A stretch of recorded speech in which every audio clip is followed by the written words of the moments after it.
Trim, edge, and shave with Philips Norelco One Blade. One tool for all you need. Philips Norelco One Blade presents Shave All Things.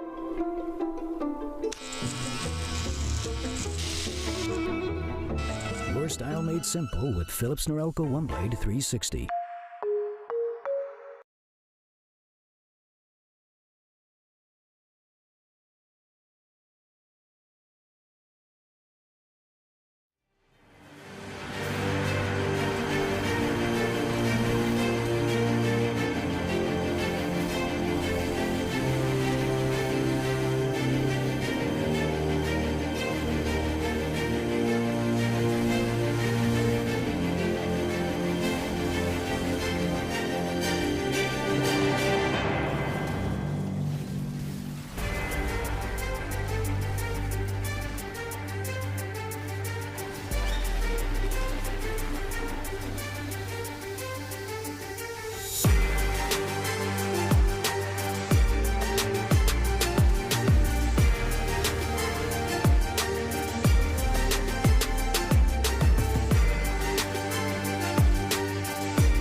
presents Shave All Things.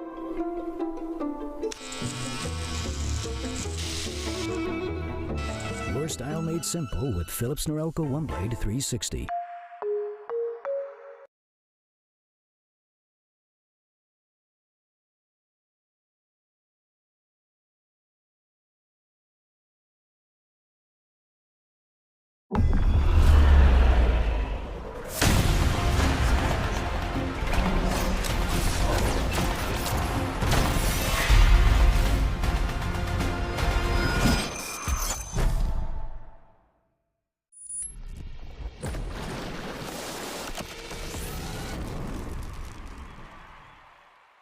The NACL is presented by Philips Norelco One Blade.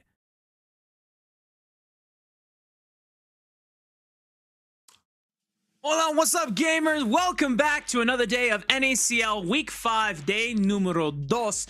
We are getting ready for more back-to-back Tier 2 action here in North America. My name is Rafa. I am joined after a very fun trip over in Japan. Welcome back, Hawk, to the west side of the world and to the West Coast. How has it been watching all of the NACL action unfold on the other side of the world? Dude, it was great. Honestly, all the games were happening at odd times of day. Would just, get back to my hotels and like be able to throw on a little NACL as like a nightcap to my evening. But I knew I couldn't stay away from North American League of Legends for too long. I saw how much fun you all were having without me, and I felt like Squidward looking out the window, and I was like, maybe the boys need some reinforcements, Yeah, well, I'm glad that you are back, and like you, Hawk, there might be others who maybe didn't travel to Japan specifically, but they might have been out of town, or they just might have been missing out on all the action. And if you didn't see what happened in last week for NACL, well, don't worry. Mr. Eric Desarax Beltran has got you covered. Hello everyone, my name is Desirux, and on this recap we'll go over Week 4 of the NACL and the showdown between Blue Otter and NRG. Game 1, Blue Otter drafted a composition for long-range sieging with Caitlyn Ziggs. NRG, try as they might, could not stop the romp from stomping as Blue Otter stacked Drakes with their superior objective setup and crippling poke for an upset Game 1 win.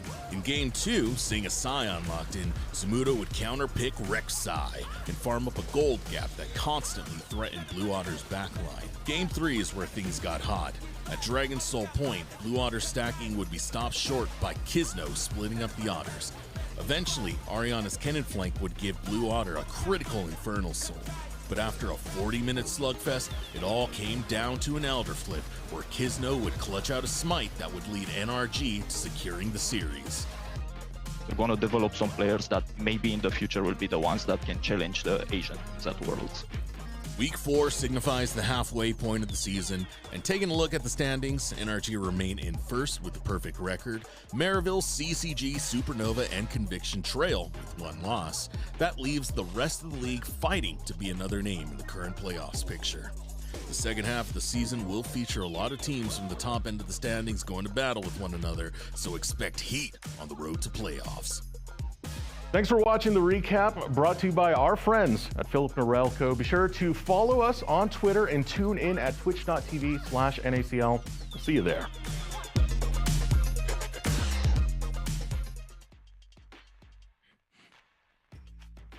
I love that man so much. Gorgeous face, gorgeous voice. Had some chills going down my entire body on his calls yesterday with the massive Winthrop upset over Conviction.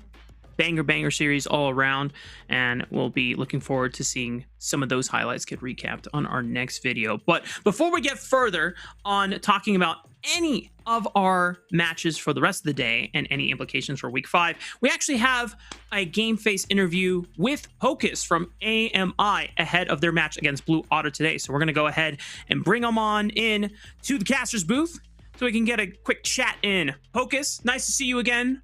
Nice to see you.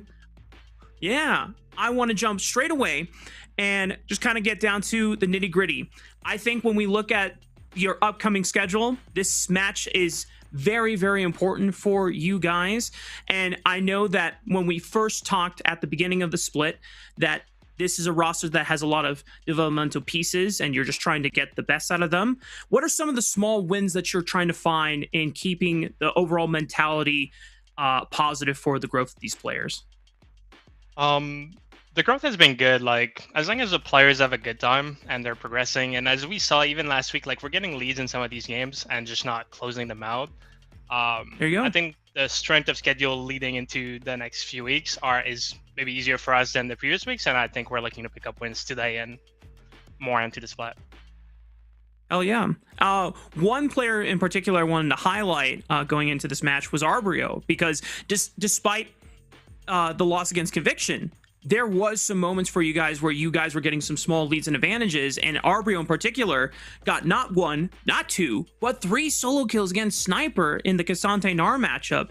Do you have any insight of what the comms were like at that moment, or what Arbrio was kind of feeling as that was playing out? Maybe not inside for that, more than like overall into the split. Like, Arbrio was not well known he's known by some people in the tier 3 scenes, and like he's making his debut into the tier 2, and I think he's making a really, really good debut, and I'm really happy for him.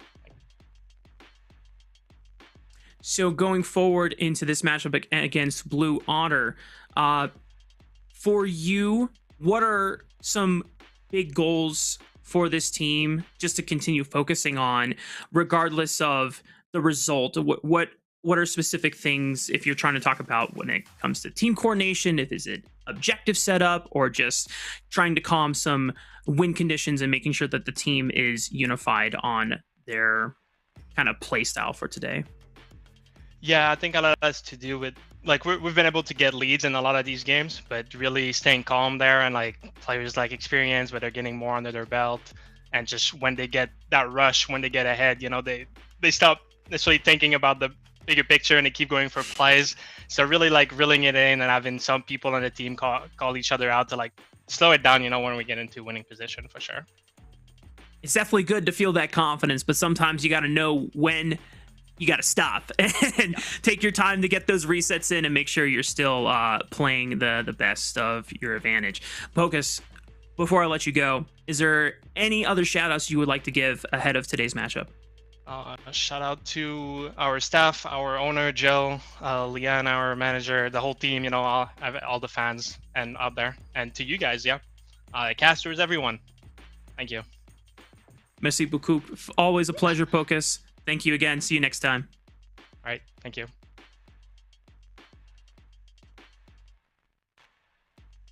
Mr. Hawkington, any quick responses, any quick reactions to what Pocus was able to share there?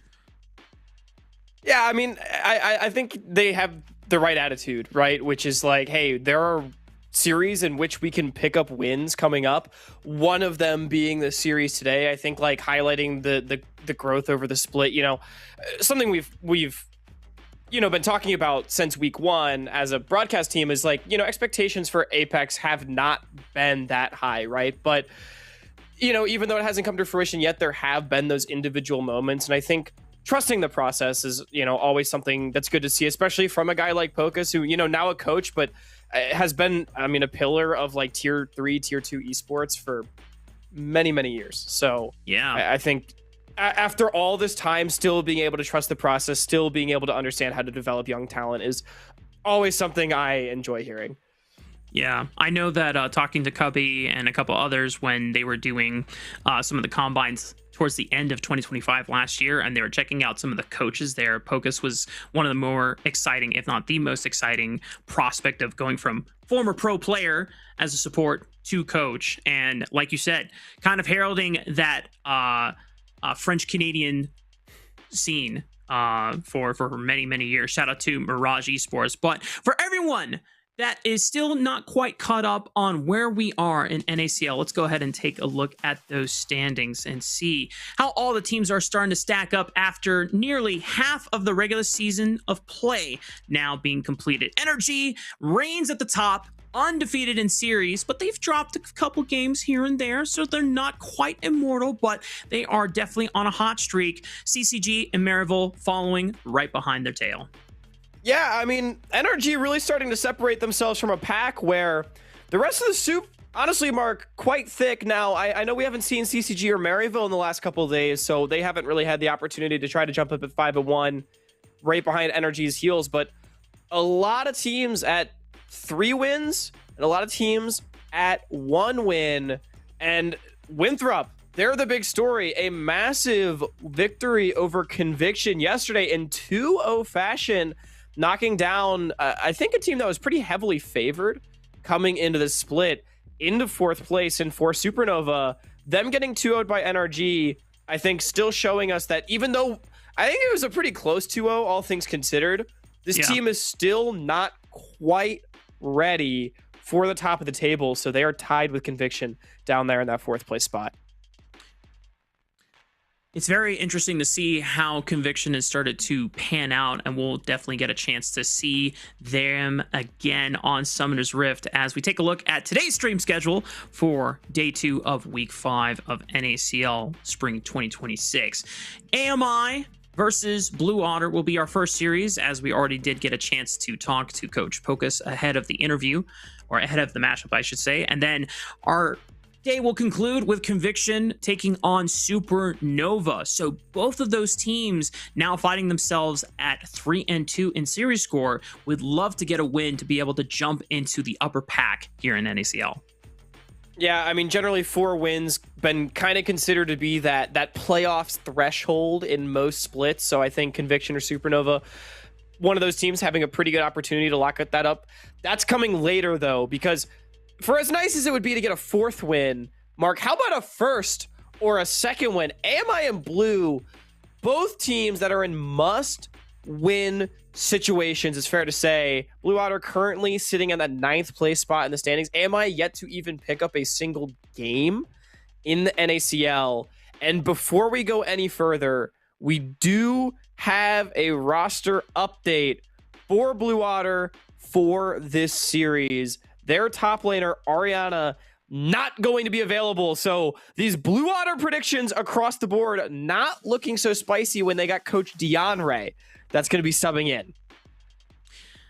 We are definitely unsure of whether this substitution is going to be for the entire series or if at any point Ariana will be able to come back for the team. But we know for certain that game 1, it is the coach taking off the coach headset, putting on the player headset, and making his effective pro debut in a most dire hour here for Blue Otter. Because like you said, both of these teams are at the bottom of the standings, and these predictions were before knowing the swap.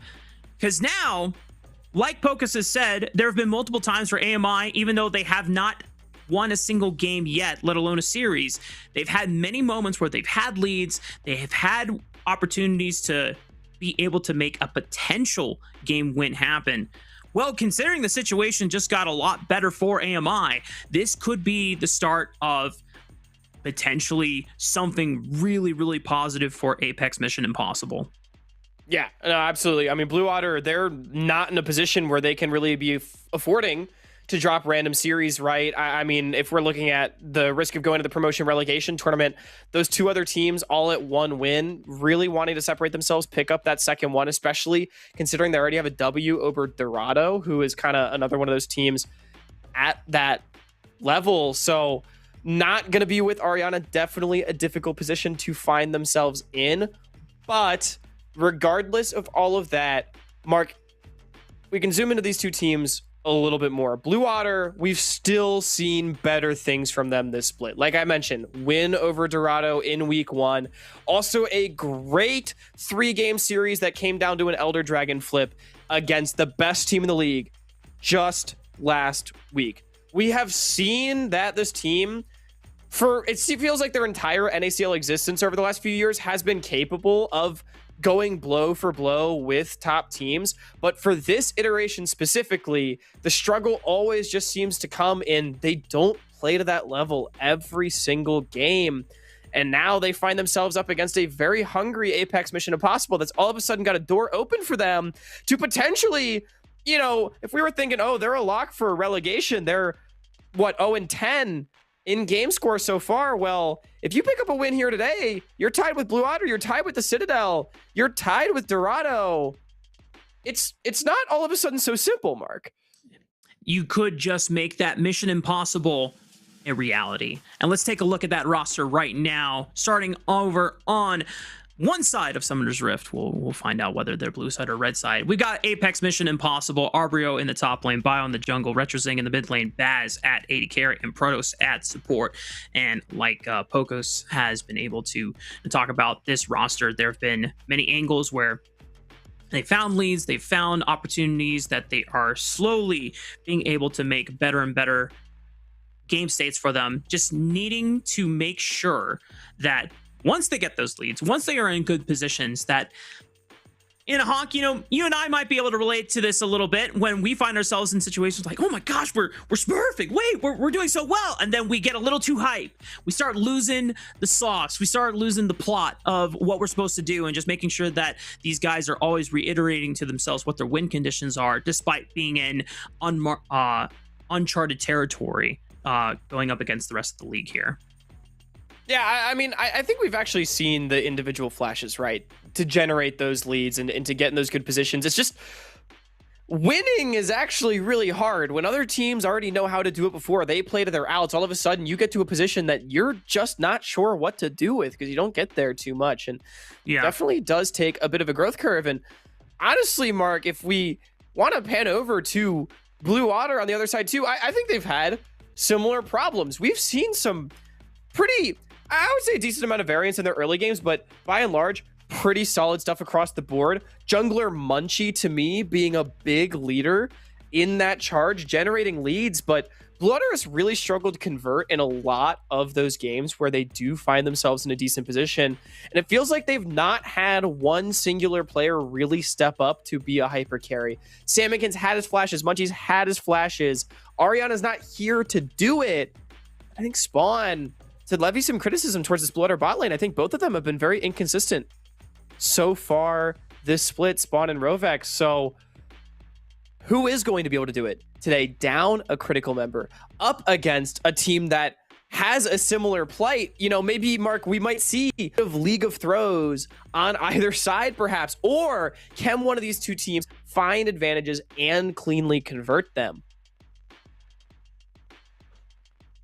We'll see how that story unfolds once we get into Summoner's Rift in just a few more minutes, as we still have quite some time on our pre-show, as the draft doesn't officially start until 1 p.m. Pacific, 4 p.m. Eastern.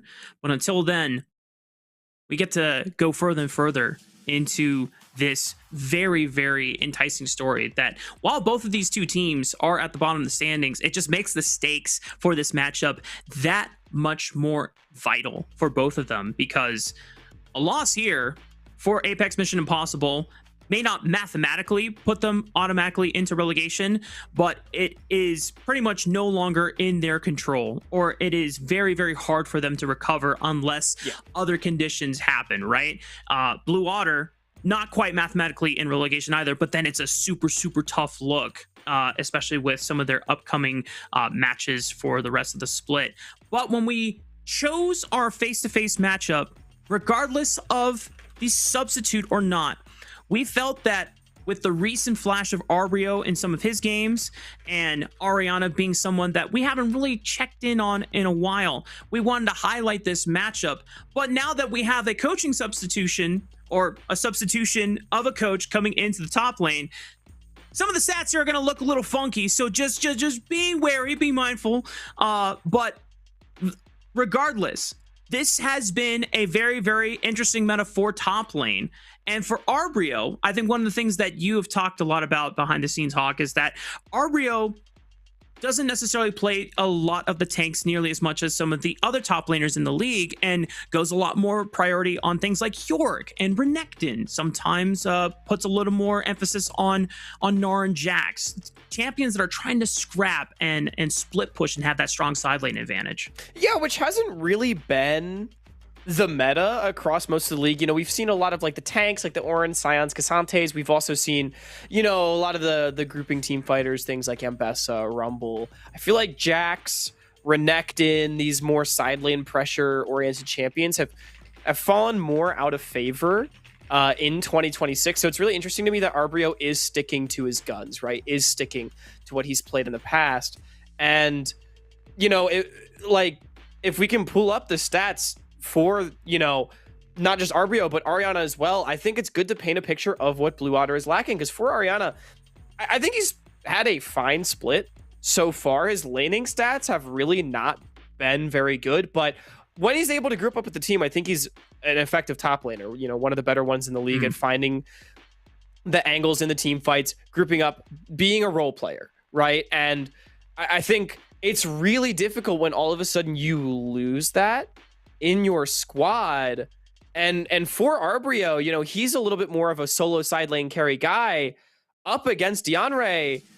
I mean, it's funny, like I was talking to someone in the staff for Blue Otter, and they joked, you know, maybe we'll just have DeAndre wave clear top lane for 25 minutes and just try to neutralize this guy, because I think Arbrio is actually the kind of player that could try to get going in the sides. Like, I mean, I look at, you know, stats like damage per minute here for Ariana, much higher than his opposite number because of generally being more effective at grouping up. And that's just not something that Blue Otter necessarily has. Yeah,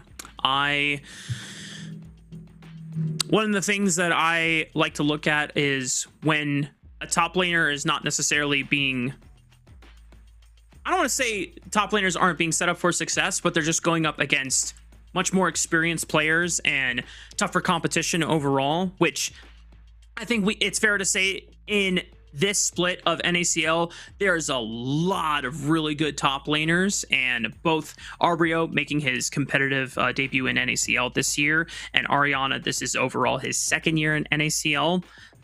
It's a tough hill to try and combat against, but I like the point that you made about how even though Ariana laning wise might not be able to find a lot of advantages, understanding that he can still make an impact in those team fights, it gives me a lot of similarities over to Decoy, because I think Decoy in Dorado Gaming is very similar, where laning phase, not the strongest. You know, you give him Aurora and he's not able to get the Rumble counter pick actually going for him in terms of laning. But then in team fights, he's actually playing some angles and flanks super, super well.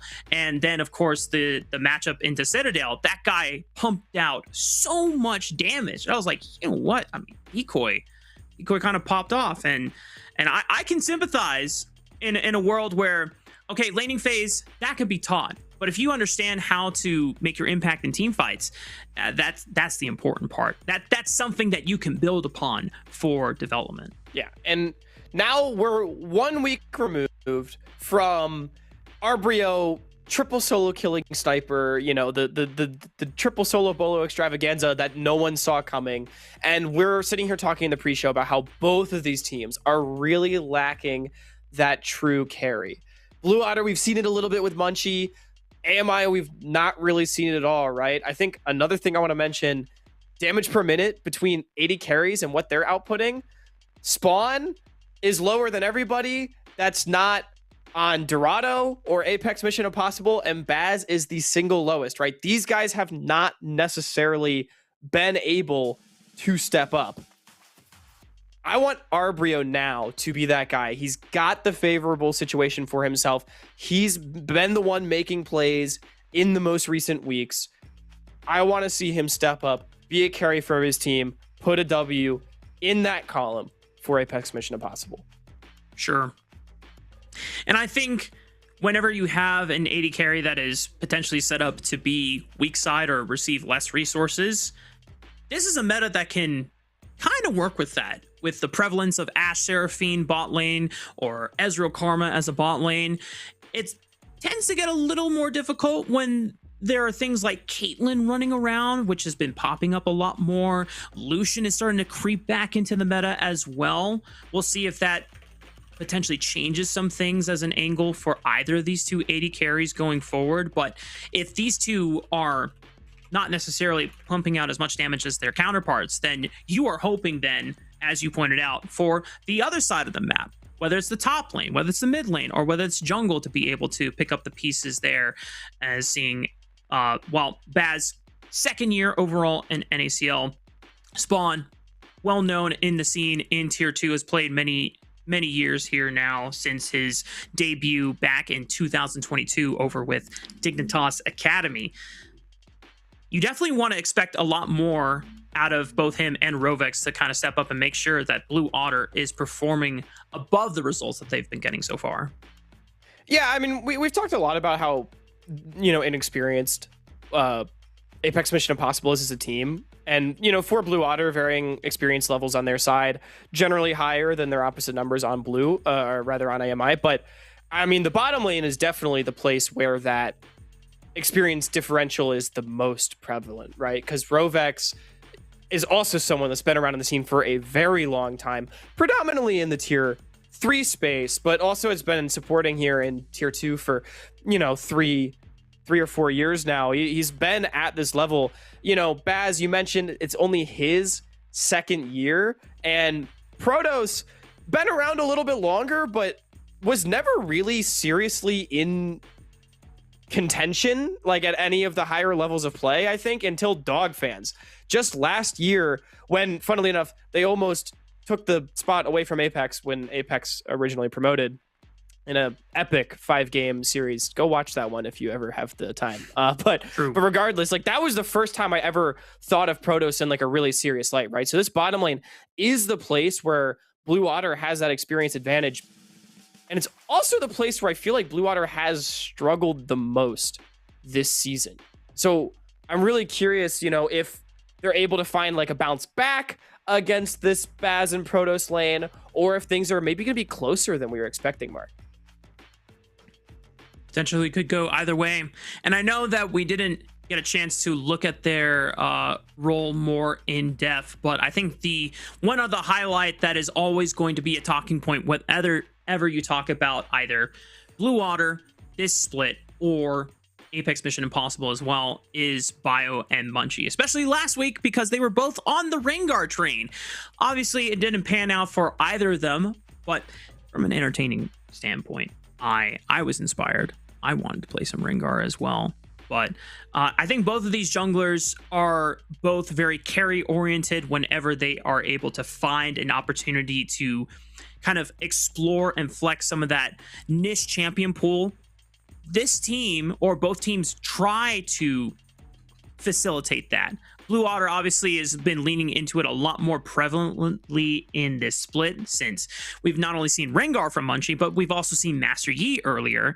I know a lot of people probably weren't fans of either pick. Personally, Hawk, I thought the Master Yi was a pretty good cook, and it was almost working.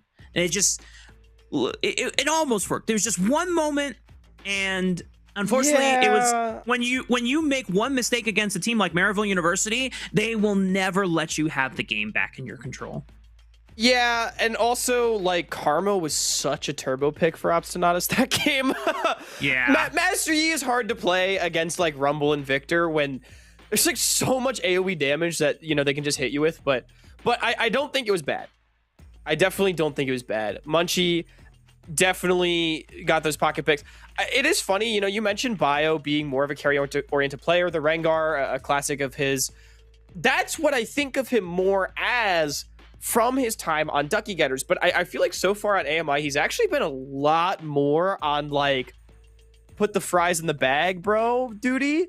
And I kind of want to see, like, this guy's got a Graves, man. Like, what if we just busted out the Graves or something? Because in my time in combines and stuff, working with RetroZing, I've always thought of him as being a more, like, supportive, like, roam first mid laner, kind of push and move with your jungler and set up plays. So I've been actually kind of surprised that AMI's not tried to lean more into that style so far this split. I'd be curious if the Rengar pick is sort of a harbinger of the change, if you will. Because, like, look at the champion pool. It's like Malphite, Skarner, like meatballs, come on, give me something spicy. Well, he did with the Rengar last week. Yes, he gave me. But that's what I'm saying. Like keep. Is that something that's going to continue, or was that a one-off? That's what I mean. True. I mean, listen, if we're talking realm of possibilities of what junglers should be locked in.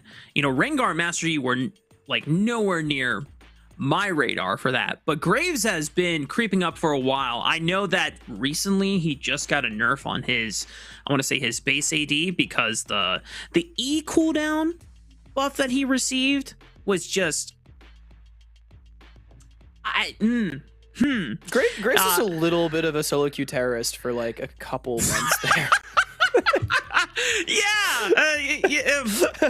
Well put. But yeah, and I definitely, you know, collected some free LP just playing Graves in my humble low elo, mid elo games and just trying to climb. Where's Munchie going? Yo, brother, get back in your chair. Do you think he's going for a bio break? Oh my goodness. Excellent. I love that term.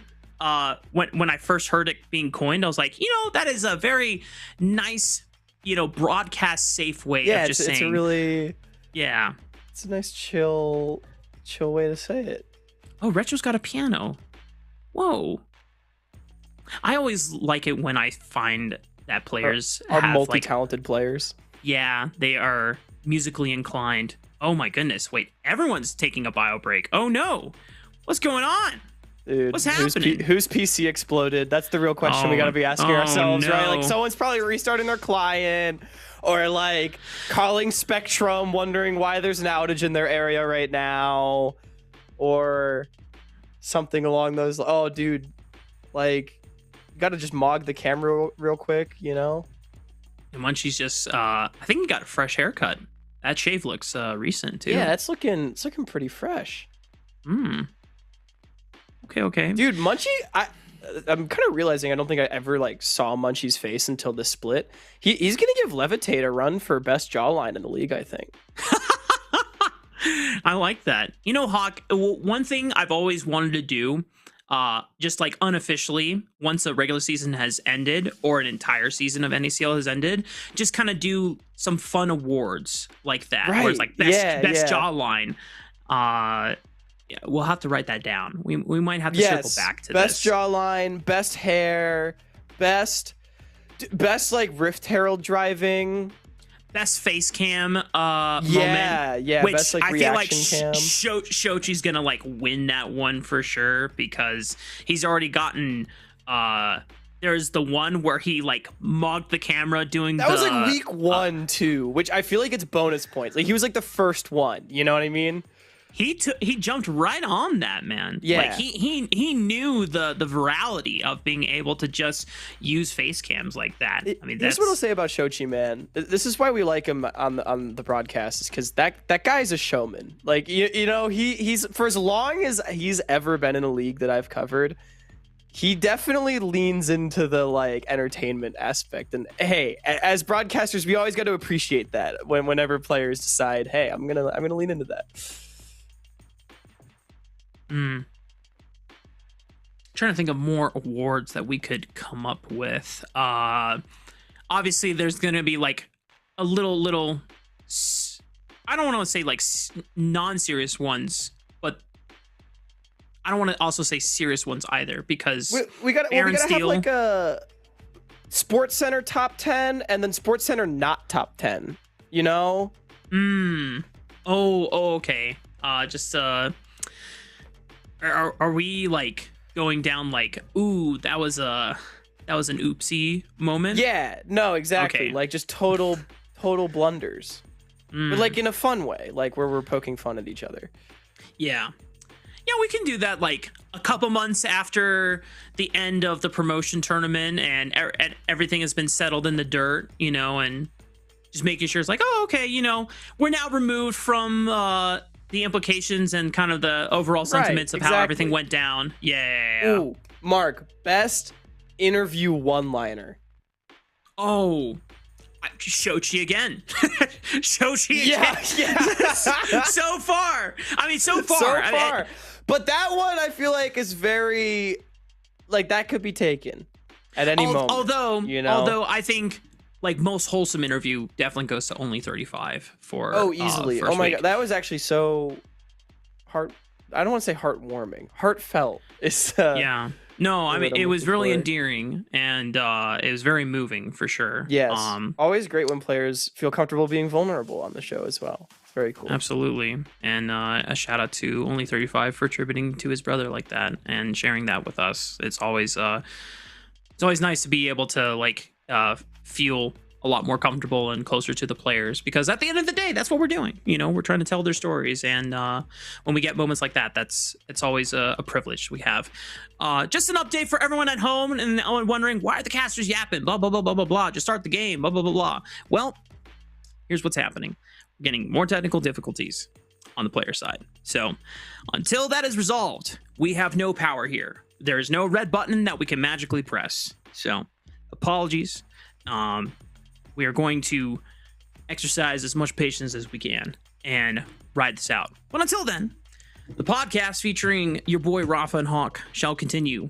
We're going to continue rocking out, as one might say. Mark, what do we call our NACL Dundies here that we're cooking up? The Nundies? salties. Oh, the salties! Wait, I love the saltines. Saltines? Can we just turn our the little trophies are just like little crackers. We give out crackers to people. Dude, oh man, that would really I feel like there's something like belovedly scuffed about that. That's perfect. Yeah, it's so scuffed. That's why it Man, sounds that brings so me back funny. to like the tier 3 days, man, like 2022 right there. That's like, I know. That's the kind of thing we would have cooked up way back when. Something on like the what was the thing that XT made? Unofficial broadcast, some like UB something. You know what I'm talking about? This was like COVID era. This was like before my time, but I've heard it referenced in like retrospect. Oh man. Can't remember what the name is, but regardless, XT is the GOAT, and we love Elton in this. Shout out Elton. Yeah. We are getting an update, though, that we're going to be extending that technical pause for a couple more minutes. It seems like it's going to be about 3, hopefully. So we will return to the broadcast as soon as possible. Thank you so much. The NACL is presented by Philips Norelco OneBlade. Philips Norelco OneBlade presents Shave All Things.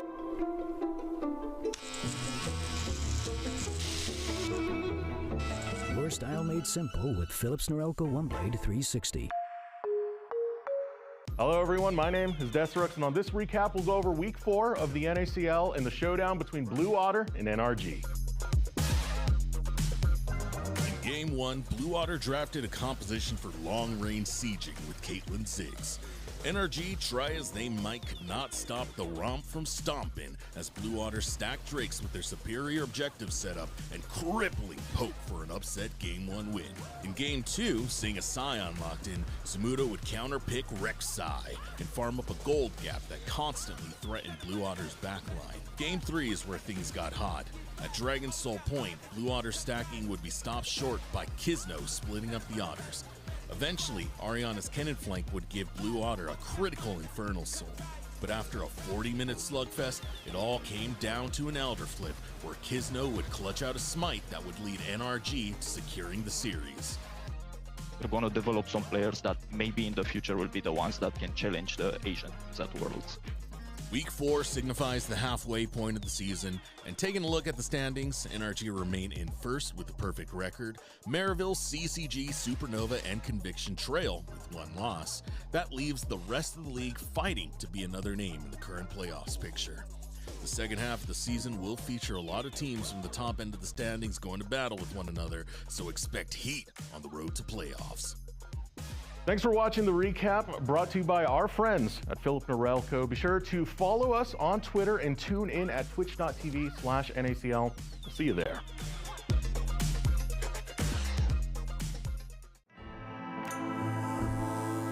Trim. Edge. Shave.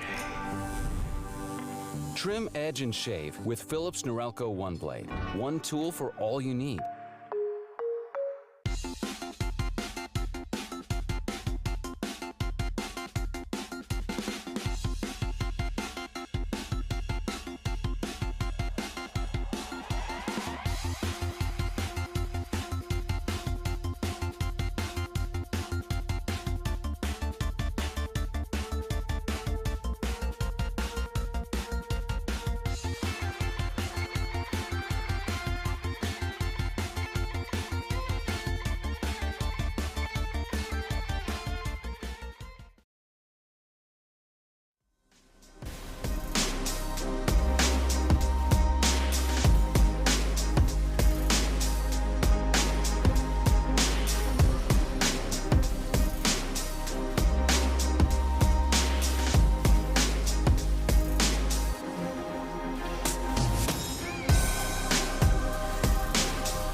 NACL is presented by Philips Norelco OneBlade.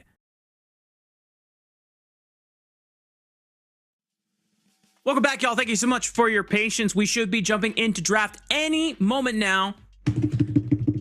I'm doing a drum roll. Come on. Give me the draft. That's all that we want to see at this point. Mark, maybe while you drum roll, we got to give the people the important news, the other important update. Oh, yes. There's another roster change. So not only... Oh, yeah. You tell it. So originally...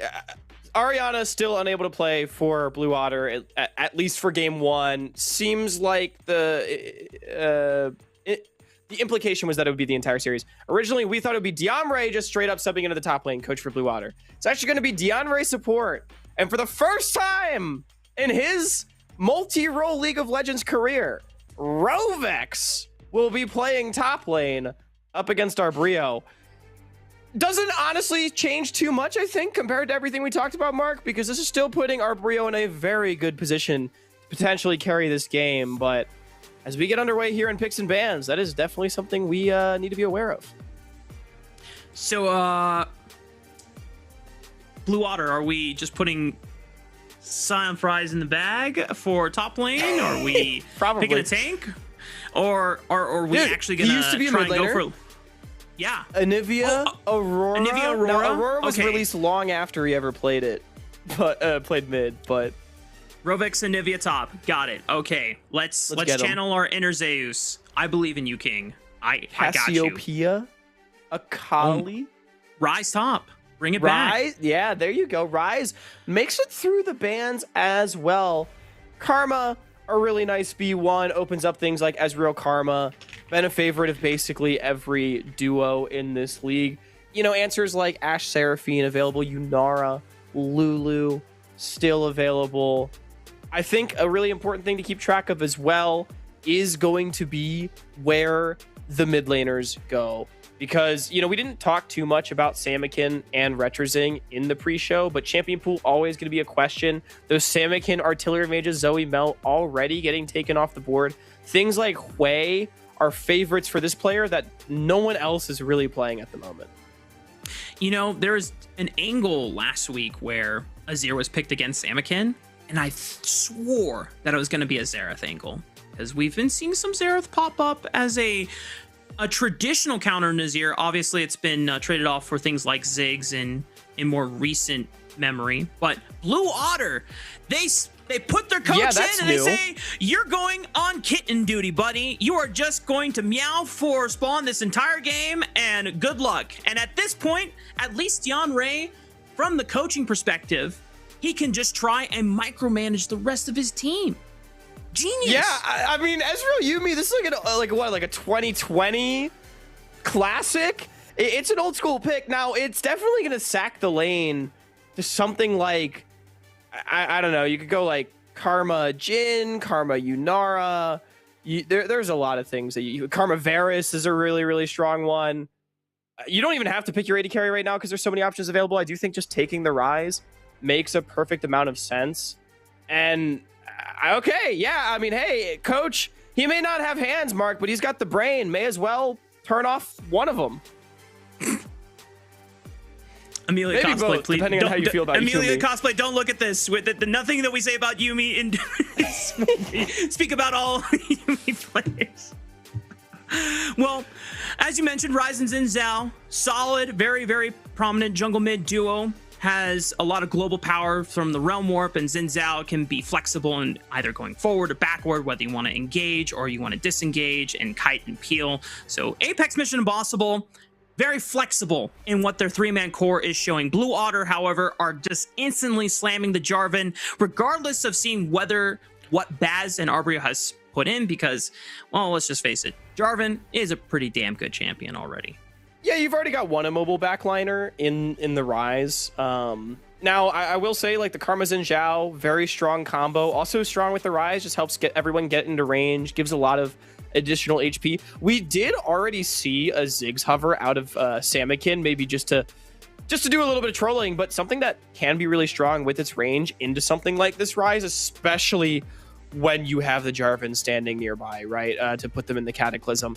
All of a sudden, there's a lot of long-range damage that can come out onto somebody that does get trapped inside. So I do think those more mobile AD carries go up a lot in value. Again, I'm going to bring up the Yunara as a potential option here for Baz. I think if you try to go for something like Ashe or like Varus, I just don't think that's playable this game. Yeah. Nice couple top lane bans over to Arbrio. Goes back to the conversation we had about how Arbrio does tend to favor a lot more of those fighters and bruisers rather than just straight up tanks. The Aurora and the Anivia being banned, obviously we might just think of as Samikin champions, but you mentioned before, Rovex maybe has been putting some time in as a mid laner, or maybe some off-roll in his solo queue, and has definitely looked at those champions, and just good denials all around from both sides. Now, I know this Zed is fake, because ain't no way it would play with my heart like that. And we're just going to put the Ziggs, lock it in for Samikin, so that Rovex gets to have counterpick in the top lane here. Giving R5 counter to Rovex is pretty base. I'm not going to lie. I mean, hey, it's going to help our GOAT maybe not get farmed as much by Arbrio. Big question is going to be what the blind is. And then also, again, what's Baz going to go do? Another champion I haven't mentioned, Corki, also still up and available for him to potentially move to. Oh, and there's an Ambessa for Arbrio. You know, Mark, we were talking about how that's been a champion that's been surprisingly absent from Arbrio's champion pool so far, when basically it seems like everyone else is playing Ambessa. Well, so it's nice to see this one come out. To be fair, Ambessa has been banned in every single match that AMI has played. There you go. So that makes sense why it's not in his champ pool. But it's finally here. No. And with the Jhin lock in, well, okay. I disagree with that. Yeah. They just the last two champions Blue are locked in are Jarvan and Ziggs. It's hard to defend unless you're Scary Jerry. So far, Scary Jerry is the only guy, but picking Jhin when the enemy top laner has yet to pick their champion, and more than likely is going to be a tank, that is going to make Jhin very, very sad. Rovex is currently hovering all of his options, and you know what? Poppy fits because Rovex at least has played a lot of Poppy even as a support recently. So maybe he can just try and transfer all the mechanical knowledge and just hopefully figure out how to get through the laning phase on this one. Yeah, I mean, honestly, I think Blue Otter has really stuck the landing with this draft despite the role swaps. I actually think I favor their draft in a vacuum. Now, biggest problems for them are going to be, how does the top lane 1v1 go?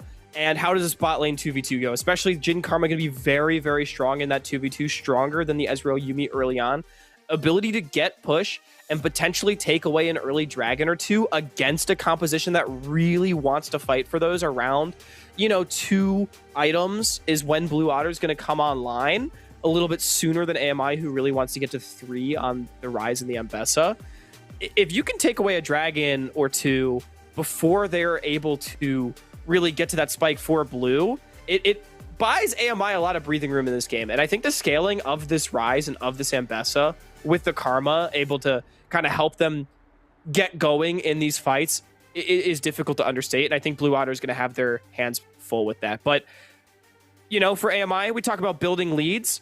They got to try to do that through the side lanes, because if they can't, Blue Otter's mid game is very explosive. And I think critically, playing with the role swaps, this composition plays itself. Everyone press R on that guy. Yep. And Cataclysm, Mega Inferno Bomb is a hell of a way to just blow up any immobile carries like Jhin and Rise once they are down a flash. We'll see how everything goes down as we start loading into Summoner's Rift for Game 1 between Apex Mission Impossible and Blue Otter. And early jungle tracking going to be so important. Xin Zhao, Jarvan, both great early game junglers, and Munchie has been the primary carry in the early games for Blue Otter. He's been the guy that's gotten everything started for them in the early stages, and want to see how Bio is able to help deal with that, leverage a spot lane priority to maybe gain some advantages. I think for Munchie, you really want to make sure Samikin's protected in his mid lane. He's already got the favorable 1v1 matchup. He's the only other guy that's not dealing with role swaps, and I think Ziggs a very strong pick this game against a relatively short range and a mobile composition on the other side. Very, very appropriate emote usage from DeAndre considering the circumstances. But, oh yes, the pain He's got gaming. the pain love. gaming. Yeah, for those that don't know, DeAndre, he's actually been a coach for 10 years in the space, largely in Brazil. Most notably was the coach of Pain Gaming for 4.5 years. Mark, I counted, was runner-up 5 times in that time frame. I for those that don't know, Pain Gaming, notorious for being runners-up for a couple years there in the CBLOL. They had 5 splits in a row back when I was casting down in CBLOL. Definitely good time. So anyway, it's good to see DeAndre up here in North America. First gig in North America here with Blue Otter. Yeah. And back to the current game. Munchie, 3 clear into mid lane for the gank. And that forces in a flash onto Retrozing's Rise. Just like that decision from Munchie. I thought that he was angling for potentially an invade, but just decides, you know what, let's just put some pressure here on the Rise instead. I mean, I think that's great. I asked for 2 things from Munchie. Early proactivity, and specifically around mid, and immediately getting not just a flash off of Retrozing, but a pretty nice health chunk. It's going to give Samakin just permanent priority in this lane. He can probably take a base if he wants to, just go back, you know, get an amplifying tome, and come back and continue to jail this Rise, or you know, maybe doesn't even need to go back to base and forces Zinjao to come bail him out. Especially if Rise is not able to push out this Ziggs, then there's less opportunities for the Rise to be freely making those Realm War plays, trying to He's coming back. Some of the side After lanes. Crab Baby. I like the angle. I mean, Munchie, he took the delayed, because his overall clear is delayed after visiting mid, he can't go for red quite yet, so he's just securing Crab Vision on the top side. Will have to return to his red. So Bio has an opportunity to look for something or get some information down on these next clears on the bottom side of the map, which is actually being spotted out by the rest of Blue Water here. Yeah, just good jungle scouting so far from Blue Water. I think playing around information well. Obviously, Munchie not going to get anything more than the flash, as Retrozing was able to neutralize the wave, was able to take his base, and has matched TPs with Samakin. So far, no harm, no foul in the early stages, but Blue Water maybe has a window to play through for the next 3.5 minutes or so.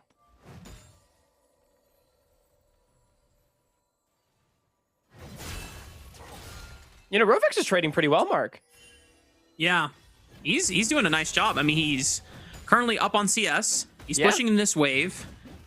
It doesn't look like I don't think he's going to be Apex up Mission on CS Impossible will be able to punish. Yeah.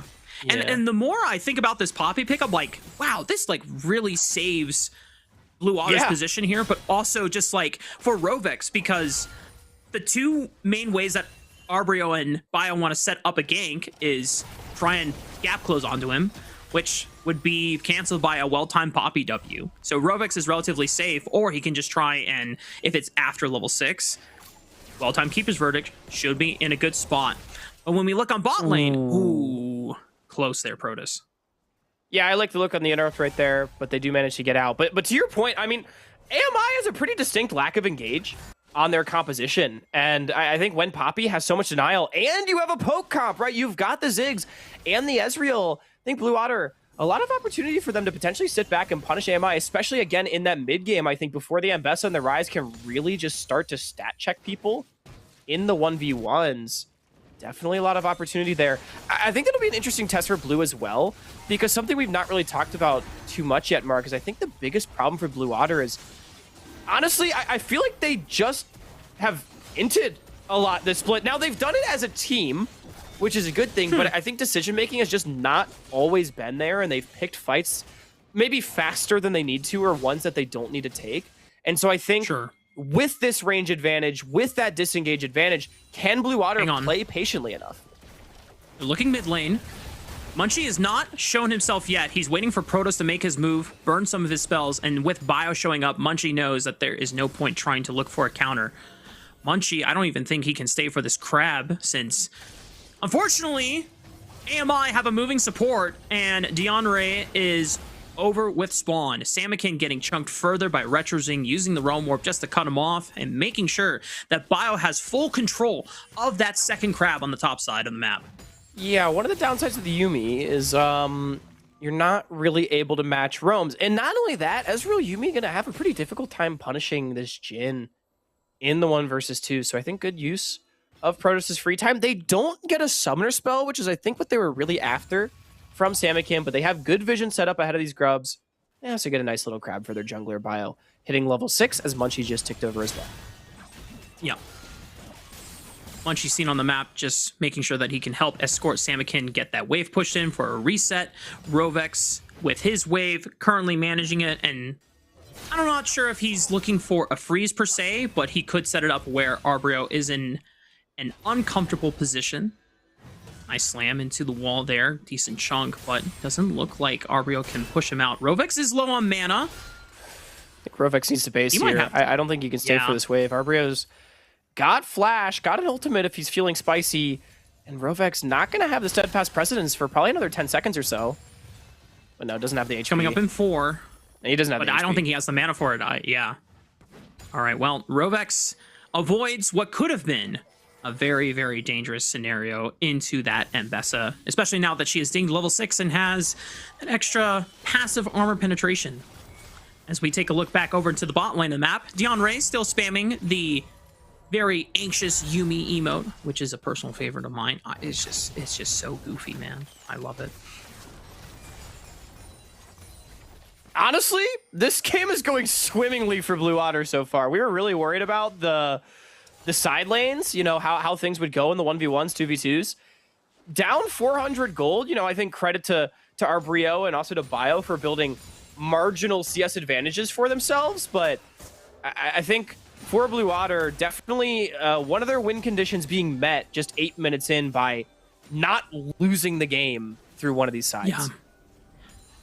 We got an early TP from Rovex, pushed out his wave, trying to see if he can help Munchie secure a majority of these grubs, but Retro has the push first, and Rovex has got to be careful. Munchie is forced to bail after smiting one of the grubs.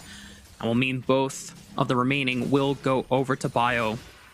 Now, Blue Otter might be looking for another play. Flash just came out of Samakin. Baz connects the Deadly Flourish. Curtain Call opens up, looking for at least one bullet to connect. Samakin, with multiple sidesteps, waits for his moment. It's not the Curtain Call, but it's the Rise spells that finally make the first blood happen. Yeah, Samakin dancing a little bit there, but got a little too cute with the movement. At some point, Rise is just machine gunning you in the face, and you got to get out of his range. So Samakin goes down and lost his flash.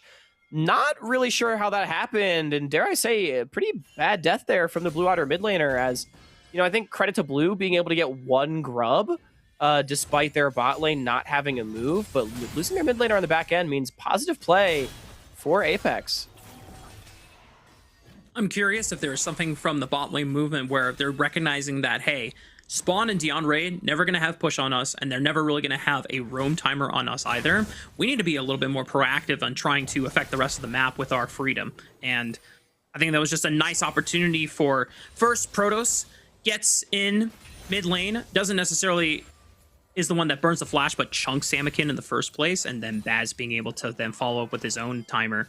That's kind of like the nice thing about Jhin. As much as we talk about, oh, this guy doesn't do that much into tanks later on, at least he has some utility. And Deadly Flourish, when paired up with a lot of these other spells that AMI have, is very powerful.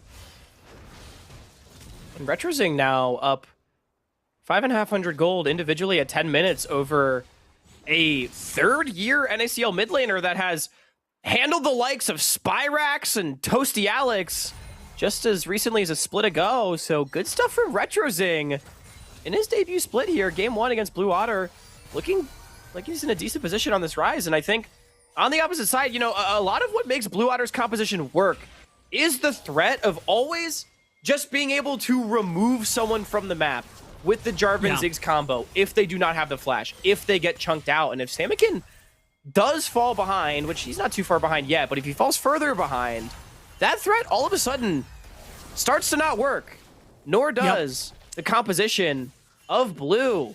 So something to keep an eye on. And for AMI, well, maybe not going to be able to get the second dragon. We talked about the importance of getting these early Drakes, but it looks like Ocean Dragon not in the cards just yet. Yeah, second dragon just spawning a few seconds ago. Looks like Bio was on it, and they were trying to angle for some prio from both bot and mid, but with Munchie showing mid, I don't think he committed anything or burned anything meaningful from Retrozing, but just the pressure of it alone meant that AMI wanted to take the recalls, spend their gold, make sure that they are as strong as possible. As you said before, Hawk, this is a moment in time where up until now, Blue Otter in the majority of their games have been doing fine. But this is now a point where they need to make sure that if they decide to contest objectives like the second dragon or the third dragon, that they are playing the objective setups well, that they are aligned with not only the correct vision, but also making sure that it is one that they should fully commit for. But I like this angle from Munchie. But could not follow up with the EQ flag and drag in time. Arbrio flashes out of the Cataclysm and slides away back to safety. Yeah, pretty big miss right there from Munchie, who, I mean, had the correct approach, flash Cataclysm to get the Summoner Spell out of Arbrio, but just was slow on the flag and drag and not able to connect. So Arbrio walks out. That's going to be dragon secured for Apex Mission Impossible, and Spawn, with his jungler on the opposite side, is also forced to drop a bot lane wave. At least is able to get the True Shot Barrage interrupt right there. But I think another really good sequence for Apex Mission Impossible, who yet again finds themselves in a pretty solid early game position. I wonder if they can do anything off of that recall interrupt here. Looks like Baz is just walking mid lane. Oh, Bio might be overextend. Well, they don't know. They don't have any vision. So they think the rest of AMI is still there. Well, even if it was just Bio there, I don't know what DeAndre can do by himself on this Yumi. Just running over to Spawn's like, hey, there's a jungler here. Can we do something about it? Spawn and Rovex would probably need to participate in the shenanigans if anything was to ensue. But regardless, Bio able to steal away camps. Let's talk more about these junglers, Mark. This Jarvan has Profane Hydra. Yeah, that's a new one. I didn't want to say anything until, hang on. Another attempt onto Arbrio. No flash on the Mbessa, but no Cataclysm for another few seconds. So unfortunately for Munchie, not going to be able to lock down this Mbessa anytime soon. They're going to help push in this wave. Under threat on the top side. Cataclysm is now coming up in 5 seconds, but Rovex wants to take a base. Munchie, ooh, be careful. You do damage, but you're also squishy, so you take a lot of damage as well, not going for this Under Sky approach. Meanwhile, Samakin on the top lane, in trouble, but flashes away from Bio, and it's enough for him to be able to escape. Now with Rovex joining the fray as he TPs into the tier 1 turret, and the rest of AMI are going to call it off. Yeah, but again, it's a flash off of Samakin, wave denied.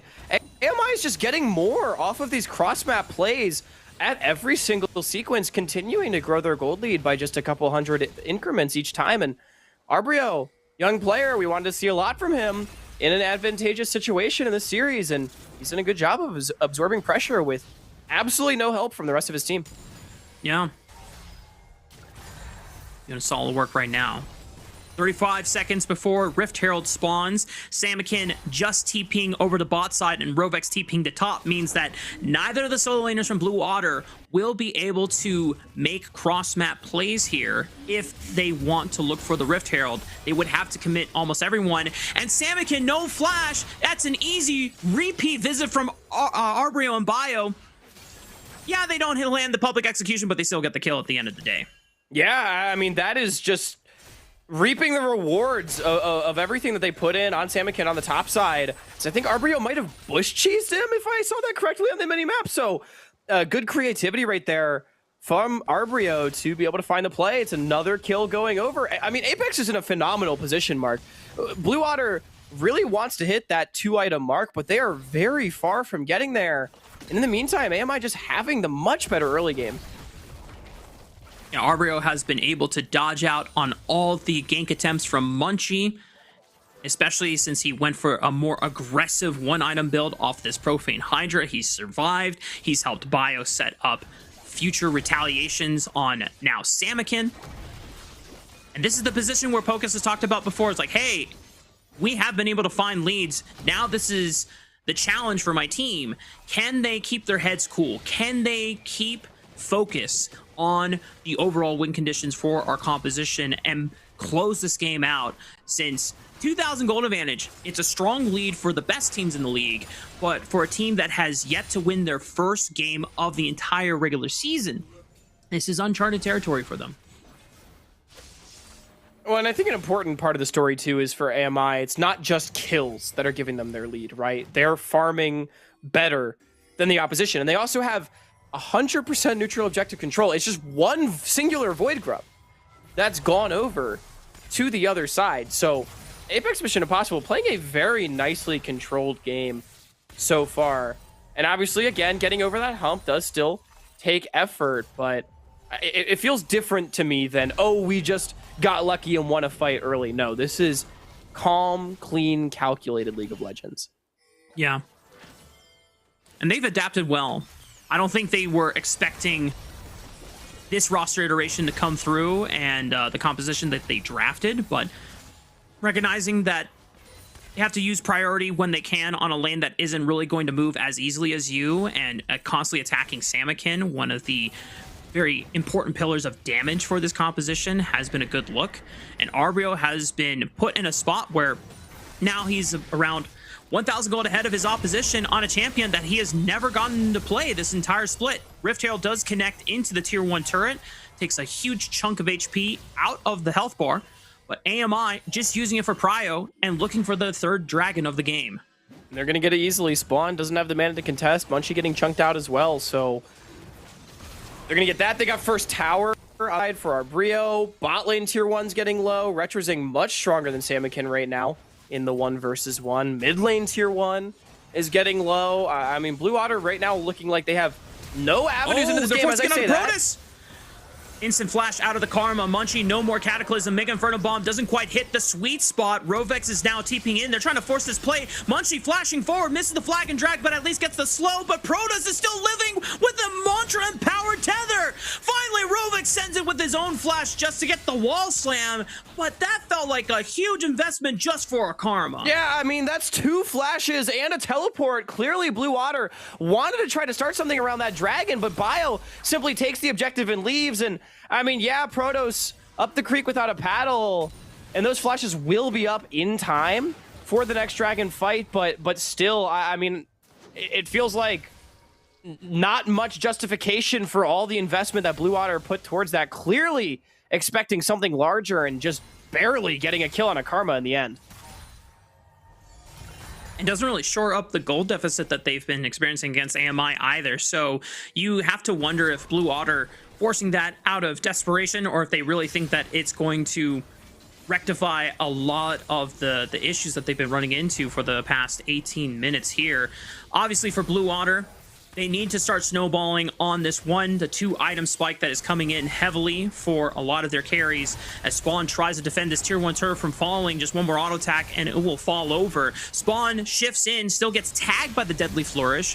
Munchie trying to look for an angle, gets interrupted by the 3-talent strike from Bio. Now Munchie might be in trouble. The Lost Chapter is trying to heal him up from Dion Ray, but Munchie still falls anyway. Retrozing has arrived. Arbrio connects the public execution, and down goes Samakin, and Blue Otter are starting to collapse at the hands of Apex Mission Impossible. Yeah, for a split second, we could see a glimpse of the long-range damage that the carries of Blue Otter might be able to put out, but then Arbrio shows up to the play. He runs down Munchie, and he hits a nice ultimate onto Samakin to get a couple extra kills on the way out from the tower. Arbrio finally unlocked for the first time this entire regular season, gets his hands on a champion that was banned in every single game. And obviously, we know that Ambest is a pretty strong champion, but Arbrio finally paying dividends on the investment that was paid towards him in this match. Having able to evade the attacks from Munchie, gets a little bit of help from Bio, and off of that 2-item spike, it is now over a 4,000 gold advantage for AMI. 3 dragons in their pocket with Cloud Soul waiting on deck in the next 2.5 minutes. This is a commanding and powerful spot that AMI have on Blue Otter right now. And I'm going to say, Mark, this does not look like a team that's lost 10 straight NACL games. They're playing very well together, very calm, cool, calculated. Looks like just another Thursday right now for Apex Mission Impossible, showing glimpses of why this team is here in the first place. I think this Soul Dragon fight in 2 minutes, that's going to be where the game is truly decided if it hasn't been already. You are going to have 2 items on both sides for when that one does come up. Big spike to come through for the Rise in 2 minutes time. But Samikin, assuming he is able to complete that Horizon Focus, with Spawn also having his classic Trinity Muramana combo, I mean, those will be the best conditions for Blue Otter to fight and maybe try to show us any signs of life in this series. We'll see if they get there. Yeah, Blue Otter have to identify that Retro and Arbrio are the big, scary monsters that they have to deal with first in these fights, because they're the ones that maintain a lot of the gold advantage that AMI have. But if they find fights against Bio or Baz or Protoss alone, they should feel confident about any of those angles as we take a quick look at our precision replay by Philips Norelco OneBlade. Yeah, I mean, I see the angle. You know, Blue Otter, they see some health bars starting to get low, trying to push forward, but it's the solo laners from AMI that simply show up sooner. And Arbrio does a great job frontlining for the team. Really nice public execution find for the extra kill.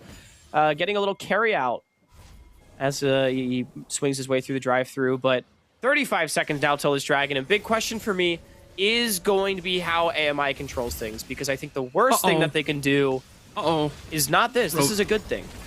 Yep, Rovex gets interrupted on the recall, and Keeper's Verdict will not even help him because there's too many members to try and punt away, so AMI just getting a quick punish on the map. Yeah, I mean, I was going to talk about how, you know, the worst thing Blue Otter could do is, AMI could do is walk into the Dragon Pit, get poked out by this Ezreal Ziggs, you know, blah, blah, blah, but Rovex instead just... serving up a freebie, good find from Retrozing and the rest of the squad. Going to get a lot of damage on this tier 3 and should be able to get away with it. He's got Realm Warp. I didn't even take notice of this, Hawk, but with Munchie showing up on the top side with like 30, 20 seconds before Cloud Soul, that was... Oh! Okay, well... Okay. That changes things. I was about to say, well, Blue Otter just opted into giving up Cloud Soul, but then Spawn said, nah, I'm better. I'm sorry, King. I wasn't familiar with your game, but wow. That means the game's not over yet. It's mostly over, but you know, would have been a lot harder if it was 5 HP. They had gotten the soul. Oh no, Bio, the early lazy spot. You can see Spawn laughing at the player cam as well. He knows. I mean, hey, those little victories can go a long way, especially when you're getting clapped a little bit in this first game. Makes a trade not that bad for Blue across the map, as well as they did get the top lane tier 1 tower. So, you know, getting some gold back and objective bounties for themselves as Munchie face checks a river. Bio flashes over the Keeper's Verdict, turns the 3-talent strike onto Rovex instead. He's forced to flash out as well. Tries to tank up as much damage as he can. Curtain Call bullets flying in, connects the 4th one onto Rovex. Munchie could be next, gets room prisoned under the tower, but Flag drags away. Spawn is now trying to push them back into the jungle. The rest of AMI able to take solace in the fact that they have eliminated one off of the field from Blue Otter. And with Munchie being chunked, AMI feel confident about ripping this Baron. Bit of a risky one. They're not going to do this super fast because they have a Jhin, and there is still a lot of poke on the side of Blue. Munchie going to try to get back, but Arbrio's got a really nice flank. He's definitely hunting. Samikin does not have flash from the prior fight as well. Munchie looks for Arbrio. He good flash over the Cataclysm, over the red buff wall, and now here comes the re-engage. Public execution forces a flash out of Munchie to escape. Bio now looking to corral them, and everyone is starting to close on in. Blue Otter need to pick their targets well. Teleport comes in from Rovex, and now Bio might be on the wrong side of the tracks. At least they got the Baron buff, but I think Bio has been left to die. It's one shutdown to go over. Spawn going to feel pretty happy about that. It means that the gold doesn't balloon too much off the Baron quite yet, but I think AMI still ultimately going to be pretty happy to secure that one as, honestly, a bit of a dicey sequence, but, I mean, Blue Otter just not capitalizing, I think, on windows that they have. First, it's Munchie just, for some reason, deciding to face check a river when his AD carry never has first touch on mid as top laners under the top lane tier 2.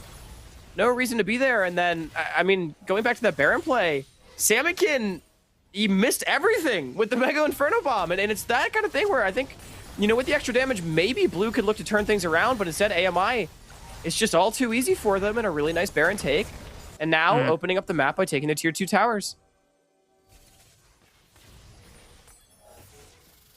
Still think it is a strong winning position as Munchie tries to look for a quick flank. It's not going to connect in onto Arbrio, knowing that he has no flash. He's not able to find it. Cloud Souls once again coming up in the next 2 minutes. Funny how this could have been an Elder Dragon had it not been for the unfortunate early smite from Bio and Blue Otter effectively extending their lifespan on this game for another 5 minutes. We'll see if that is actually something that comes back to haunt AMI, or if that doesn't really matter at the end of the day. We'll find out soon enough. This Jin and this Rise are 3 items. Oh, they might have found Arbrio. Arbrio is in the middle of all 5. Don't tell me he gets out of this one. Yeah, I thought so. Shutdown gold goes over to spawn a minute before Dragon. It does allow AMI to take out this inhibitor turn on the bot side, but it's a 5-on-4. Do Blue want to send it? Doesn't look like it. I mean, it's a negative gold Baron power play. AMI has actually not really expanded their lead too much since the last Dragon 4 minutes ago. Spawn getting a couple big shutdowns. This Ezreal's also 3 items. Again, you know, it's something for Blue Water. I still think AMI is in a really good spot. I want to go back to the question I was going to ask at the last Dragon of how well does Apex set up for this Drake? Or do they allow Blue Water to walk in and start poking them off of the objective? That is the loss condition for Apex, but these blue wards littering the Otter's jungle definitely going to make things, I think, a lot more difficult. Yeah, Cloud Soul now spawning in the next 17 seconds. Teleport comes in from Samakin. Wait, where's he going? You gotta pick up your cat before you leave for work. Yeah, that's right. Bring your cat to work. Understandable. Yeah, Samakin just making sure that the passenger princess does make it to the fight on time as AMI now have full control of this bottom side river. Cloud Soul is the name of the game. Can Blue Otter try and salvage a miracle out of this fight? So here we go. It's going to be a shooting gallery. Robex. Instantly engaged on. Health bars dropping low. Robex is the first one to drop, and if that is your main front line, then the prospects for this fight is not looking so good. Spawn gets flashed on, forced to flash away. Munchie with the big cataclysm, but there's just not enough damage. They're too weak. Samakin is now forced out of the fight, and Arbrio is going to slice through him like he's made out of paper. Blue Water get aced. Blue Otter are wiped, and AMI are about to pick up their first game win of the NACL regular season. Sub 30 minutes as well, assuming they can end in time. Let's see if they can do it. Not too many minions to work with, but Apex Mission Impossible, a really nice fight around the Dragon. Munchie tried to make things interesting with the re-engage, but their wallets were just too big, and AMI, credit to them, they did not let Blue Otter poke them out ahead of that objective. I don't think the respawns are going to come through, Mark. Apex Mission Impossible, their first win of 2026.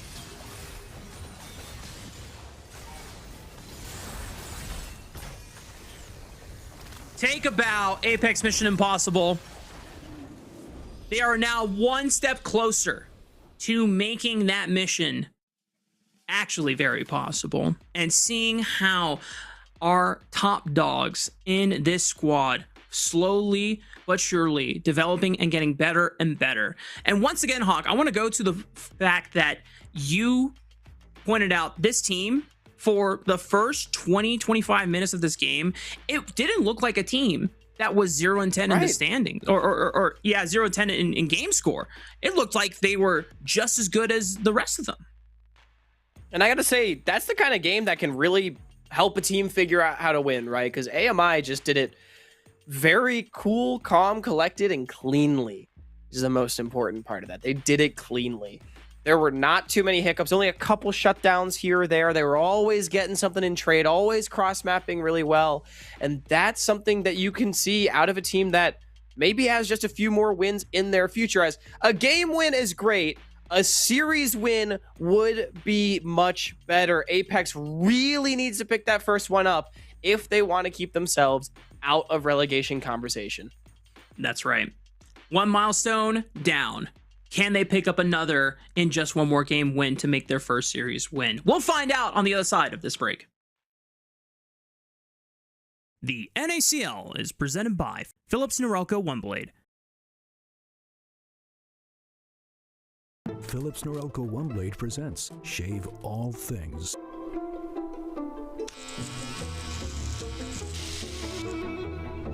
Your style made simple with Philips Norelco One Blade 360. Hello everyone, my name is Desirux, and on this recap we'll go over week 4 of the NACL and the showdown between Blue Otter and NRG. In Game 1, Blue Otter drafted a composition for long-range sieging with Caitlin Ziggs. NRG, try as they might, could not stop the romp from stomping as Blue Otter stacked Drakes with their superior objective setup and crippling poke for an upset Game 1 win. In Game 2, seeing a Scion locked in, Zamudo would counter-pick Rek'Sai and farm up a gold gap that constantly threatened Blue Otter's backline. Game 3 is where things got hot. At Dragon Soul Point, Blue Otter stacking would be stopped short by Kizno splitting up the Otters. Eventually, Ariana's cannon flank would give Blue Otter a critical Infernal Soul. But after a 40-minute slugfest, it all came down to an Elder Flip, where Kizno would clutch out a smite that would lead NRG to securing the series. We're going to develop some players that maybe in the future will be the ones that can challenge the Asians at Worlds. Week 4 signifies the halfway point of the season, and taking a look at the standings, NRG remain in first with a perfect record. Maryville, CCG, Supernova, and Conviction trail with 1 loss. That leaves the rest of the league fighting to be another name in the current playoffs picture. The second half of the season will feature a lot of teams from the top end of the standings going to battle with one another, so expect heat on the road to playoffs. Thanks for watching the recap, brought to you by our friends at Philips Norelco. Be sure to follow us on Twitter and tune in at twitch.tv/NACL. We'll see you there.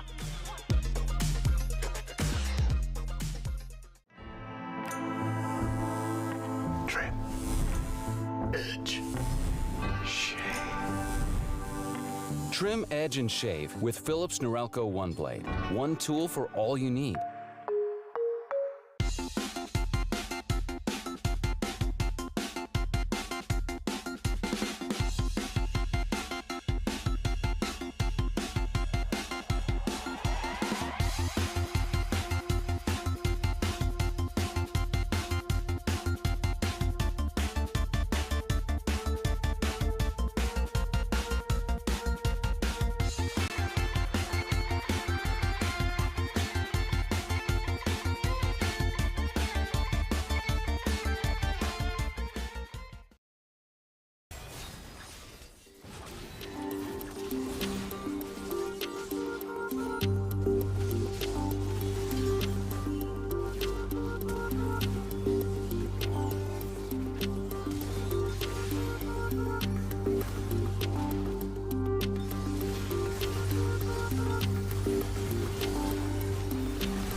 Trim, edge, and shave with Philips Norelco One Blade. One tool for all you need.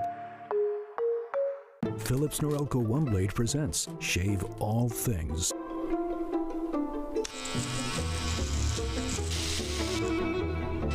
Your style made simple with Philips Norelco One Blade 360.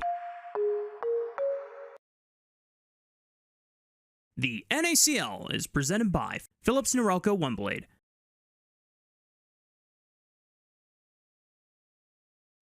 Welcome back, y'all. We're getting ready for game number 2 between Apex Mission Impossible and Blue Honor. And quick roster update, Ariana is back in. So thank you to Dion Ray for doing what had to be done. And Rovex, also thank you for making the swap over the top lane. But now Blue Water have to try and recollect themselves after what probably was a very, very frustrating situation in the first place in game 1.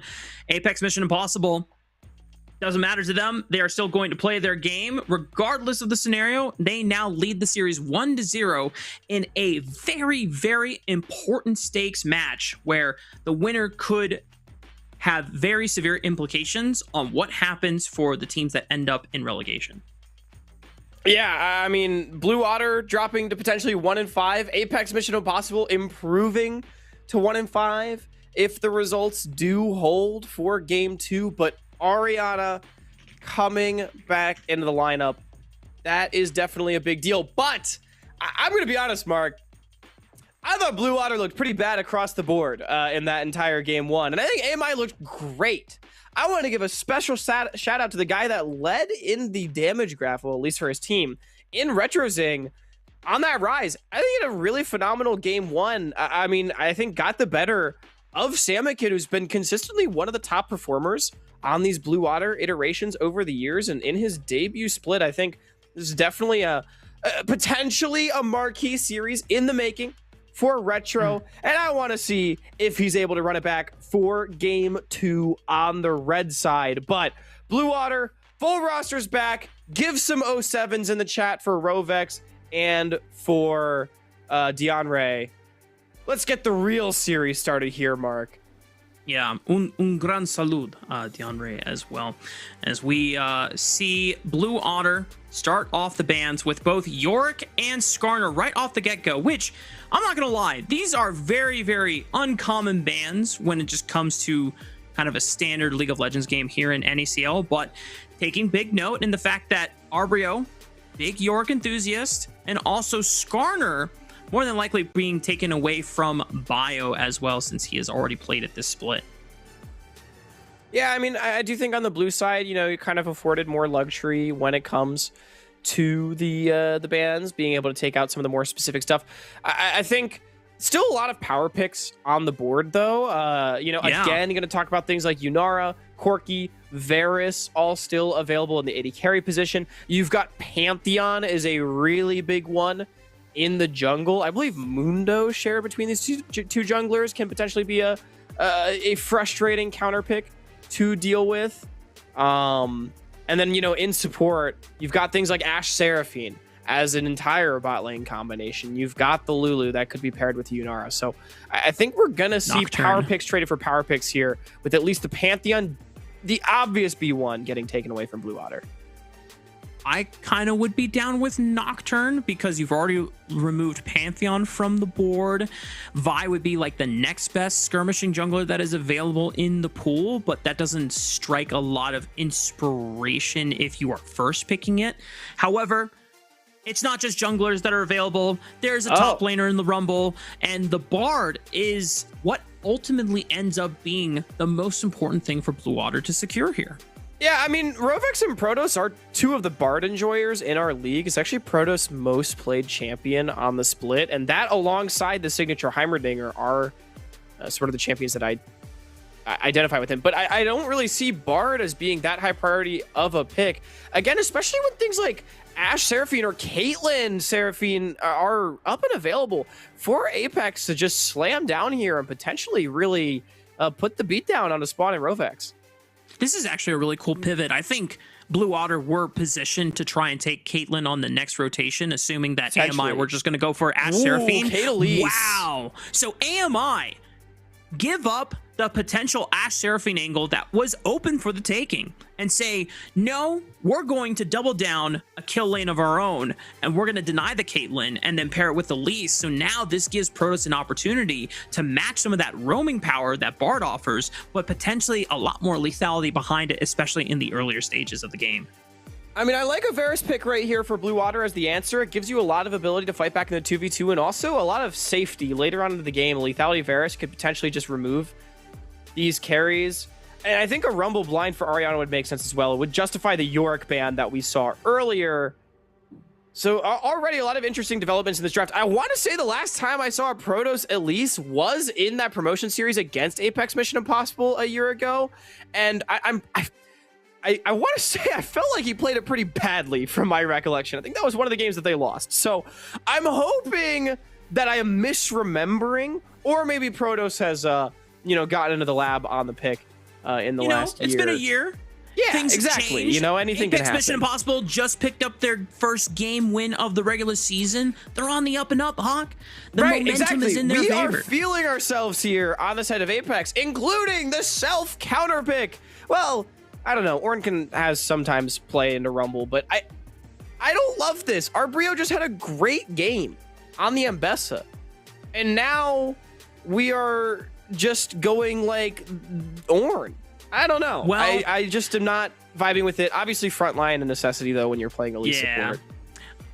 Yeah. If your support, obviously, Enchanter is not necessarily a tank either, but someone definitely has to frontline. I love the fact that AMI are sniffing out any jungle counter picks that Munchie is setting up for, since they have left the jungle pick off the table in the first 3 champions that they have selected for themselves in the composition. And I don't know if it was going to be a mastery angle, but then again, that's what I said last time when I was casting with Beatdown, and then they slammed in anyway, and obviously Munchie would know best. But there's the Nocturne ban that I was expecting to come out, since that felt like, to me, the most prevalent jungler still left up. And now it really just comes down to Vi as the next best skirmisher. Vi could actually be a really good ban here for Blue Water. I don't think it makes a lot of sense with their composition. I mean, it's okay, but I don't think you need it. I would be pretty afraid to be playing Varus or Rumble against Vi, Caitlyn, Elise. So, unironically, depending on what AMI goes on for, I actually think, I kind of joked about the Mundo, but I think that pick is looking pretty strong for Blue Water. Depending on, I would imagine you're picking jungle here if you're AMI and counter picking for Retrozing, who again, coming off of a great game 1. We'll see. A lot of mages still.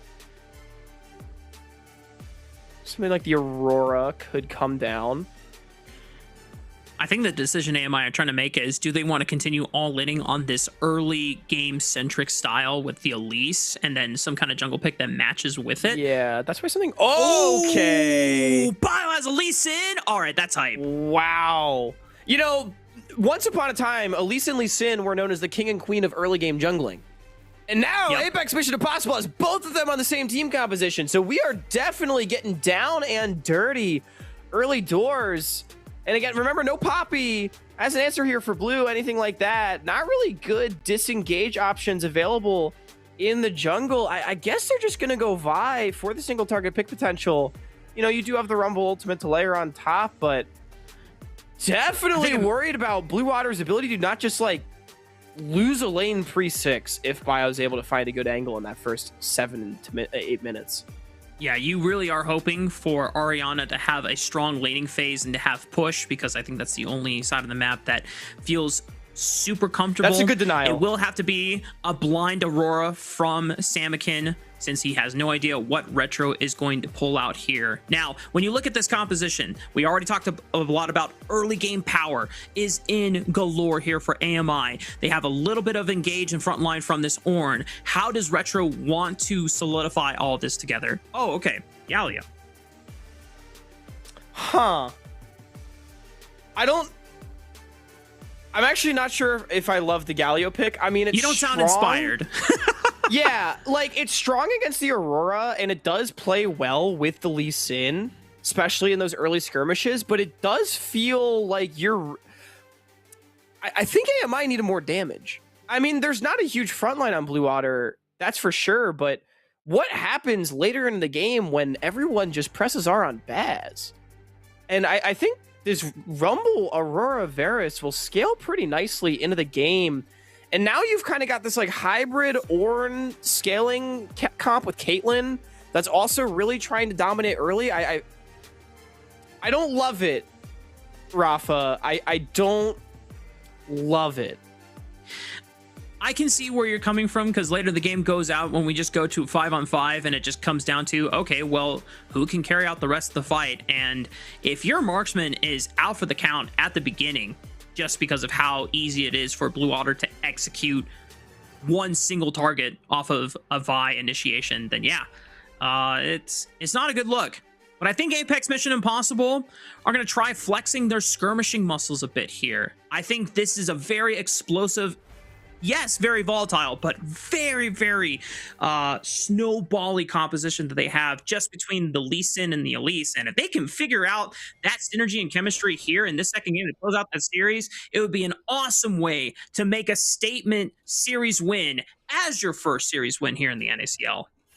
Yeah, I mean, this would be quite a composition to cap off that first win with. I most certainly agree with you. And I mean, you've got the A5 Wagyu Beef Squad composition on the top side. Definitely going to pass the stat check if they do get going.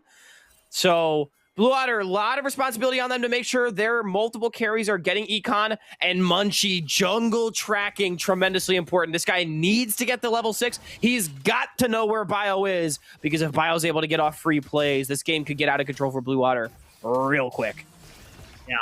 I imagine that maybe Vi wasn't the most exciting prospect, but as soon as you see a Lee Sin, Vi is like not straight up 1v1 counter to Lee, but team counter wise, if you ult him, it doesn't matter if he's got a Q, if he's got a safeguard, he is getting locked down. And that is just the most reliable way of trying to deal with someone that is as slippery as him, even in the best hands. But with both of our junglers, interesting pass. Obviously, Bio is just clearing out normal from top to bottom, but Munchie actually went for Raptor first and is leaning into his entire top side. So he's reverse clearing and is going to end up on the bottom side of the map by the time he's done.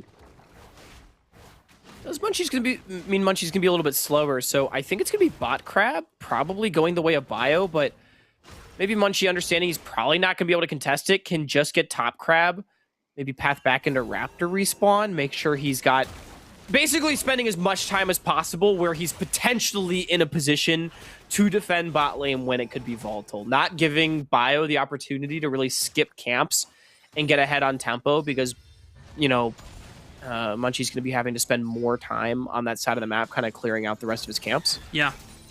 But, you know, again, when we're talking about Vi really needing to get to level 6 as fast as possible, that little bit of extra time spent reversing does slow him down. Got a quick ping from Arbrio, who took a timer to get some vision on that blue side, sees that both the blue buff and the Gromp are gone, and since they know they saw Munchie take Raptors, I think they are able to put together that he has gone for this route and very specific path in particular. So Bio, like you mentioned, will be the first one onto the bottom crab since Munchie is overall delayed, but he is here on the bottom side of the map in case AMI were in position to try and set up a dive, which you definitely can between Caitlyn and Elise.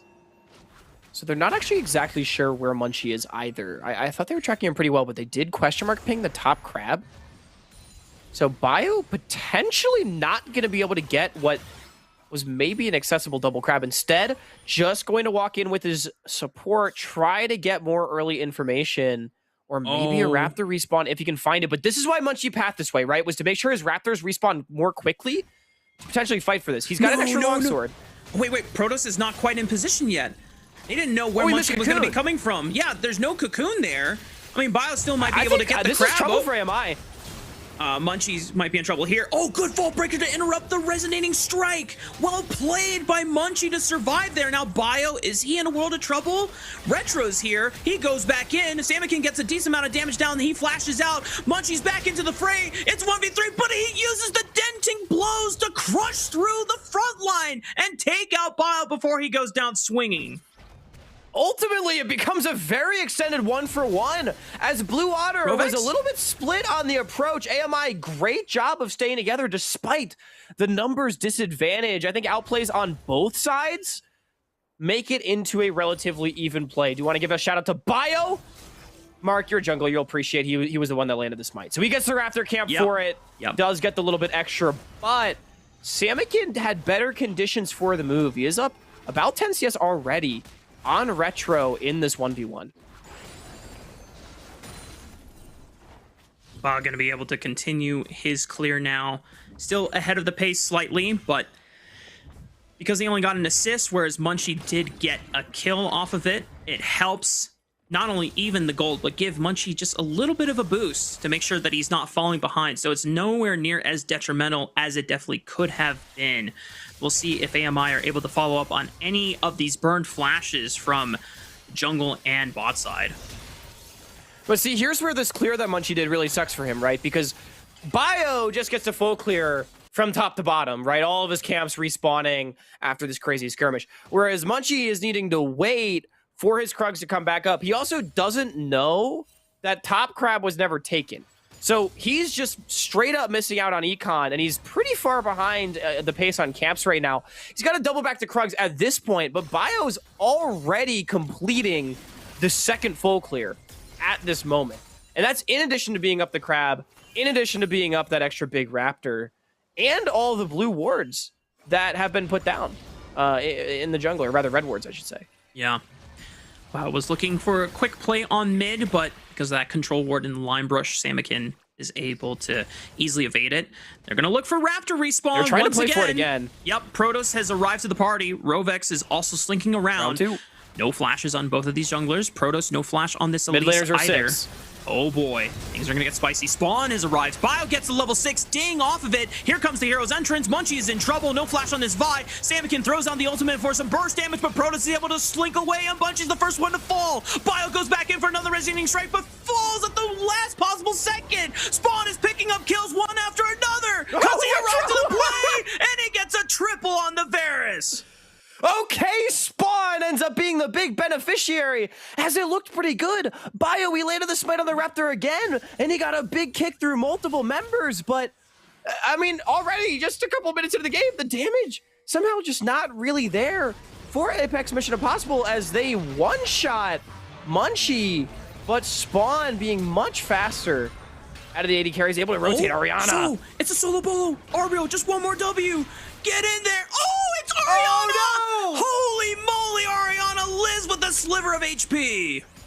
That's the grand view difference right there. Ariana coming off the bench, and he's able to dunk the opposition. That was quite a top lane 1v1. I think Ariana wants the flash back, but hey, he ended up getting the kill, so doesn't matter if it looks pretty. If it ain't broke. You could definitely see him. That's a pretty big solo kill pickup as well. Yeah. For Ariana and Blue Water, as they are now up 1.5 thousand as we approach that 8-minute mark. I mean, the player cam reaction from Ariana said it all. He was in disbelief that he actually managed to squeak out of that one, the victor. I think we both imagined that, oh, the Mark, early flash. I like to say he fell down the stairs, but he still made it to the bottom. You know what I mean? That's like, oh, yeah, okay, sure, yeah. Have you ever heard the term, he Beyonce'd that? Where, like, it looks like you fell, but then you pull it off, and you just made it look like, oh, yeah, that was totally intentional. I like that. I'm going to keep that one in mind. He Beyonce'd that. It's a very fun theater term that I grew up with. I'm a big fan of it. Oh, boy. Spawn's here, so not really able to trade back. Protoss, when he lands the cocoons, definitely a lot of damage that can come through. But I think Blue Water are going to give them some more credit again. They're not really down too much in the bottom lane, which is that massive win condition for Apex Mission Impossible. Baz, he threw the ace in the hole around that last skirmish in, but he didn't get an assist or a kill off of it. So, you know, being behind the curve towards this opposite number. They're going to attack mid lane. Retro might be in trouble here. Bio drops Dragon to be able to aid out his mid laner. Protoss misses the cocoon. And the Dragon is stopped for now. Blue Otter being able to use their ultimates just to pull AMI to mid lane. Yeah, I think that's a great example of how, you know, getting kills or summoner spells is not everything in League of Legends. Blue Otter using their ultimates just to be able to take space. As let's go way back, we get the precision play by Philips Norelco Oneblade.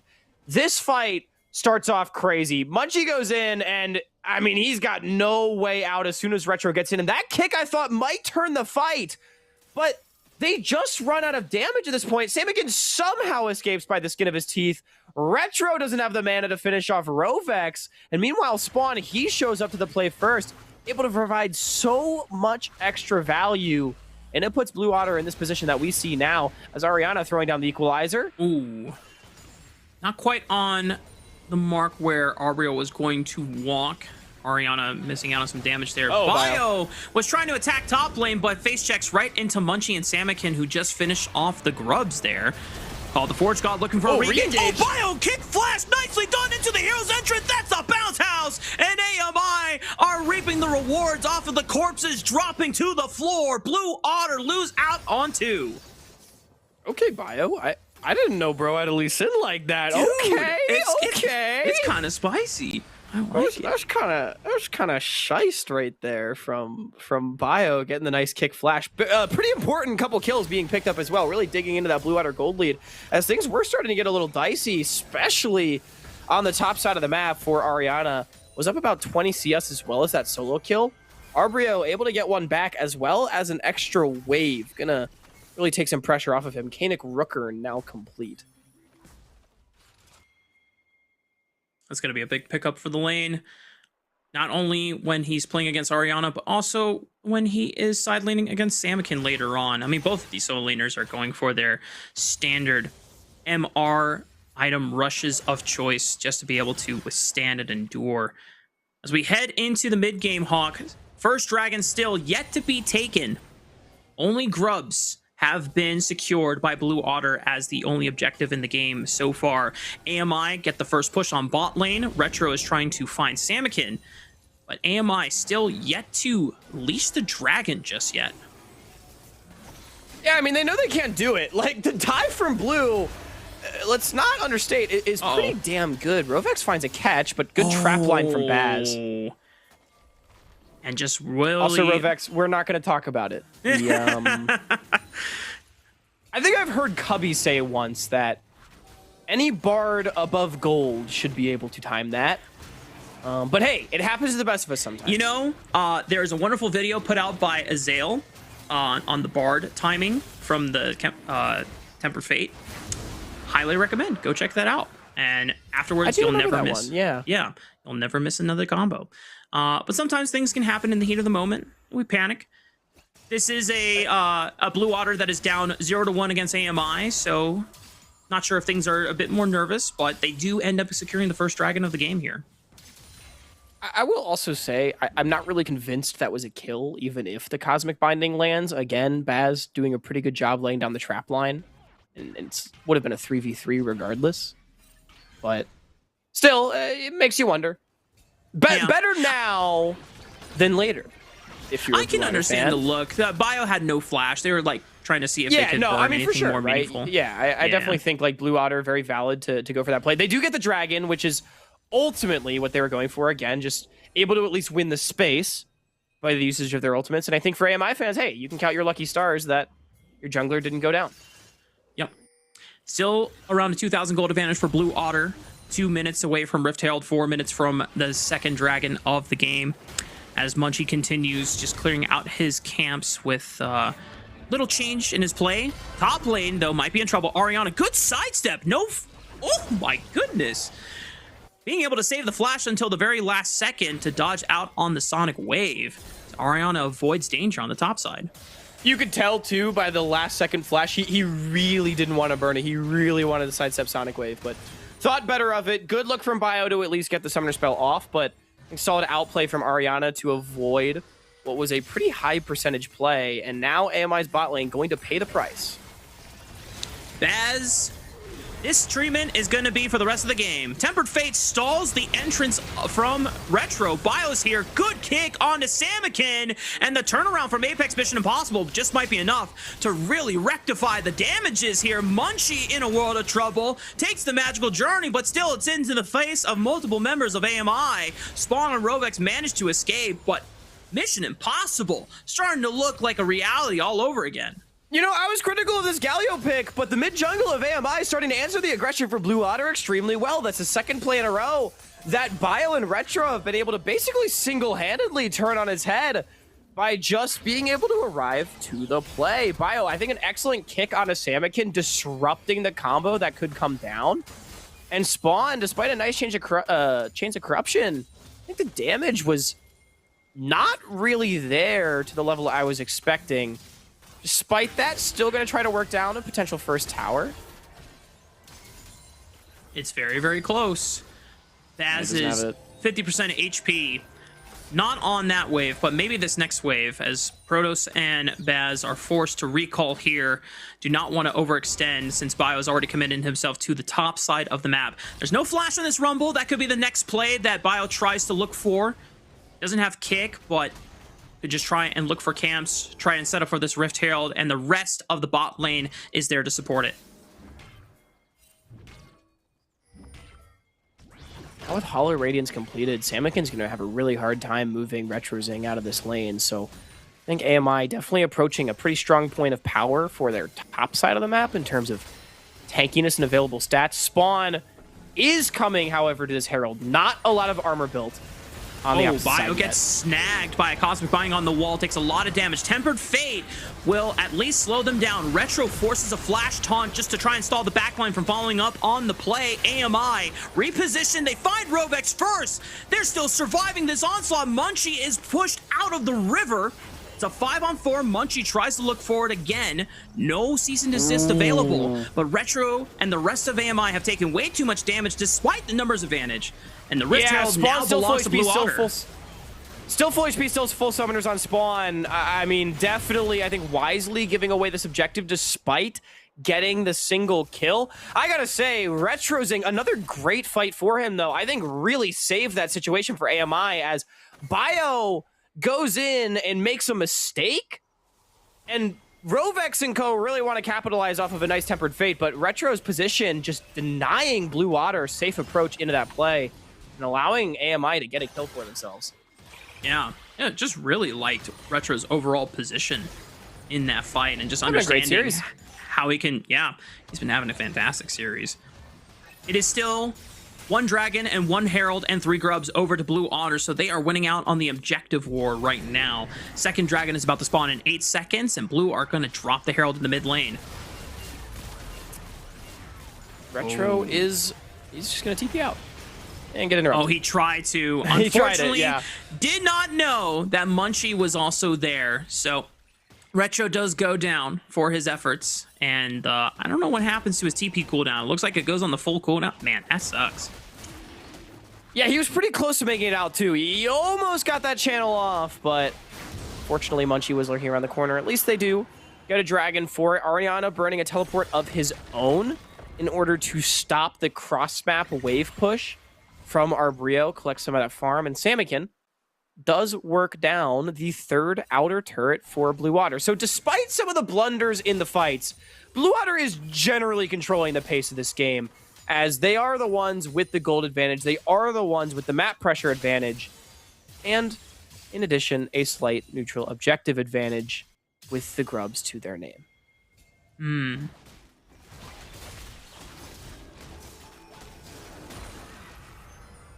Thankful that they are at least slowing down the Drake stacking from Blue Honor. Want to go back over to the composition win conditions that we outlined. And one of the big fears you had about AMI's comp is that if they are not able to really get this snowball going for themselves and embrace the skirmish mastery that this composition really thrives on, then when we get late enough and it really just comes down to which AD carry is pumping out more damage. Hang on, mid lane fight, Tempered Fate once again stalling out the play, but the taunt does not connect onto Munchie since he flashes away. Ornn, with the Call of the Forge God, gets the knock-up down. Munchie's the first one to drop. Can AMI look for any further members here? But it looks like Apex Mission Impossible just being able to punish another play by Blue Otter. I mean, this is like the 5th time this season I feel like I've seen Munchie just be way too far ahead of his team trying to fight in the river. I just don't understand the need to make that play. A lot of resources burned on both sides. Good claps from Apex to get a kill for themselves. And critically, it goes to Baz, which you were just talking about. Cardos. Is he okay? Bio gives him a shield to comment. Oh my goodness. Ooh, just okay. shy. He is okay. He did not get Buster Wolfed by... Wow, that's a scary Terry Spawn there. That's quite the pull, man. Are you okay? But anyway, yeah, kill going to Baz is big because I think my general concern for Apex is I think by the time Baz starts getting strong, that's when we're going to see this Galio and Lee Sin and Elise really start to lose their value. But, you know, hey, kill going over means maybe there's a way. I think generally AMI has been outplaying in these fights, which cannot be overstated, but I really still just do have concerns about Baz's ability to solo carry this game against a Vi Rumble and as really the sole DPS. Yeah, and the big caveat for some of these outlier champions like Lee Sin and Elise is we just feel like it really does scale with the pilot, right? And I think Bio has shown that he's been a pretty adept Lee Sin so far.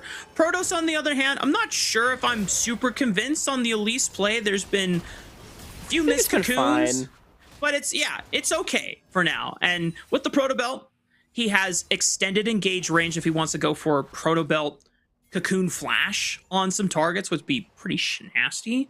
And with Repel, it always gives you turret dives angles. But we'll see how AMI continues to problem solve on the fly, because the execution needed to make this composition work is a lot higher than what Blue Otter are working with in this game. Well, and that's just it, right? Like, we can sit here and say, oh, you know, Protoss' Elise has been fine. I don't think he's, like, ran it down or anything. Not even close. He's had some decent plays.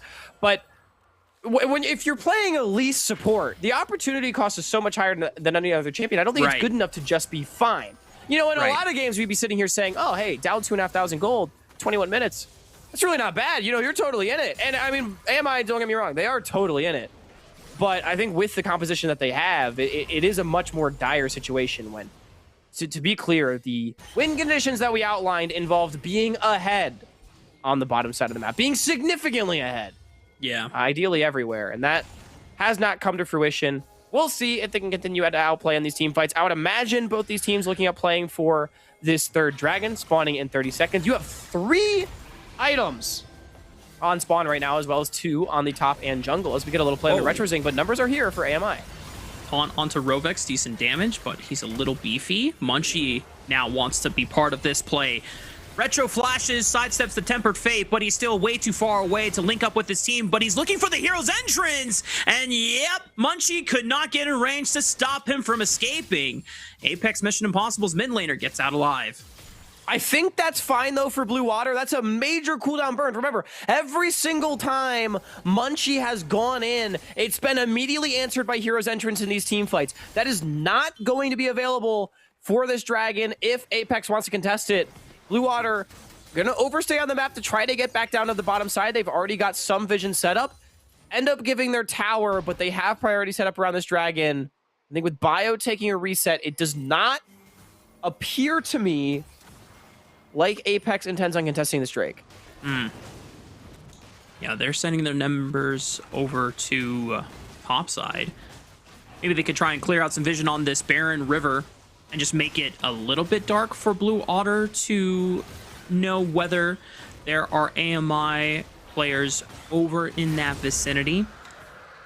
They will have to take some time to group up and make sure that they are contesting and face-checking bushes, since if one squishy member goes in and you face-check Elise Cocoon or Lee Sin, then that could just be a barren rip off the top from there. But Blue Otter will take their wins with the second dragon for themselves. 2 dragons away now from Cloud Soul, which the next one will be in about 4.5 minutes time. And when I look at how much the game has slowed down for Blue Otter. It goes to even more greater concern that AMI are not necessarily finding a way back into this game just yet. And I think it just goes back to the fact that Spawn was able to find that recall timer right before that third Raptor respawn and just was there for the fight, because he's been ahead ever since. Fool me once, shame on me. Fool me twice, shame on you. I think as the old adage goes, Blue Otter definitely was ready for that second Raptor fight, and Spawn. It's funny, he's not gotten any kills since then. He's not even participated in a kill since then. But his gold lead is still 2,000 individually. He's farming very well, and he's still exceptionally strong as... Okay, Baz. Wait, Rovix is dead. Munchie goes all the way in and is able to at least trade 1-for-1. Munchie almost falls to the turret, but still has a few hundred HP. Samikin just burned his ultimate there. Looks like he was able to escape a gank attempt from Bio and Arbrio. So... just a trade of kills on both sides of the map here. Yeah, looks like Baz kind of sauced on Rovex right there, but then immediately got hit by the ultimate outplay of Vi press R. Loses his flash for it as well, which that is problematic. Should not be up in time for the Dragon in 3 minutes, which when we do look at, potential game-deciding fights, we didn't get one at the last Dragon, but I think, as we've identified, the later this game goes, the higher it's going to get for Blue Otter. So I think a big summoner cooldown that AMI is not going to have access to for, I think, a fight that they have to / want to approach in the future. Definitely need to exercise extreme caution when it comes to those moments, as Rovex might be looking for Arbrio. There is a flash and a teleport available on this Ornn. Not sure if he wants to burn either, if it will really yield any results. Can AMI look for Baron off the flip right now? Because they're showing 4 members on the bottom side of the map.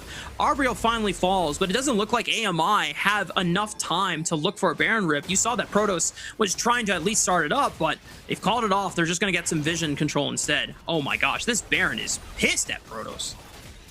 But they're still going for it? Still, I mean, Blue Otter's still pop, but this is not real. They don't have damage on this. Well, no. At least and Lee Sin have execute and percentage max HP damage, or at least on the Q. However, Temper Fate is going to stall it. Yeah, they can't do it anymore. Yeah, I mean, they just don't do enough damage to it with only the Caitlyn. It's an honorable idea, but I think Blue Otter was very well aware of how long it would take and understood the risks of the play that they went for. So they end up getting a kill in a tier 2 tower for basically nothing on the side of Apex Mission Impossible. A quick Bard ult expenditure, and they'll say, okay, cool. They'll still be up in time before the next Dragon of the game, which is all we care about. AMI is now just trying to fish for any stragglers that are overstaying their welcome on the map. Not going to find any right now. I think next thing on the chopping block for Blue, obviously Dragon in a minute 10. They've also got this last tier 2 tower to knock down, worth quite a bit of gold for them. That looks to be the priority at the moment. If they can get it on this wave, still plenty of time to make it back down for that Cloud Soul point, should they choose to take it, or maybe just to set up for the Baron and forcing Apex to face check. All 4 members are here. Retro's TPing in. Call the Forge God still tags Spawn despite the flash, but he's too far away for anyone to really follow up on the engage.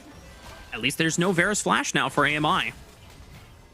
Yeah, I mean, a teleport and a single ultimate burn for a flash off the most important member. Pretty good look there from Arbrio. Able to force that one. As here comes another engage. Retro is momentarily stunned by the Tempered Fate. Chain of Corruptions also tagged him, but really nice buffer on the Justice Punch. Gets him out. That's 2 ultimates gone from Blue Otter. It's now Ariana, Munchie, and Samikin left with playmaking tools in their arsenal. Bio's going in onto Ariana, kick flash in, but Hero's entrance was canceled. Retro no longer have access to the ultimate. Samikin trying to flank on the backside, but now forced away since Baz has the protection of Retro and Arbrio there to back him up. Dragon has spawned. Munchie's leaning towards it. Bio's at 50% HP. The rest of AMI trying to decide whether to go forward or go back for this Samikin play. I think AMI really needs to give. I mean, they still have the equalizer and the cease and desist. There's no way you can approach into Fog of of war against Blue Otter with those cooldowns available. They're going to try to go for Salmon flashing.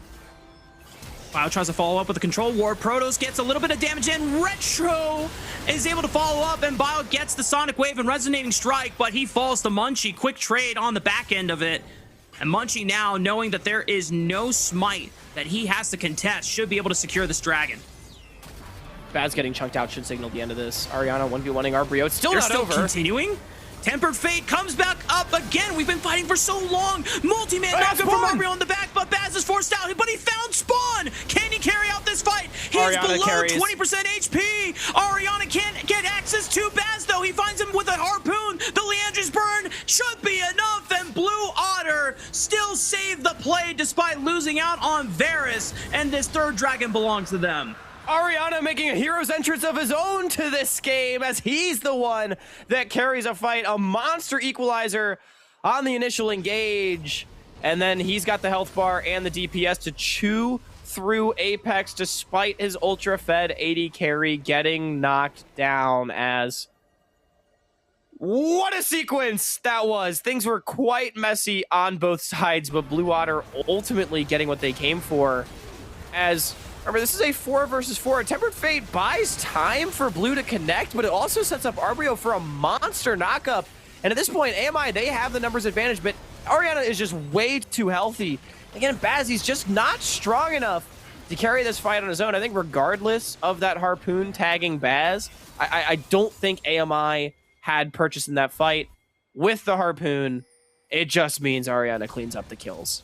Mm-hmm.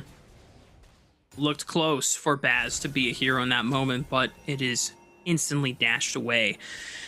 And now Blue Otter have a 5,000 gold advantage here at 30 minutes off of a composition that we have talked many times throughout this game so far, that Blue Otter, in terms of just execution floor, is much lower than what AMI are trying to pilot in this second game of the series. So if we thought that it was already a difficult game state 5-10 minutes ago for AMI, it's even more dangerous. So critical item spike that I don't believe Baz had in that fight is 3 items with upgraded Orin Infinity Edge. I don't believe he had all 3 items for that previous one. As okay, we have a long TP flank. Munchie's looking for Protoss first. He's in spider form, waiting for the repel before he commits to cease and desist. Retro and Bio trying to force another play. Arbrio TP's in. Munchie is completely far away. He finally rejoins the fray. Rovex stalls it out with Tempered Fate. Bio's in the middle of everyone. It's just the GA that pops. Hero's entrance was on a couple members here. Baz finally arrives, is trying to do some damage now, but he's not finding auto attacks on any members. He looks for Samakin first. Protoss finishes him off, picks up a double. Munchie and Ariana are forced off the play, and somehow no one died from AMI. 3 for 0, and now Baron in their sights, and I don't think Ariana and Munchie have the cooldowns to be able to flip it this time. This is crazy. I want to look at that fight again. It seemed like Blue Otter had a really good position, but the TPs coming in, the hero's entrance, as you said time and time again, have always just forced Blue Otter a little bit on the back foot, and they just could not find a way to navigate their way out of that fight. Yeah, I'm going to be honest. Bio and Retro are carrying this game very hard. The kick through multiple members of Blue Otter to just sort of buy time, get damage through, and then Retro the entire time just does such an amazing job of frontlining and CCing members. Remember, this Blue Otter composition is very squishy. They have to rely on their range and their slipperiness and their ability to blow up members of Apex for their fight to work. As soon as the CC starts coming through, as soon as AMI is able to drive a wedge through their plans, it can fall apart very quickly. And it's Bio and Retro that continuously have led that charge. They're now the ones with the Baron in hand for Apex Mission Impossible. Gold lead cut in half, and the map under their control.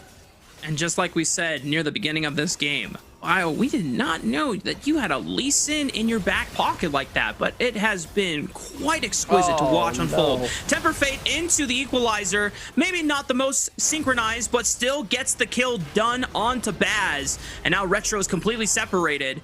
And when AMI are not able to function fully as a 5-man death squad, this composition starts to fall apart. Blue Otter being able to make a nice return play.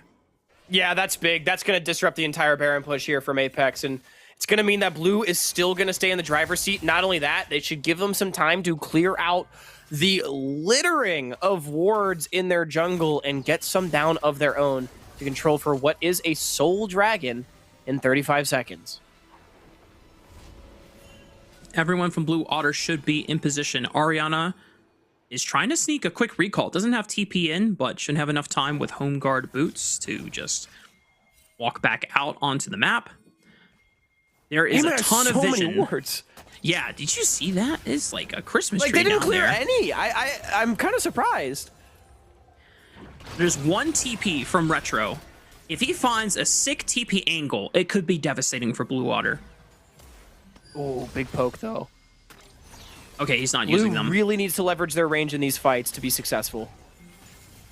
Retro just TPs to an outside ward, picks a safe angle. Bio is pushing through into the bottom jungle. Are they just going to willfully... Yeah, they're just trying to give it up. They're trying to trade for turret push instead and just use their Baron buff, saying, you know what, Cloud Soul, whatever, it does not matter. They get a tier 2 turret, they're going to push onto Inhibitor, and, I mean, Blue Otter are trying to commit a couple members to the Dragon so that they at least secure it. Munchie, is he going to look for a flank with Ariana? This could be the game right here. AMI they're going to try to engage have on to turn Ariana. onto Ariana. They got him. Call the Force God. They got him. He didn't have time to pop the Seeker's arm guard. He was stuck on a trap. And Blue Water are now down a member. Yeah, Protoss, he found the cocoon to set that one up. That's a really big look and good heads up understanding of the situation from Apex that they were in. Able to get out of there alive. Now, shutdown goes over. I think ultimately the trade of a tier 2, a tier 3 tower for Cloud Soul, though, is not worth it for Apex. I think Blue Water is happy about how the sequence went as a whole. Sets them up in a better position for the future fights, despite trading down in gold and temporary map pressure. The game is pretty darn close, all things considered, but that Cloud Soul might come back to haunt AMI. But I don't even know if I hate AMI for making that trade. I definitely don't think it was strong, like you said. It was a tough position to be in. Yeah, but I think they're trying to pick what could be like the lesser of two evils in this instance. It's like, well, do we try and fight for this Cloud Soul and potentially lose the game? Resistance. Yep, exactly. And at least mid lane is now open. Mark, would you say it's concerning at all that with a double tank composition, AMI does not feel confident to try and take space in the river to fight for these neutral objectives? Is that a red flag for you and AMI's team fight capability in the late stages of the game? Because that is my bump with the decision-making process there is like, I mean, what are we doing with an Ornn and a Galio if we're not able to try to walk into that space? Sure. I mean, I do agree. It's definitely the safest play. You know, it avoids losing the game on the spot. And as we have seen, when AMI is taking fights on better terms for themselves, they are generally outplaying Blue Otter. So maybe for that reason, you know, why even take the risk of potentially giving Blue Otter a look that they want? Maybe. We do have Baron in 53 seconds. Munchie is just supporting Samikin on this topside push. Arbrio pushing out on the bottom lane. My only cope, I'll say, and we can revisit it later, is that AMI allowed Cloud Soul so that they could flip for Elder. And that's the game. Hey, it worked for NRG last week. True. Just be like Kisno. As Baz flashes out of a Tempered Fate, Protoss was slowed down by the Equalizer, tries to flash away. I think the Leandries might cook him in the end. Oh, he lives. Just barely. Can Blue Otter rip Baron on spawn with Protoss being forced out like that? I think the answer is no, but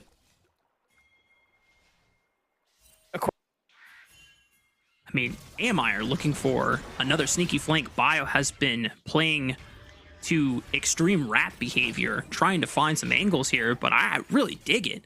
I mean, Lee Sin is not a conventional fighter. They can win. Yeah. They have an idea that he is around in the area, so Bio's going to have to change up his attack pattern. Right, there's only so many places Lee Sin can be on Summoner's Rift right now. Oh my god, he's so deep. They're looking for him. They know he's somewhere. He got spawned! He got spawned! He got spawned! He has flash available. He flashes to the left. Cause the Force God finds him! Can they carry this fight out? Baz is caught under fire, but Munchie gets exploded. There's no proper follow-up for Blue Water. It's 5-on-3 in favor of Apex Mission Impossible. I don't think they're going to be able to end the game. Inhibitor seems to be the first priority, but so much of the DPS is gone for Blue Water. Rovex on a mission to cut the wave. Are they really that desperate? Do they think they're in danger of losing? Yeah, maybe. There's no Baron.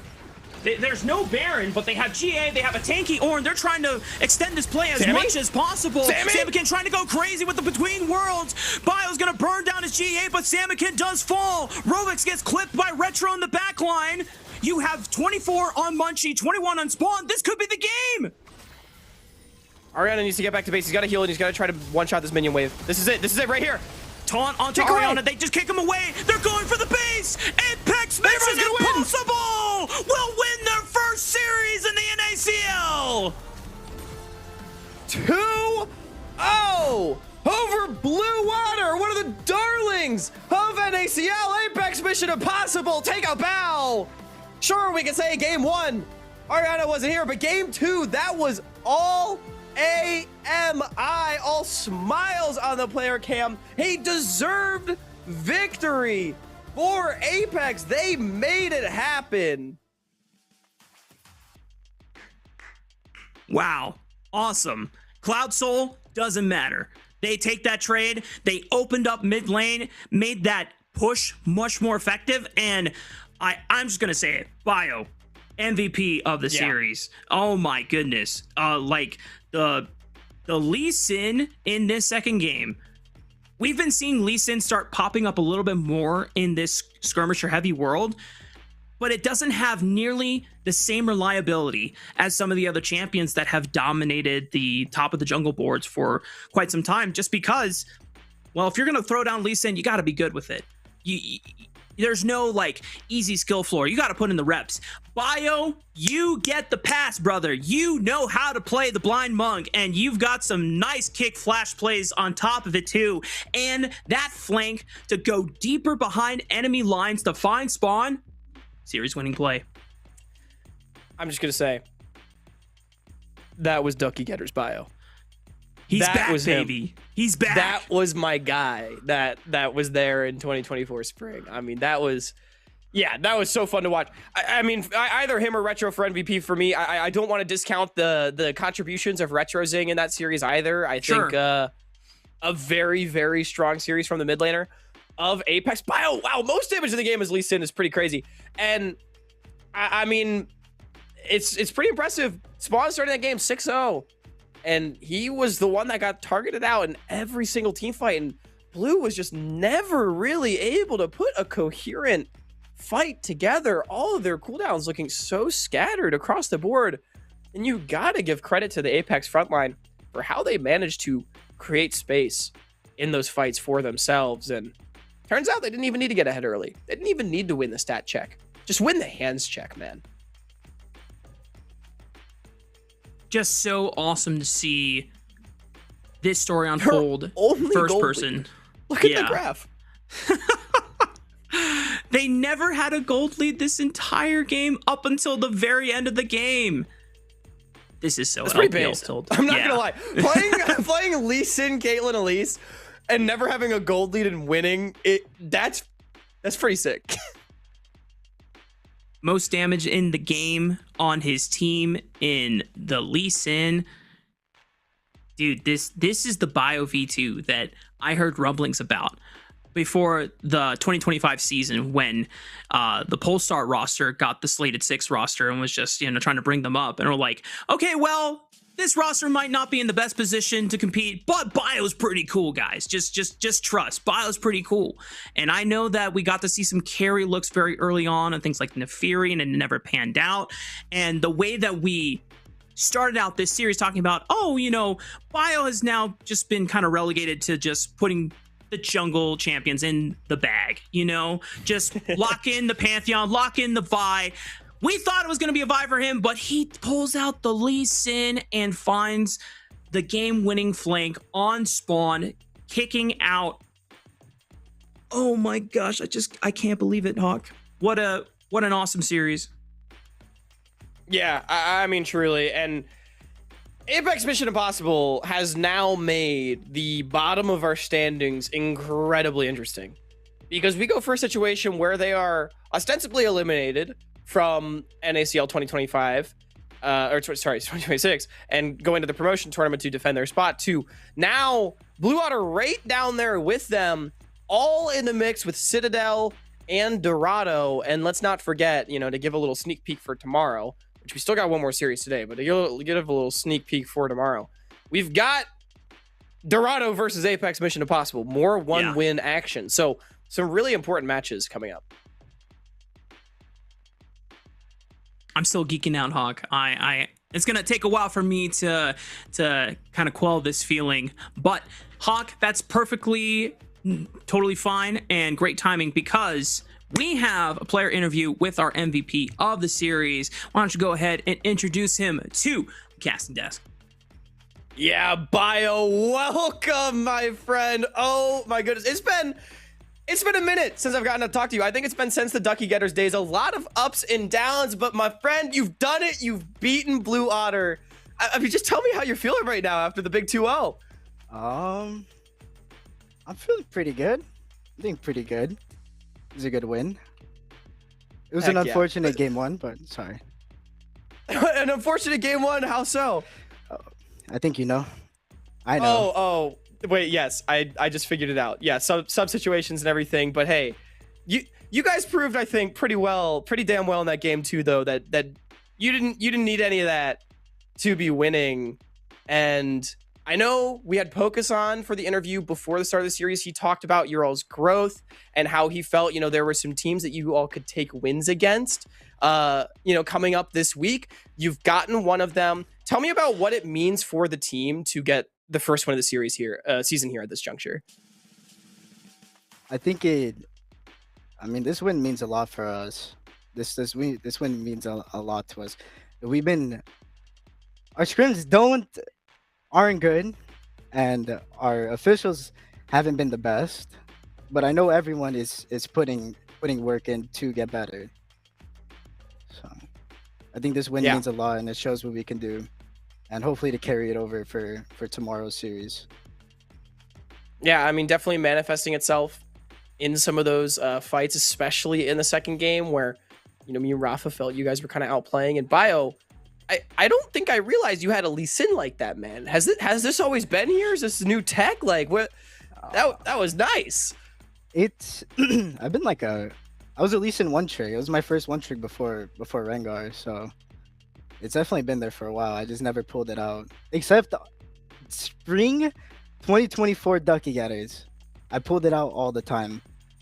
Did you? Oh man. Okay, I'm just forgetting my Ducky Getters lore then. That's on me. Well, I'm glad I did say that looked like Ducky Getters Bio to me. Man, I'm so happy we got to see it. You got Dorado now coming up tomorrow. Another big series for you guys. Anything to say heading into the next one? No, I just want to have a good series against them. I know they have a couple of Polestar members, those who know, but yeah, I'm excited to play against Dorado, especially against Bobby.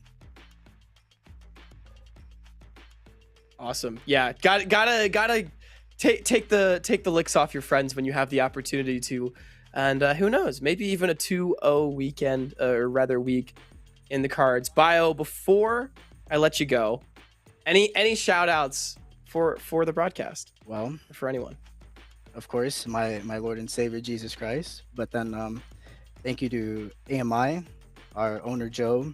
Pocus has been doing an amazing job for how he's trying to coach us, especially the last week has been insane growth for us. I don't know, I don't know if anyone has that feeling where you're just in the dumps, but then it randomly clicks. Like we've been feeling that click recently. And then shout out to all my teammates on AMI, and then especially like Arbrio's growth has been absolutely insane. I didn't think this guy would ever be this good, or like this fast is good. So really appreciate that and how much work he's putting in as well. Hey, shout out to everyone on the team. I mean, hey, the growth is absolutely apparent. Bio, massive congratulations to you again, man. Always rooting for you, always rooting for all the Ducky getters. And we'll see if the good vibes could keep going tomorrow. But at least for now, an impressive win over Blue Otter. I'll let you go. Go enjoy your evening. Get all locked back in for the big series tomorrow. We can bring Rafa right back on in here as, man, that really was, it was cool to see, especially at the end. Like, if something really did click for AMI in the last week, I believe it. Like, that happens for teams, and that can change everything. I think you can tell that just how structured their play has improved just off of this series look alone.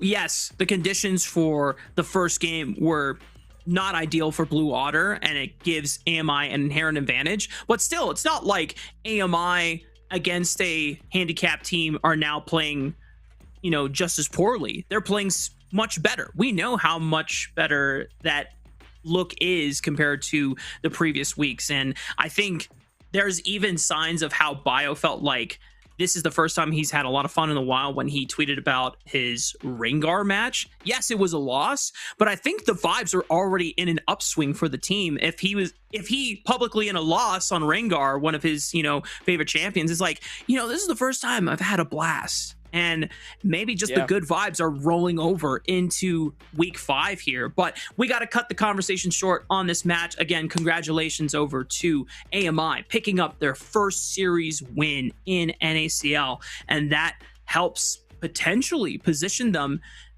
in a spot where they don't have to fight their way through promotion relegation again going into the second split. But we've got our second series locked in and ready to go. Let's start highlighting Conviction and Supernova. Now this one, oh boy, Hawk, where do we go? Actually, you know what, I know exactly where we're gonna go. We're gonna get some thoughts immediately from Coach Bach from Supernova right before this match. So let's go ahead and bring the most handsome man that I know. Sorry, Desterux, I need to throw some love over to Bach real quick.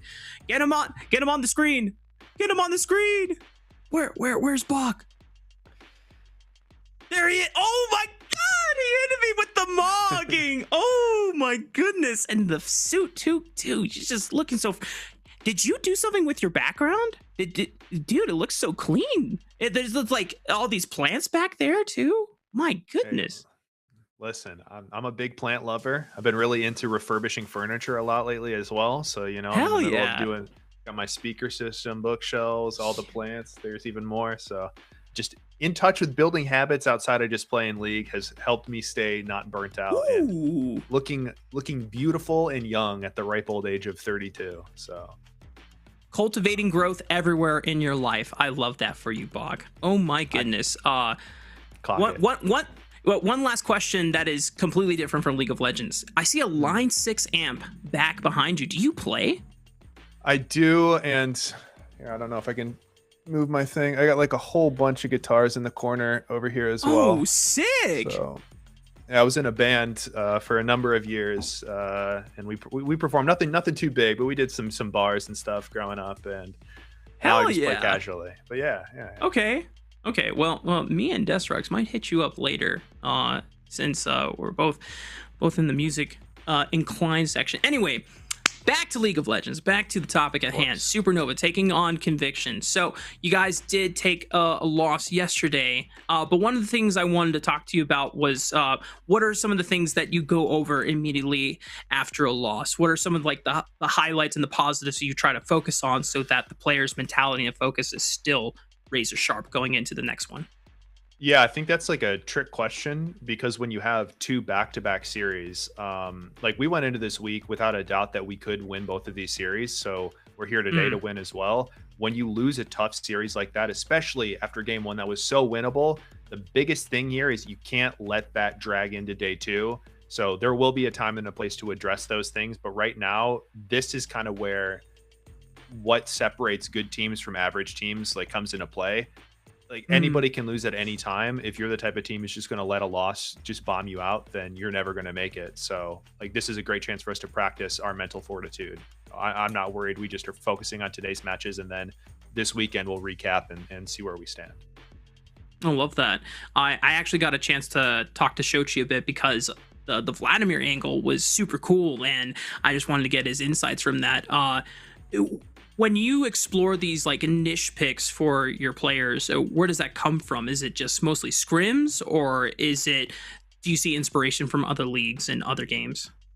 I'm not gonna lie, like I'm a big you always have to justify these two like contradicting viewpoints as a coach, right? It's like, one, all these Asian teams are really good at the game and these guys are doing this and it's working, so you kind of got to at least see what that's all about. But then two, these players have been grinding and playing and they have these pocket picks that have good angles, so you got to have just enough of an open mind to know when to pick the stuff, but not like completely throwing out, oh yeah, we're just going to give away every OP stuff or every OP pick and just pick our pocket picks. So all I got to say is Chase, Shochi, unlimited champion pool, champion Woo! Ocean. So expect some spicy stuff from him again. Like, you can't prep for this guy.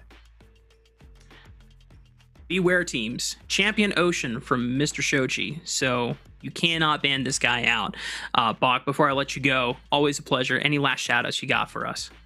Yeah, dude. Shout out to Deos and the Sentinels. Apparently, I think they're in like the qualifiers for, I mean, say what you will about the ENC, like not a huge thing, but like I think it's really cool that his team, Deos, smart guy, obviously was in tier 2 last split. I want nothing but the best for him, and I think it's really cool because I'm following in his footsteps. I want to be there someday in LCS, so to see him succeed, beautiful, wonderful to see.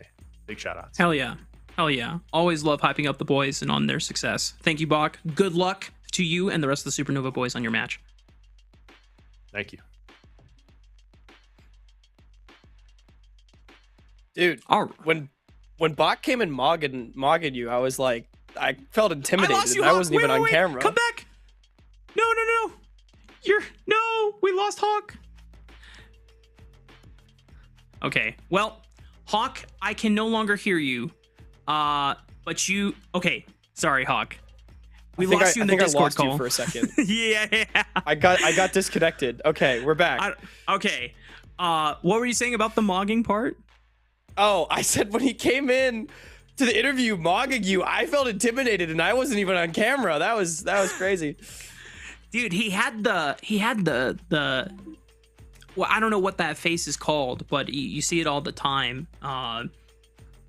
Something along these lines. Anyway, you know what? Bach mogging, Shochi mogging. There's like coach mid synergy already, since Shochi has done a lot in terms of using the player cams to its full potential. But let's go ahead and dive into our final series of the day here, week 5, day 2 of the NACL.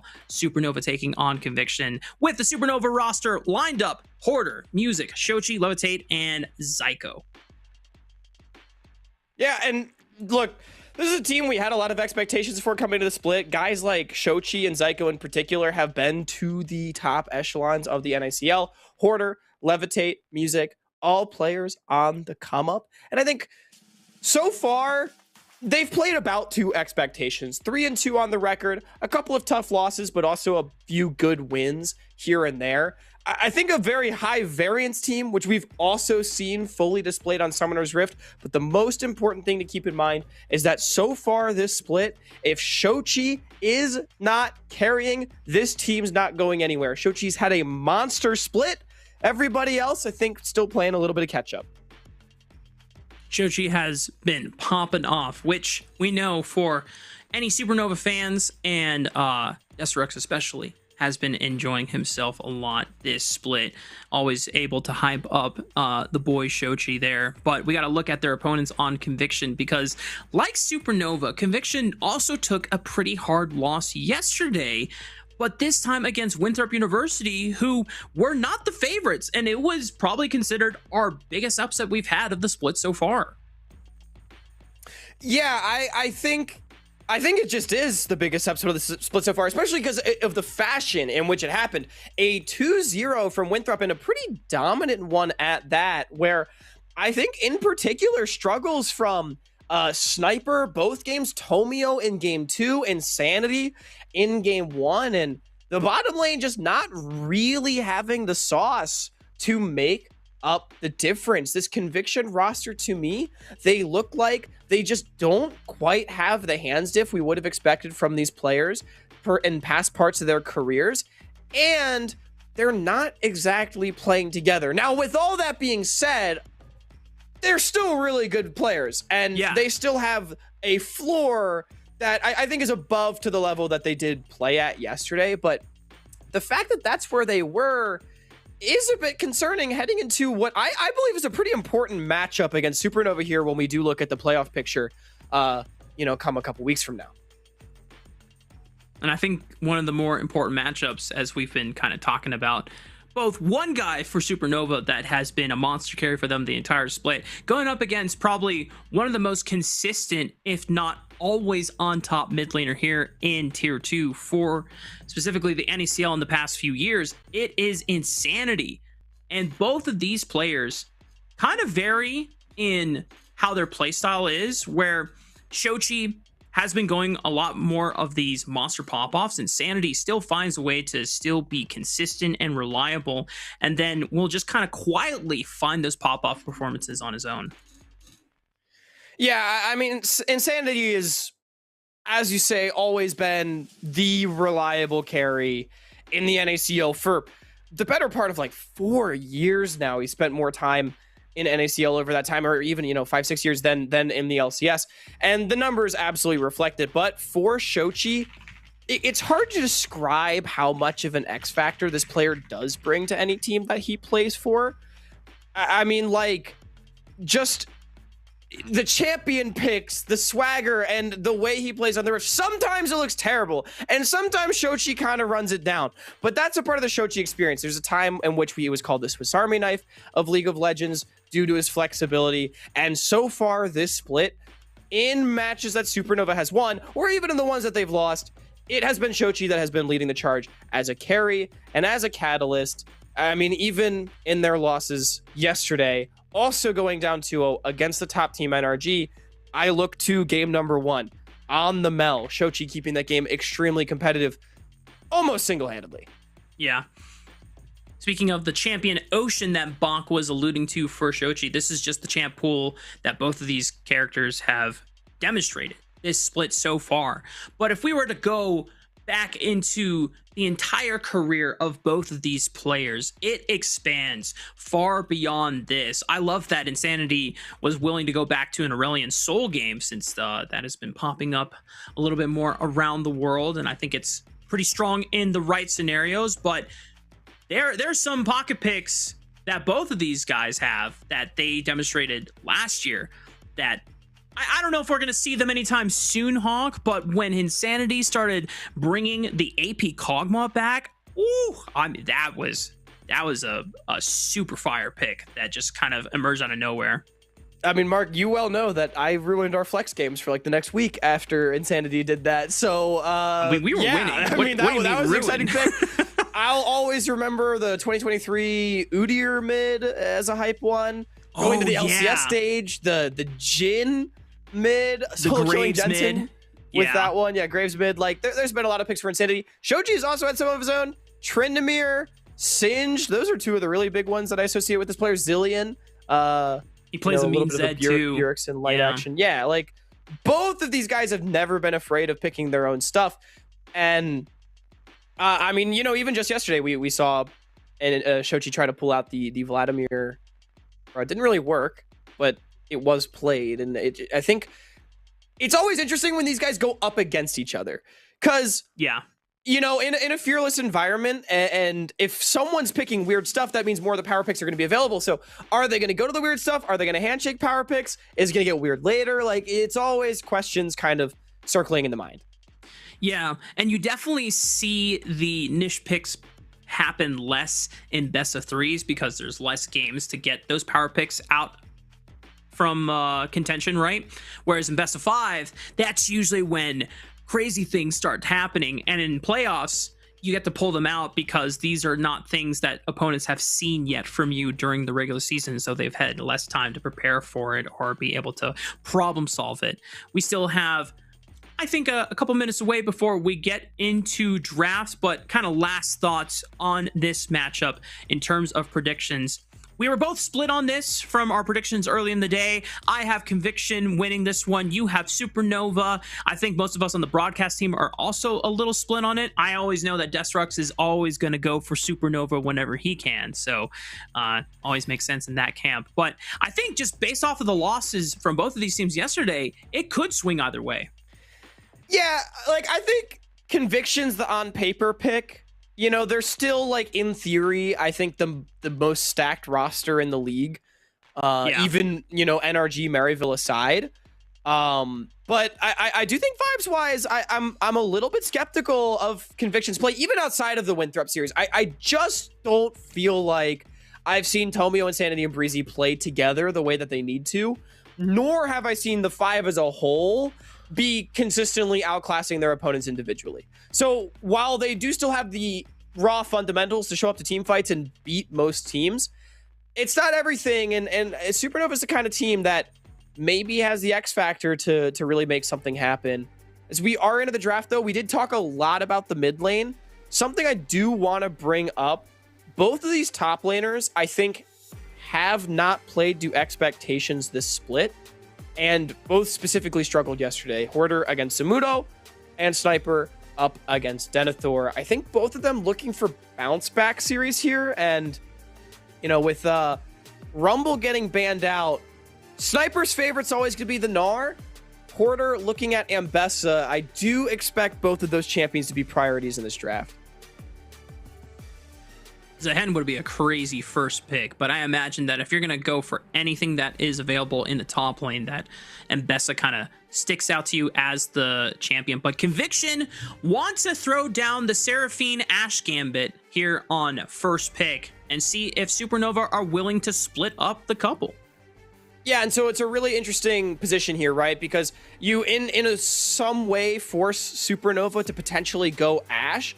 It also makes Jarvan a much more powerful pick for either side, right? Against that sort of a mobile AD carry. So it diminishes Supernova's ability to pick exactly what they want.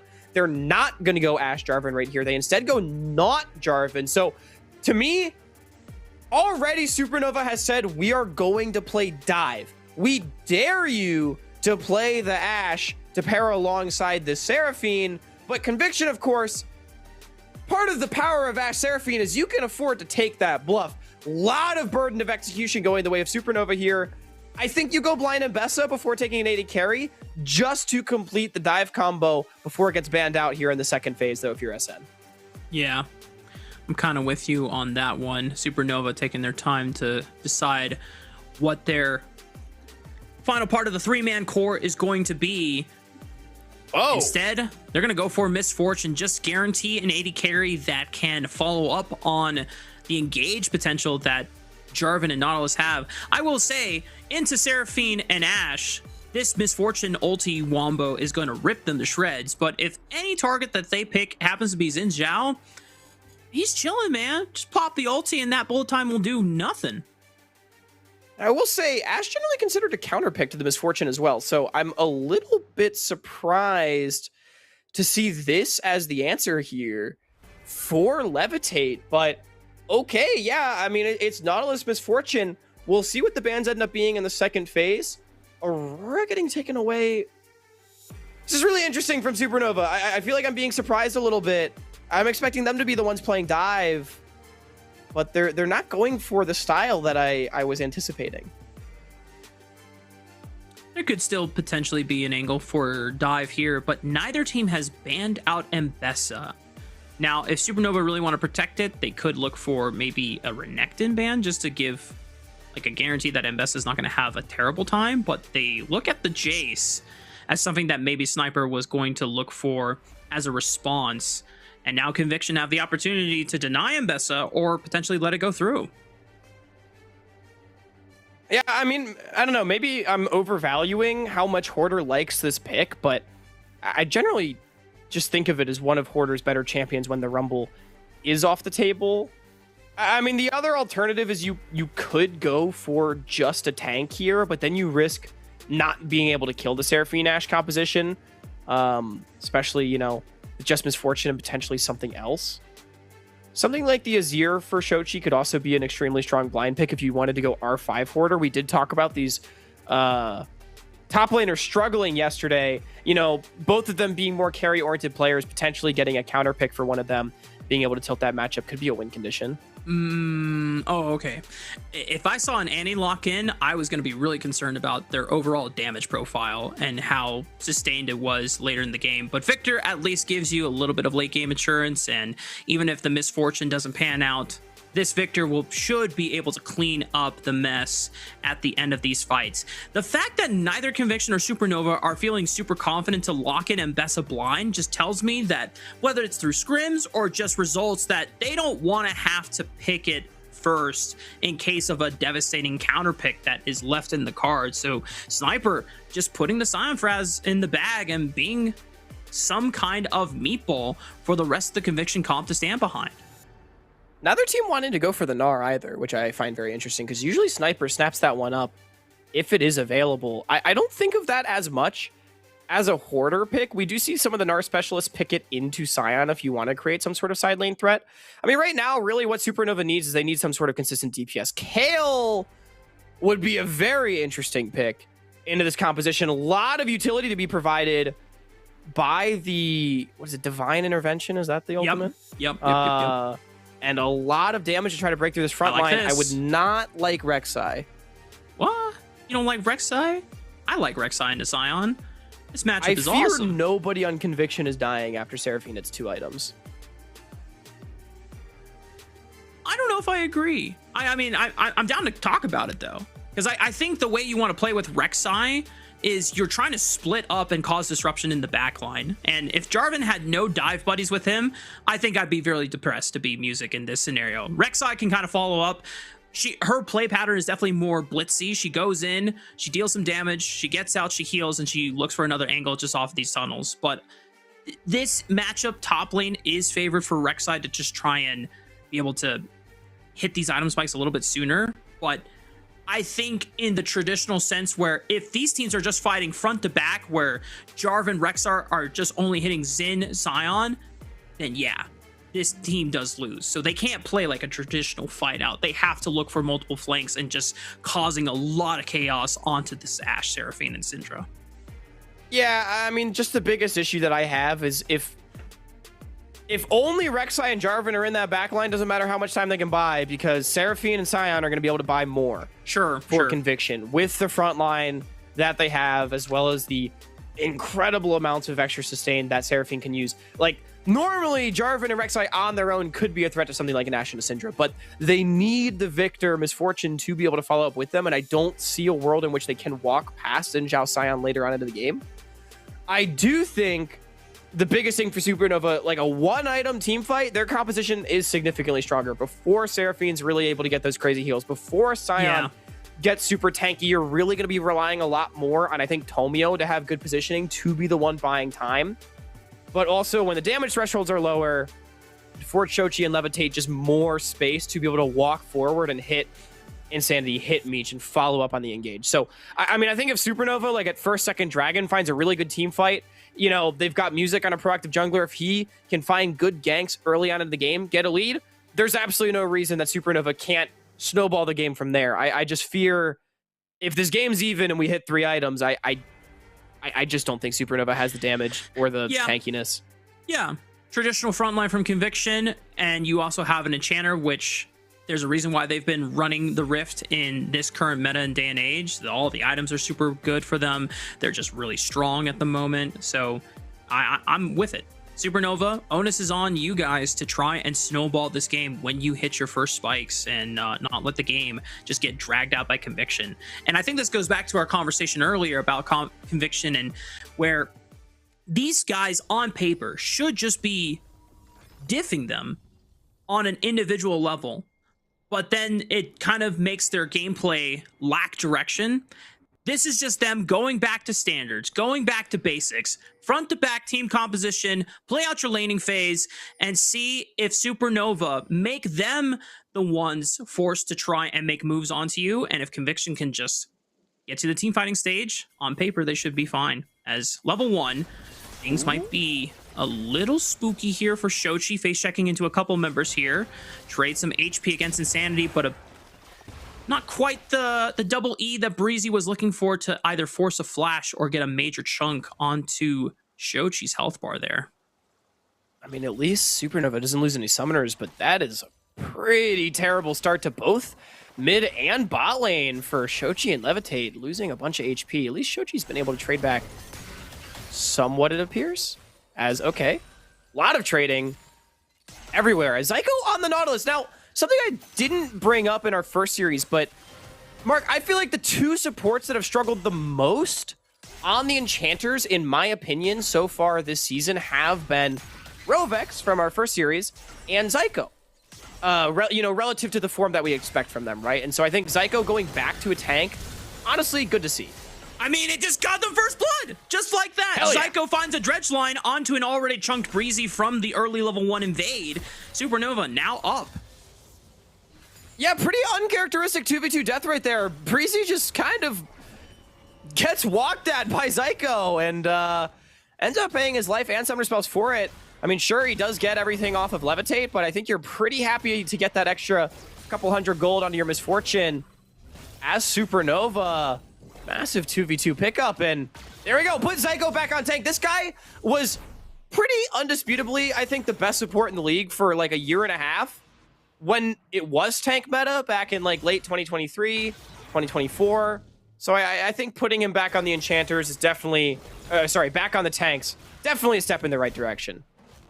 Already working out so far. This Misfortune Nautilus you already talked about needs to get ahead of the curve. Like, Ash Seraphine becomes a monster once they scale, once they are getting out of laning phase. But if you're able to chunk them, and if you're able to just force these all-ins and get this gold advantage before your big dragon fights, it's potentially really nice for them. Hoarder trying to crash this wave, but Sniper doing a great job of holding the freeze. Breezy might just get flashed on. He has no summoning spells from the prior fight. Zyko and Levitate just ruining this bot lane for Michi and Breezy.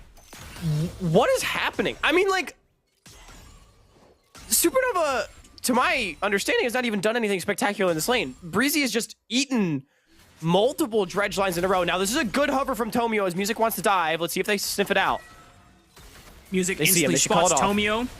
Flag and drag out of danger. Zyko getting flashed on by Meech, trying to slow him down to see if he can get Tomio in range for a follow-up. Breezy's also here. They're trying to entertain the play, but that unfortunately just ends up looking goofy for Meech, and now he's down a flash. Yeah, optimistic is going to be the word I'm going to go with because it's very nice. Because I don't agree. I mean, good hover from Tomio. I think Meech should be happy he's not dying, but like we still don't even see how does Breezy find himself in this position? This is not what we meant, Mark, by the way, by like CNV's not hands gapping people. Like we meant, oh, they're just not solo killing everyone, but not we're dying 2v2 multiple times against a Nautilus.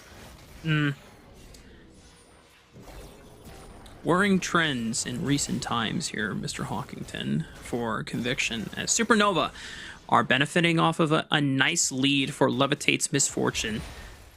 And we have to go back to the point that Supernova, they are trying to get an accelerated start for these first couple of dragons, because if they can just kind of mog Conviction in terms of gold difference and then just start opening up the map that way through the wallet diff, then it's a pretty good look for Supernova, because then you get to force these fights on unconventional timers where Conviction don't get to play this front-to-back 5-man death ball that they want to prioritize for this game. Right, I mean, it's exactly that. Conviction's composition use the word death ball. It's exactly how I would describe it. They either pass the stat check or they don't. Supernova's got so many go buttons, though. They really are going to have to be on their toes as Music. Nice flash force. Yep. I was waiting to see if Music wanted to go for the double down and the flash predict as well, but just take solace in the fact that Insanity forced the flash there. Now there is no flash on this Syndra, so by the time Music wants to make a return visit when he is level 6, that should be a very easy kill to set up. Definitely a tough summoner spell to lose, and with the health chunk out, Shochi getting the first base. It's going to be just an easy, uncontested Drake going over. wards being put down. And so far, I'm very pleased with the early game we're seeing from Supernova. I think a lot of it definitely coming from mistakes from Conviction, but also just sound gameplay across the board. And hey, step one, at least of the early game composition, getting done. But obviously Conviction not remotely out of this game, being down just a gold at 6. Sniper has no unstoppable onslaught, must have used it just a few seconds ago while we were panned towards the bottom side of the map. Hoarder has been dangerously low for quite a while, but this is kind of the play pattern for Rek'Sai Tops. However, Insanity, if he joins the fray, this could change things for Hoarder. But quick use of the tunnel gets out of the scatter the weak stun, and therefore Insanity cannot finish him off with the unleashed power. Hoarder's movement has been pretty nice in this lane. You know, when the wave was in front of the tower, not taking tower shots, avoiding all the spells right there from Insanity. Trading very nicely. Insanity overstaying for it. This is crazy. Forced a flash. Wow. But I mean, this is pretty bad. Insanity dropped an entire extra wave to overstay for that. Beach no flash from Prior. Might just get punished here. Pops the summoner heal from Breezy to keep him alive, as well as the barrier. Might be able to stay for this next minion wave, but he is going to be in big trouble if Levitate dings level 6 and still has no flash to escape it. And we know that numbers from Conviction are on the top side of the map as well. Shochi can lean down towards this bottom side. They're going to send music down this way as well. It would be an aggressive look, I think, for Supernova to try to make a dive happen. They do have level 6 on the Jarvan, but the easier play potentially is just the Flashless Insanity in the mid lane. Or not burger flipping the game at all, which is a very valid decision. Insanity keeps his position far and away from danger. Music almost got the cheeky steal with a flag on the Raptor camp, but Tomio. He did get one. Supernova. You know, I do like that. Sometimes if you're able to just sneak one little thing away, it can sometimes feel worth it. As grubs do spawn here at the 8-minute mark, Supernova with a 1.5k gold lead average. Levitate, obviously the richest man on the Rift right now, thanks to the first 2 kills of the game.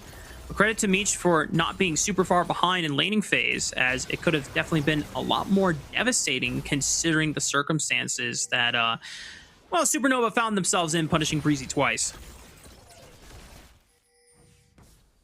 Yeah, I mean, Convictions avoided the game getting more out of hand. Levitate is up quite a bit of CS this bottom lane, as is Shochi in the 1v1. We said it before, flash away just in the last possible timer, and Meech able to deflect Zyko using the arrow, keeps himself safe.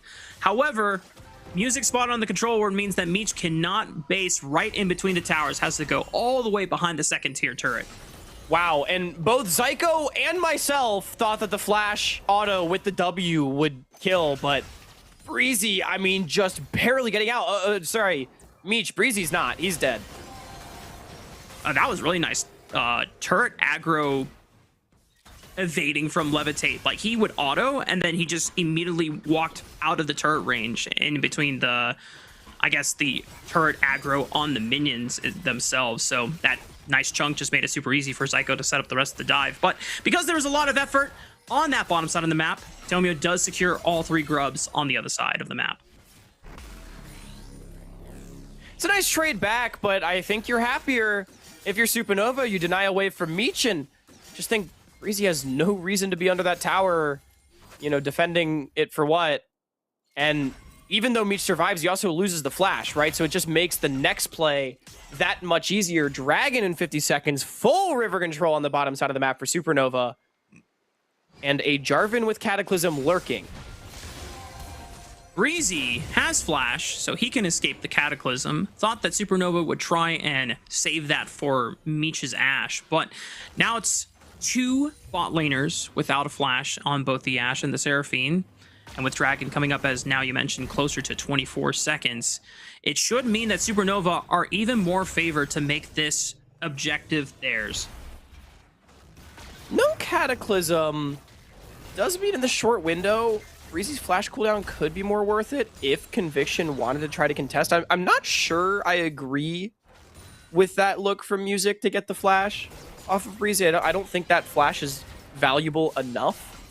But we'll see if Conviction's able to mount a strong contest here. They got an uphill battle when it comes to the vision control, that's for sure. Yeah. Yeah, just looking at all the wards that Supernova have, there's a ward in the tri-bush, there's like 3 on that topside river leaning towards mid, 1 in the pit. This thing is very, very lit up, and Supernova, despite having their jungler reset, still gets this under Sky, and he's going to be here in time. Dragon is still at 3k. They could turn this around. Zyko just walks up, down smashes Tomio, pulls him back in, forces the Crescent Guard, and they sidestep the Seraphine Encore. Oh! Shochi might be cut off, though, on the right side, but he's able to lean back. Tomio's forced to flash away. Music following up on the engage, knows that there's no flash on that Ashe, and that Ashe is grass. Conviction lose out on their ADC, and Supernova will secure the second dragon of the game. Supernova has mowed that grass, that's for sure. That was a bit of a touch-and-go fight. But a couple of small things really helping it go Supernova's way. Surprisingly, just a 1-for-0. And Mark, I'm gonna ask a question. Have teams forgotten how to play against Nautilus? You know, we've been seeing Zyko so many enchanters. Up in CC Tomio. Yeah. Like, he just walked at him. Yeah, literally, slowly, and then into down smash. I could not have said it better. But it's literally what happened, and Conviction just disrespected it. They didn't think that it was going to lead into anything. So much damage for no reason, and just a tough look for Conviction. Encore went wide, and not only that, I don't know if you saw on the top side of the fight, Scatter the Weak shoved Shochi out of the arrow. I think Victor dies there. If that doesn't happen, no I would way. say that's more unlucky than a misplay for CNV, but still a pretty fortunate one for SN. And okay, that's cheeky Hoarder. Just using the minion wave to get the splash effect of the Titanic Hydra. Does stop Sniper from recalling, and now the TP comes in. I mean, if Hoarder gets 2 plates here, oh my god, the value. So, once again, we want to come back to the point of Supernova's win conditions here, is that this composition needs to be accelerated. They need to have a gold lead. Well, right now, they have just under 4,000. That's pretty darn good to have at this stage of the game with already 2 dragons. Meech eats a full bullet time from Levitate. The Ashe Arrow just comes a little too late, still goes down anyway. And now Levitate, Zyko, Music are trying to find another extended play, but Tomio and Breezy should be alive under this tower. Levitate actually just walked up to Meech, 1v2 mind you, and said, dodge this. And Agent Smith, he's respawning in the gray screen right now. I mean, wow. That's a full Bloodthirster, and Breezy had no ult, so I think Meech, just more disrespect coming through from Conviction. Once again, it just comes down to the fact that I think we look at this composition from Conviction. On paper, we definitely favor it the later the game goes on, and if the game is even, because then just from overall front-to-back death ball, this thing just destroys any other comp that gets in their way. But Supernova are constantly putting the pressure, they're constantly putting the gas down and forcing Conviction to respond. And if that's all that Conviction does, if they never do anything proactive, at least enough times to fight back against what Supernova has done on the map, they're gonna get steamrolled. Yeah, I don't want to discredit the great... Uh-oh, Shochi. Shochi, don't take the greedy path. Okay, Shochi did not take the greedy path. I don't want to discredit the nice game that Supernova's had. Because, yeah, it's been a great early game so far, and people like Levitate have played really well. But at the same time, as a nice flash force right there from Sniper on a Shochi, at the same time, I think there's been so many mistakes from Conviction that have absolutely made me raise my eyebrows. And I just feel like Conviction should not be losing this badly. But regardless, as you say, Supernova's win conditions absolutely are online. They're about to take a mid lane tier 1 and be up 5,000 gold 15.5 minutes into the game with a composition that has yet to even hit its strongest point. Yeah. Add insult to injury, Music walks away with some of Tomio's chicken nuggets there. Always a big dub for junglers in this day and age. Sniper has no ultimate since he already used it to force the flash out of Shochi, so Hoarder is in no immediate danger. Because they spot Tomi on the bottom side of the map, it's time for Rift Herald, baby. Supernova going to try to get as many objectives as they can this game. Yeah, might as well. Conviction absolutely in no position to be able to fight for them right now. They just do not have the items. Meech has yet to complete an item at 16 minutes. That's tough. Levitate in his inventory, aside from the Bloodthirster, almost has as much as Meech. Like, that individual gold lead between AD carries is absolutely crazy. I also want to give Hoarder credit. Up 1.2k with virtually no intervention. I don't think a single member from Supernova has gone to his lane. He's even been ganked by Insanity and managed to live somehow. So, I mean, just great individual performances across the board so far in this early to mid game from Supernova. We're about to see a Dragon Soul point coming up in 25, and we talked about the sustain mark in the team fights. Ocean Soul is definitely a soul that could really shore up that weakness for Supernova when compared with the Seraphine Scion later. Yeah. If you think that the wallet diff is not going to be enough for Supernova, just imagine that all the sustain power that this Seraphine's supposed to bring to the table, then it just gets matched by Ocean Soul. And now what are you supposed to do as Conviction as they arrive first here to the river, understanding the dire consequences of giving up this third dragon could be for them. But that gives Hoarder a chance to take out the first tier turret on the top side of the map. He's TPing in. He has a flank angle. Shochi, you don't have flash! No flash! You don't have flash! Shochi! Okay, well, Supernova now have 4-on-5. Hoarder is attacking Insanity, forces him to flash into the pit. Zyko's trying to engage onto the front line. Tomio just pops the Crescent Guard and deflects any damage. Music's on the wrong side of the track, goes for the Cataclysm. The bullet time is great! Bracy's forced to flash, Beach sidesteps it though, still alive! But Levitate finally finds one stray Q that hits him. Hoarder flashing onto the backline, onto a flashless Insanity, sinks his fangs in with the Void Rush. Supernova even down a mid lane at the start of the fight, no problem. They still mug him. That is crazy. Supernova started that fight by their mid laner just running it down in the river and dying, and they still managed to win. I mean, Levitate 5-0-2 on this Misfortune, up 3,500 gold individually. Music driving the Herald through the fight, and Hoarder a monster on this Rek'Sai. Let's take another look. First of all, I want to give credit to how well aware Supernova is of the everyone except for Shochi, that is. This is terrible, but everyone else avoided the engage from the rest of the unit, and they do a really good job of biding their time in this fight. And we missed it. Music, I think, excellent patience alongside Levitate with the bullet time Cataclysm combo, able to get down so much damage after the Crescent Guard and the Encore have all been used. Yep. Shochi, once again on the wrong side of the rift. That's going to be a TP. Whoa. I don't know where that arrow was going. I guess they anticipated Shochi to step more forward instead of backward, but the TP from Sniper forces him away, and Hoarder is back to the split push antics, getting a lot more gold for himself here on these side lanes. You know, watching that fight initially, I think I thought that Conviction was trying to make a collapse happen onto Shochi. I think that was a defensive Asholt and Scion TP. I think they thought that Shochi was going to run down Insanity. And I think that explains the reason the spells were used that way. Regardless, it means that Hoarder gets that tier 2, and it balloons the gold lead to 8,000. I mean, before 20 minutes, this is getting to the point of insurmountable here for Conviction. We were saying Supernova needed to be ahead with this composition at this point in the game. They are most certainly ahead. They're more ahead than they needed to be, that's for damn sure. It's going to be very difficult, if not impossible, for Conviction to claw their way back. Yeah, as Conviction, when your composition is a death ball, you now have to start forcing fights, even when you are not fully online, and you have to find members that are isolated. Shochi has his flash back up again. Music just sends it onto Sniper, knowing that there's no flash on this Scion, and even though he's a big, tanky boy, he is not going to survive that much longer against the full 4-man squad from Supernova, and now there's no tank on the side of Conviction, so Supernova might just rip this Baron.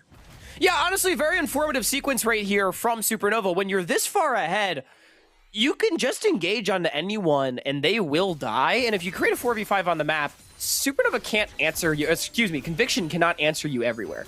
So they're actually just going to use their 4-man group to try to, looks like maybe take 2 towers while this Baron gets done. But no, they're going to try to contest. Tomio has the walk in forward, but Supernova just turn on him and say, okay, yep. Just send it with Zyko, who was waiting patiently on that banana brush. I mean, Supernova are just playing this out super clean. They take the steps methodically to be able to execute this Baron contest, and once Tomio's gone, there's no way that Conviction can find a way to challenge them on this Baron. So now, Supernova about to be ahead nearly 9,000 gold here. It's a lot of money. Mark, I'll give you 9,000 of gold in a briefcase, in cash, untaxed right now. I don't have a follow-up to that, but regardless, this Supernova comp is just so strong, and I want you to cast your mind back to week 1, that crazy series we saw between Supernova and Citadel. Would you have expected this team to play this cleanly just 4 weeks later? Because, to be honest, I don't know if I would have. That's definitely a good callback. And, you know, sometimes first week nerves can get the best out of anyone. It's, you know, it's been a while since a lot of those players have played in Tier 2 since Summer Split concluded at the beginning of September. And then we didn't start until late March. So that's like, what, 4, 6, 7 months? Is that around 7 months? Am I doing math correctly? Yeah, I think so. Wow. It's crazy stuff, man. The Supernova team, good growth from them. As, oh, Chochi, feeling spicy. He is alone. Big chunk onto Meech. Shochi still has flash. Just flexing the power of the arcane. The glorious revolution. All that jazz. Supernova just attacking on all fronts in what I think some of our broadcast colleagues would call a full court press. Sniper says it's time to go. We need to force a fight on a split side of the map here, but no one can go and follow up on the unstoppable onslaught there from Sion. They just don't have the damage anywhere in their composition. I mean, yes, they have 2 items on the Zash and Syndra, but there's way too much frontline, and they barely had a numbers advantage. 4v3 when you're down this much gold may as well not even matter. It's about to be 12k, Mark.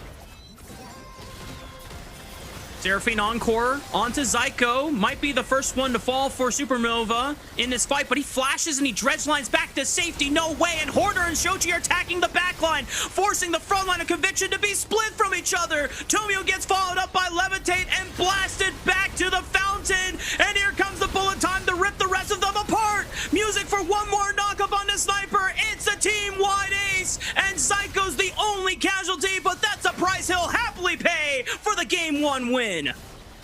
24 minutes! I mean, Supernova just dismantling Conviction. If you told me at the start of the day that this Game 1 would be the most one-sided we have on the day so far, I don't think I would have believed you. An absolute stomp from Supernova out the gate. I really want to know what Shochi's saying right now. He had that finger up. It's like, yo, this one play. Maybe we'll ask him later. But he seemed very, very intense. He was very passionate about something in that moment. But Supernova definitely feeling amazing after that intensely dominating victory that they had. Really felt like that it did start just from, unfortunately, a couple errors from Breezy and the bot lane just collapsing inward. Because when you look at the rest of the top side, what are they supposed to do from that position? You have a Sion who's just saying, okay, I blinded this champion, so I'm going to be a frontline later. Don't collapse. Insanity, Syndra, also kind of like a scaling factor. And I don't know, yeah. Hawk. Definitely just seemed like the game was lost before Conviction really had an idea of how to recover. But we're going to take a short break. When we come back, we're going to see if Conviction can bounce back or if Supernova is going to close out the day with a 2-0 sweep. The NACL is presented by Philips Norelco OneBlade. Philips Norelco One Blade presents Shave All Things.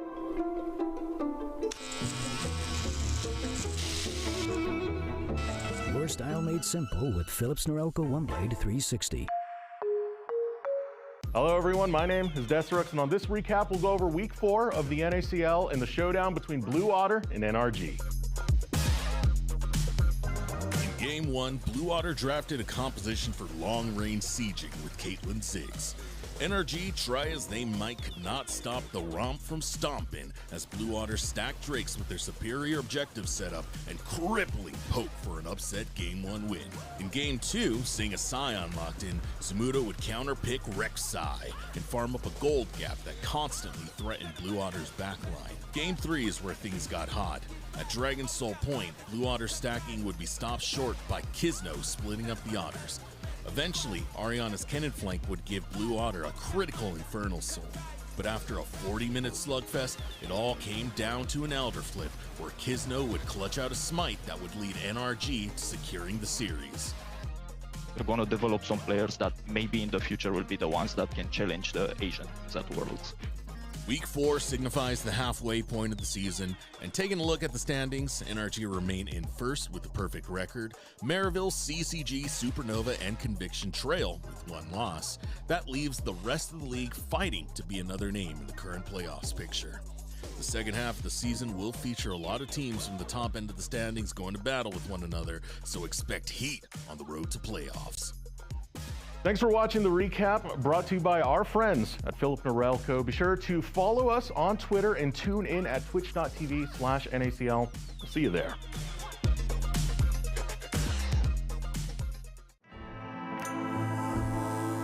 Trim, edge, shave.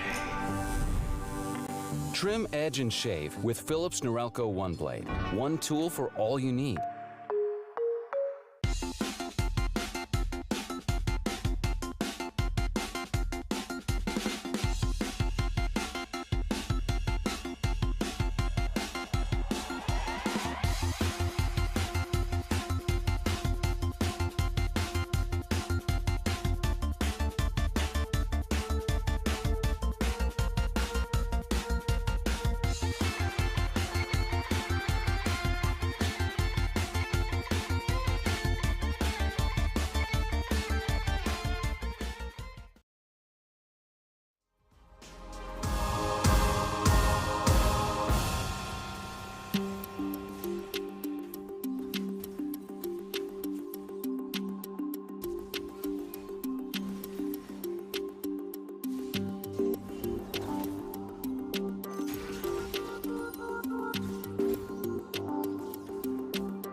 The NACL is presented by Philips Norelco OneBlade.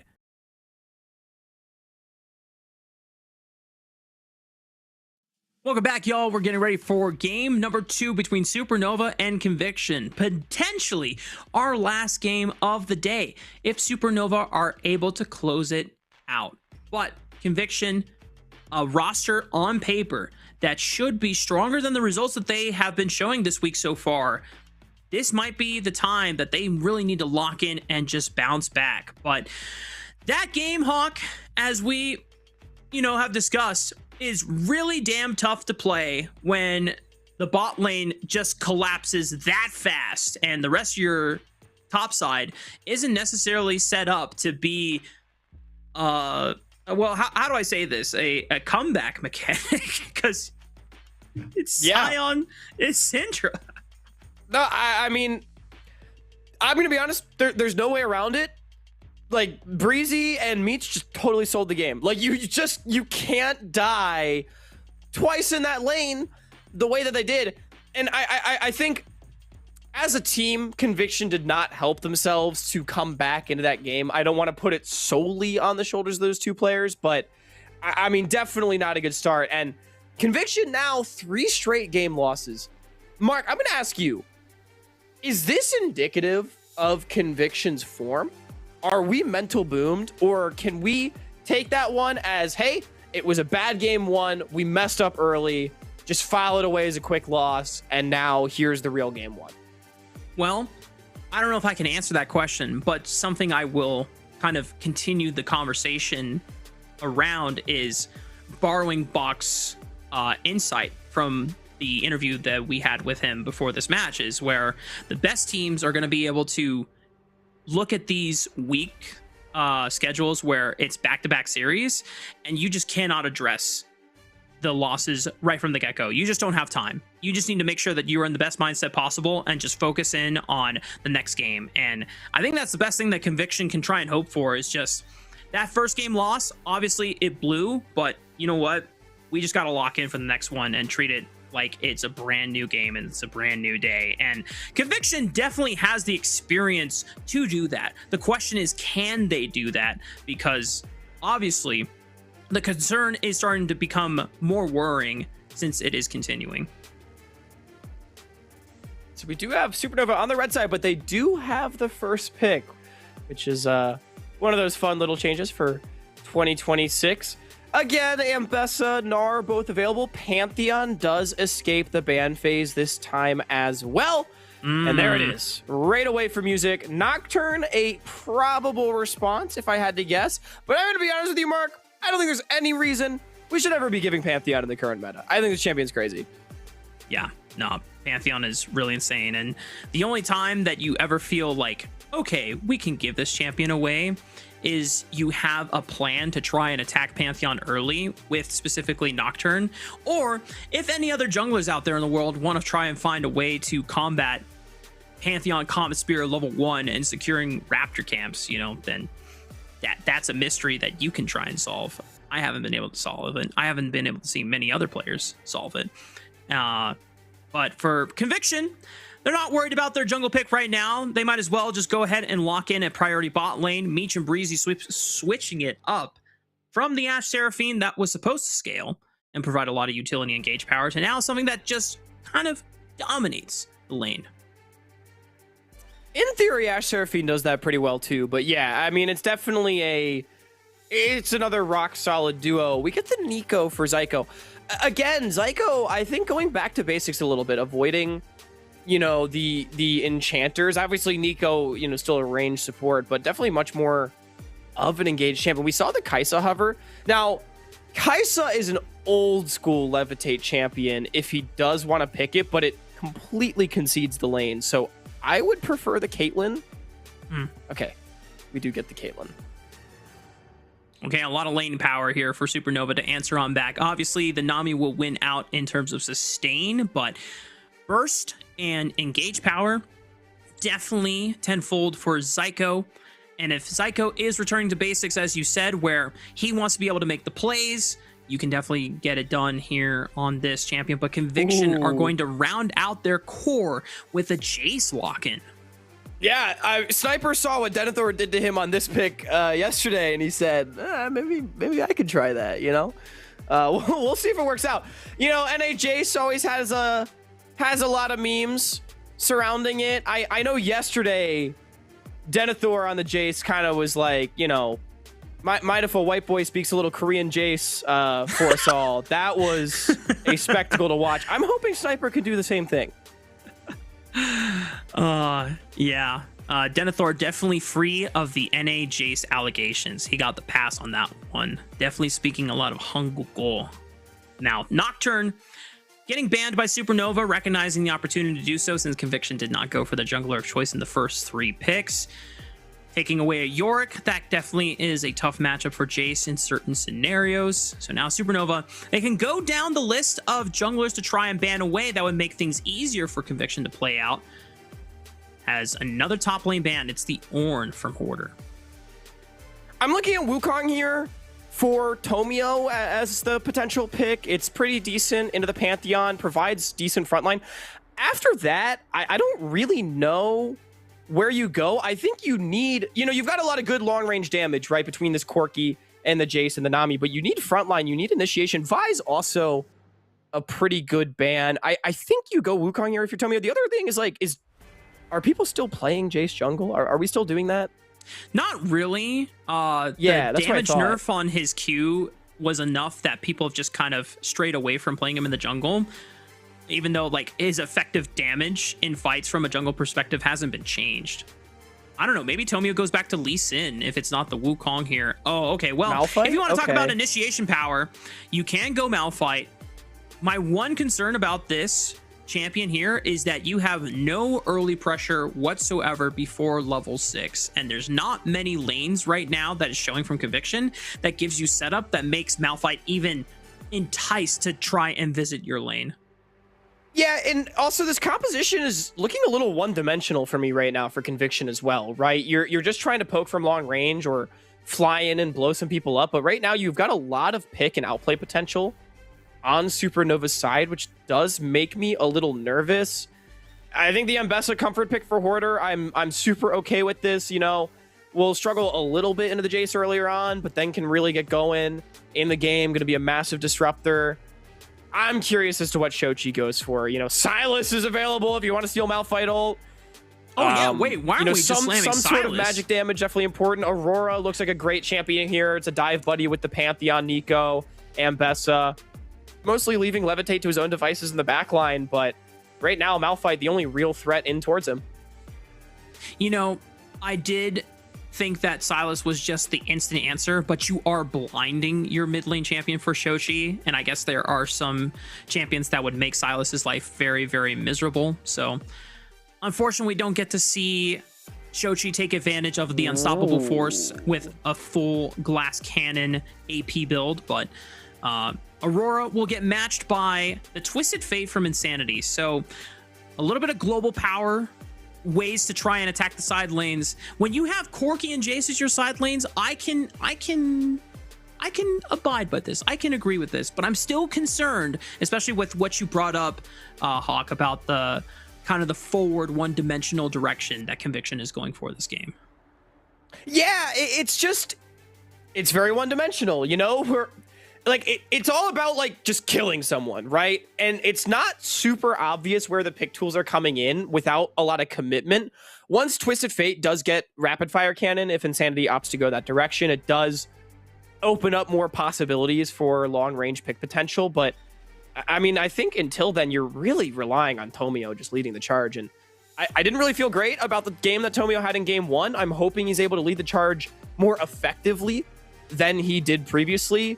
But I just look at the Supernova composition. I think they've got great early skirmish. I think they've got solid scaling. They've got a lot of outplay potential, a lot of pick potential, a lot of tricks that they can go for. I think the one thing is, you know, sometimes I think some of these players, especially Shochi, can be a little bit greedy on waves. Champions like Malphite, like Twisted Fate, pretty good at punishing those tendencies. So if that does end up happening, you know, I could see that being an avenue.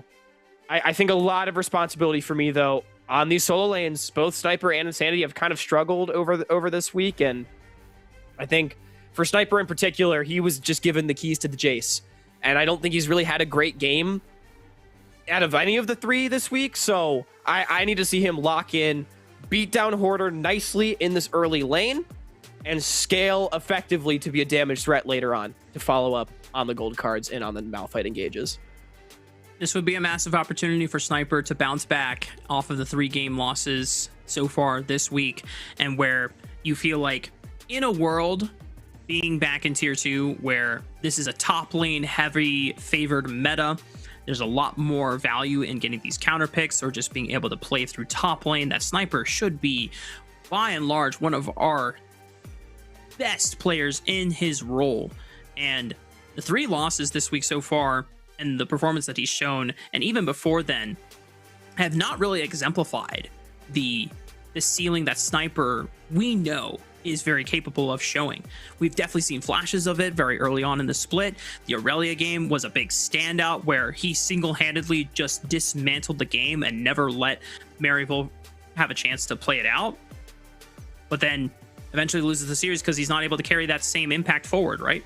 And this is now an opportunity where Sniper's getting Jace, he's got Malphite, and he's got a Twisted Fate to help facilitate him as not only a huge win condition, but a terrifying force to be reckoned with as we hit Summoner's Rift for Game 2. Now, there's a very easy litmus test for if this game is going better than Game 1. That is if Conviction's bottom lane survives the first wave. So we will wait with bated breath to make sure that does happen. As, okay, maybe getting a little bit cheeky here for Supernova. Shochi was trying to get some early vision down or some information onto Tomio, and Tomio thought that he could avoid some jungle intervention from Music, but it's a Pantheon at a Raptor camp. I don't know what else you're going to expect. Music definitely going to take the opportunity to push Tomio around. As now, I'm curious where Music wants to go next. Does he want to continue challenging Tomio on these two bottom mid push camps? and bot push. Look at health bars in bot lane. Mish is getting super low. Lots of heavy trading. Levitate and Zyko just forcing it onto Tomio, and Tomio was forced to use the smite just on the Krugs because he knew that Music could easily walk on over after quickly finishing Raptors just to take it away. However, Tomio and Music are now fighting back and forth, trying to see who can move first, but with Zyko being the first one to move, Tomio has to be super careful. Shochi's going to be here first as well. They just have to drop the red buff. There's no chance. Yeah, I mean, Music still has the smite. As you highlighted, Tomio had to use his, so this is just going to be most of a quadrant getting lost, and Tomio's not able to cross-map it, right? He was busy contesting. I also want to point out, all that heavy trading bottom lane that we didn't see, Meech lost Flash. So that's a major summoner spell already down. Conviction did not die on the first wave, but it's not a lot better. It's just really nice for Supernova to be able to find a strong bot lane pairing that goes up against one of the more bot lane or more common bot lane pairings we have seen so far this regular season out of the Corki Nami, already putting a dent in Meech and Breeze's early laning phase. And as you highlighted, because Tomio took so long to decide I cannot go for my red buff anymore, he's now trying to look for the cross map, but Music is also already here. He's got mid push this time, so I do think he is going to be able to get... What's his path? So he got red, enemy red, and his wolves and his Krugs. Right, it's those 3 camps. Okay. And now he's probably going to go Crab, Grant Blue. So ultimately, it's really just the Raptors. That Music's up. Still important, but I think Tomio getting the red buff back is very strong. If Pantheon's up 2 camps, that's a tough spot to be in. It's Malphite. I think the biggest thing, even if it's not like a massive camp advantage, the game has progressed faster than where these junglers should be in terms of experience and levels. True. For Pantheon, that doesn't matter. You're still Pantheon. But for Malphite, oh my gosh, I'm depressed if I'm Malphite, because now I'm farther away from level 6, which is my really one effective ganking tool to try and make things happen for Conviction here. Wow, and Rafa, look at this too. So Tomio actually felt pressured that since he went for top crab, Music was going for bottom crab, he could actually lose his Raptor respawn. So he's actually clearing his bottom side quadrant again, which means his blue and his grop are going to go uncleared. Music can just basically path back up towards the top side of his map with camps all respawning in sync. So it also kind of messes up the second clear here for Tomio, just the threat of the reinvade from Music. Really smart jungle pathing from Music so far, and just putting Tomio on the back foot. And it's even more devastating considering we talked about how important it is for Conviction to try and find ways to facilitate both of their side lanes this game. Malphite is one of the key center pieces of making that happen. But the further he is delayed from level 6, it gives more opportunity for the solo lanes to either be interfered from Supernova's side, or it's pretty much up to Sniper and Meech and Breezy to not mess up their lanes before Tomio and Insanity can have a chance to rectify them. Ooh, Sniper's pretty low. Shochi, maybe you could try to do something interesting here. Whoa, Shochi! That was solo, by the way. Hoarder based. He completed his base. Oh, okay. Shochi. Well, okay, he's dead. He's dead for it. Okay. Yep. Flash gold card from Insanity. Tomio, I think, got an auto attack in there. So, Shochi, all you can do is just try and delay this death as much as possible. Insanity should be able to eventually catch up with him. Insanity is technically low on mana, but yeah, Shochi's about to run into a tower and... Okay. Well, where does that leave us, Hawk, on the map? Shochi dropped the wave, so it's not really good for him. He also doesn't have TP, so he's gonna miss 2 waves. So it's worse for Shochi. However, Tomio has only just now killed his level 1 Gromp and level 1 red buff. Music completed a second clear and is already redeployed. So jungle is pretty catastrophic for Conviction right now, but mid is definitely, I think, it's not great for Shochi. Definitely nice for Insanity to get a little bit of extra gold towards his first Rod of Ages. It will make attacking mid a little bit harder because Twisted Fate is not going to be burstable. This is not a squishy TF build, but Zyko Music both showing up on this top wave against a flashless Jace, courtesy of Shochi's dive from before, means that now Hoarder can reap the rewards. And now Sniper, second death in the game. Tomio, the best thing that he can do is just take the first dragon of the game. And remember, we put the onus on Sniper in the carry versus carry matchup to be a difference maker. If Conviction is going to bounce back in this week 5, he's now 0-2, died twice in a row. Really good walk, I think, from Zyko and Music to punish the flash that Shochi blew from Sniper. I think it also helps justify the, extended roam and waves that Shochi ended up dropping for his part in the first play. And Levitate picks up all the farm. He's up 10.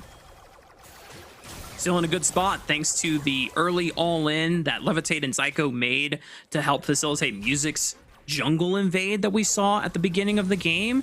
Like, everything is starting to cohesively weave together for Supernova and Bleed together, just in terms of overall advantage, despite Shochi, going down and giving up 1 kill over to Conviction.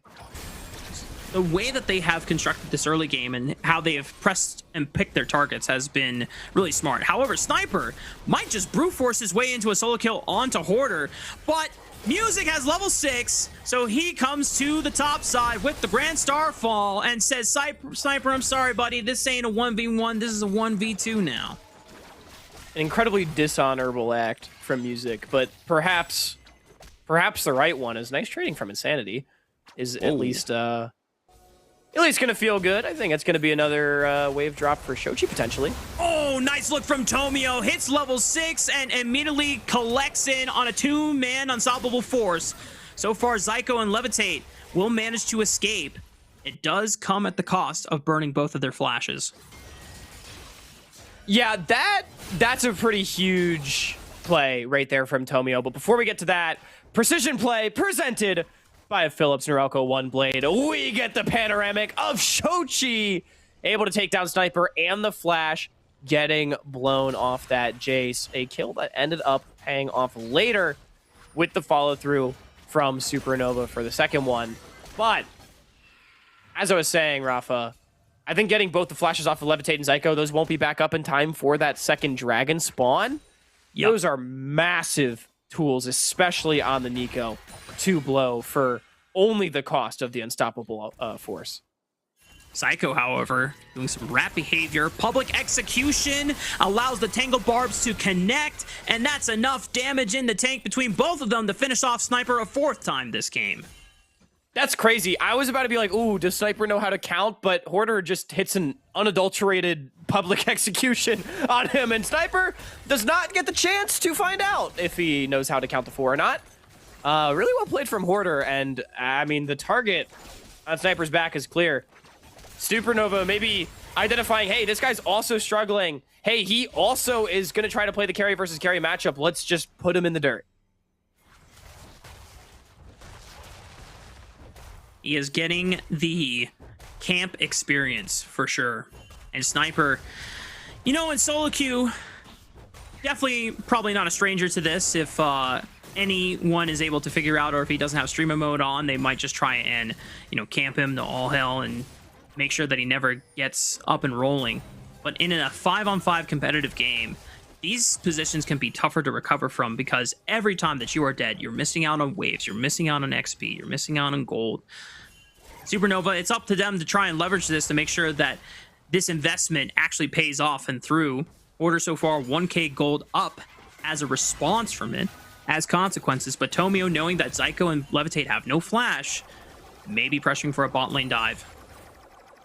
I think this dive is pretty hard to pull off. They do have the Destiny, but, I mean, Supernova's reading this play.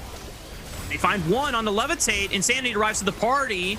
Music comes in with the Grand Starfall, and Shochi TP's in to answer back. Tomio's the first one to fall. Insanity has no more tools other than a flash. Nice weirding, connects on the 2. Meech is forced to flash, and Insanity goes down before he gets a chance to survive. The flash is being burned by every single Conviction member, and only Breezy's the last one standing. Good read from Supernova. Shochi ends up committing the TP just to match the play and get there fast enough, and he gets paid for it. I think it's 1 kill for him and a couple kills for the Pantheon, as they only are able to commit on a Tomio, and critically, Insanity does get stunned when he comes in, so it takes that little bit longer for the bottom lane of Supernova to die, and even though it's a 2v3 on the back end, I mean, there's a full HP Pantheon and a full HP Aurora. Once the reset starts coming through on Shochi's W, it's just impossible to get away. Well played by Supernova, as Sniper, yet again under threat, does survive. Dude, I would hate my life if I was Jace in this scenario right now. I've been ganked 4 or 5 times. I've been attacked in like the weirdest ways possible, the most like rat behavior. Aurora like flashing over the wall. Hang on. Sniper TP's back, ready to get some vengeance. He flashes in, goes for the to the skies, but not enough damage. Oh no, and Tomio calls off the play because the teleport is coming in from Hoarder. Does he have public execution? He tries to get in range. Not gonna be able to close the distance in time, but oh man, I feel even more depressed if I'm the Jace. I just TP'd, I flashed in, and I still don't get anything. I can't even pick up this way. Dude! Hawk. Yeah. If you're Jace, are you saying FF? Like, are you just wanting to disconnect Mark, from the you've game? played with me top lane. You know I'm saying FF, bro. I don't... Because it was also, again, I'm going to use the word optimistic. Like, I don't think that angle was real. It at least, I think, forced a bit of an overreaction with the TP from Hoarder. I don't think it was necessary. Shochi? Oh, God. Okay. Oh, okay. All right. He's fine. Dragon's going to go down. But, yeah, like, I don't think the TP was necessary from Hoarder, so Meech does end up pushing in bot, getting an extra wave and some plates for mostly a wasted TP. So it's, like, okay in that sense, but I don't think that kill angle was ever real, and I think TPing and flashing for it is not inspiring when we're talking about the mental state of Conviction after 3 straight losses as well. Yeah. And in the end, all that attention towards topside does favor Supernova. Hoarder is able to get first brick, now up 2,000 gold.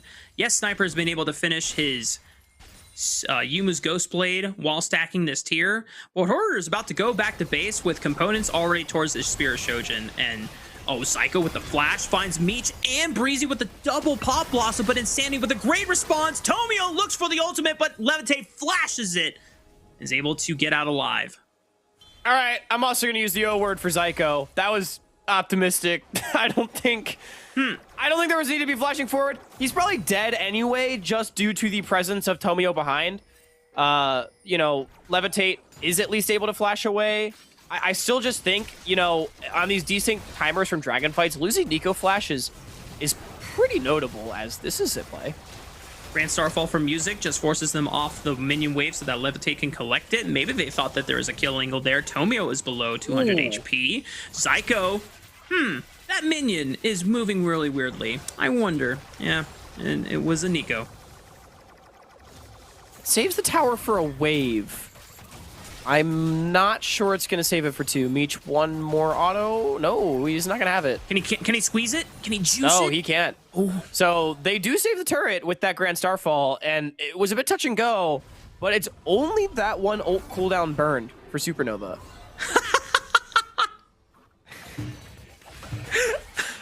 Okay. They really wanted to kill this guy. That's I mean, crazy. sure, man. It's fine because Shochi, they have Levitate going mid, so like Shochi can play bottom, and he doesn't need his ult for the next minute, but also like, dude, this is some silly stuff happening in the last couple minutes, Mark. I'm just gonna keep it a stack. I've been using the word rat behavior a lot this series. We're now like straight up gremlin and bordering on degeneracy. we're in the sewer right now. Like I'm about to find Remy from Ratatouille somewhere down here. What about Twitch, bro? I mean, Twitch is probably right there with him.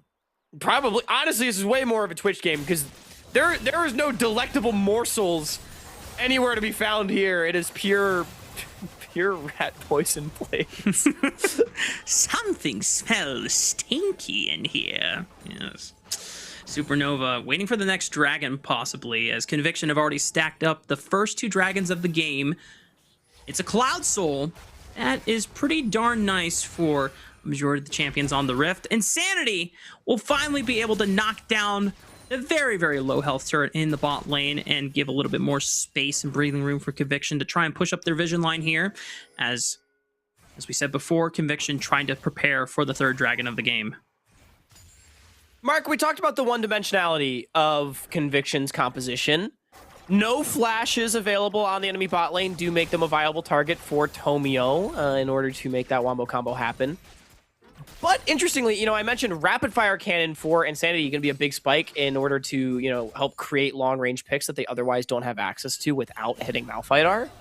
Went for the Lich Bane because Insanity is the guy with all the gold on Conviction. He's probably the richest guy in the game, if I had to guess. The rest of his team, though, very far behind. So he goes Lich Bane for damage. No rapid fire cannon, however, for this fight. Definitely something we'll have to keep track of if Insanity is able to utilize the extra combat stats to help carry this fight. As well, they killed him. He's dead. But where? Where? In the mid lane. Look at that. There's a dead body right there. Oh, there's a court. You know what I got confused by? It's like a crime scene. There's a chalk outline. Look at the mini-map. See why I'm confused. I see a Caitlyn moving. I'm like, wait. Actually, the game you're lied to so me? valid. You're and extremely valid for that. It's freaking Nico. Oh my goodness. Okay, Hoarder might be in trouble. Gold card. Does that guarantee the unstoppable force? Tomio's just going to wait on it because now he can use the ultimate for the incoming members, but Hoarder makes it out alive. Tomio! They one-shot him! You got to pick a target to ulti! Sniper is now left! Tomio is just walking out. He doesn't even have it! I didn't even realize that was the case, and now Zyko answers with a Pop Blossom. Oh, it's just disaster for Conviction. Wow. I mean, I'm going to be honest. I thought that pick on the Hoarder was a sure thing. Felt like Hoarder was being too greedy on the side wave, but I clearly disrespected the power of the Aurora Pantheon Claps, and great target selection from Music and Shochi. They recognize exactly what I had just highlighted. Insanity's got all the gold, so they delete the Twisted Fate first. The Malphite's out of cooldowns. He's not contributing anything to the fight. And Sniper, he's been getting camped all game, so he can't do anything either. So now Supernova, despite losing their AD carry in the initial play, is going to get the dragon off of everybody respawning and 3 kills for the road. Ah, I now understand. Tomio had used his ultimate to kill Levitate in the mid lane. So then they go for this extended play. And there's... Unfortunately, when you're Malphite, all you do is just ult in. And if you're not necessarily like a huge meat stick, or you can just kind of be a body, it's a tough world to be just a rock in, Hawk. Yeah, like, and it's crazy too. I think that play still can work onto Hoarder if your Jace isn't like on food stamps this game. Like, but he doesn't have the money to get the items that he needs to do damage. So like Hoarder was just kind of able to walk it out until the rest of his team was able to arrive. I think if this Jace has more gold, they just kill him fast enough, Malphite R or not. And that has been a huge story. 3-0-3 for Hoarder on the Mbessa. Meanwhile, Supernova have been able to propel him into a winning advantage on this topside matchup. Sniper now getting jumped on by Music, tries to flash away, does make it out alive as the damage from both the Comet Spear and the Ace in the Hole might have been enough to finish him off. Meech does do a lot of damage. Takes down Levitate pretty low, but it's gonna need more than just pretty low in order to get this done. Insanity, well on his way to Rapid Fire Cannon at the very least. That is going to be likely the third item hitting Summoner's Rift. And Supernova's gold lead's not that big. It's not nearly as big as the, like, 10,000 we saw at 20 minutes last game. 4,000 is surmountable, if not a little difficult to overcome. I think the bigger thing is the map control. Supernova being up all 3 outer turrets is really allowing them to dominate river control and ideally start pushing into Conviction's jungle, as we can see Zyko and Chochi doing. Tomio is waiting on Fog, but gets spotted by a well-placed blue ward from Supernova. Has to give up that bush position.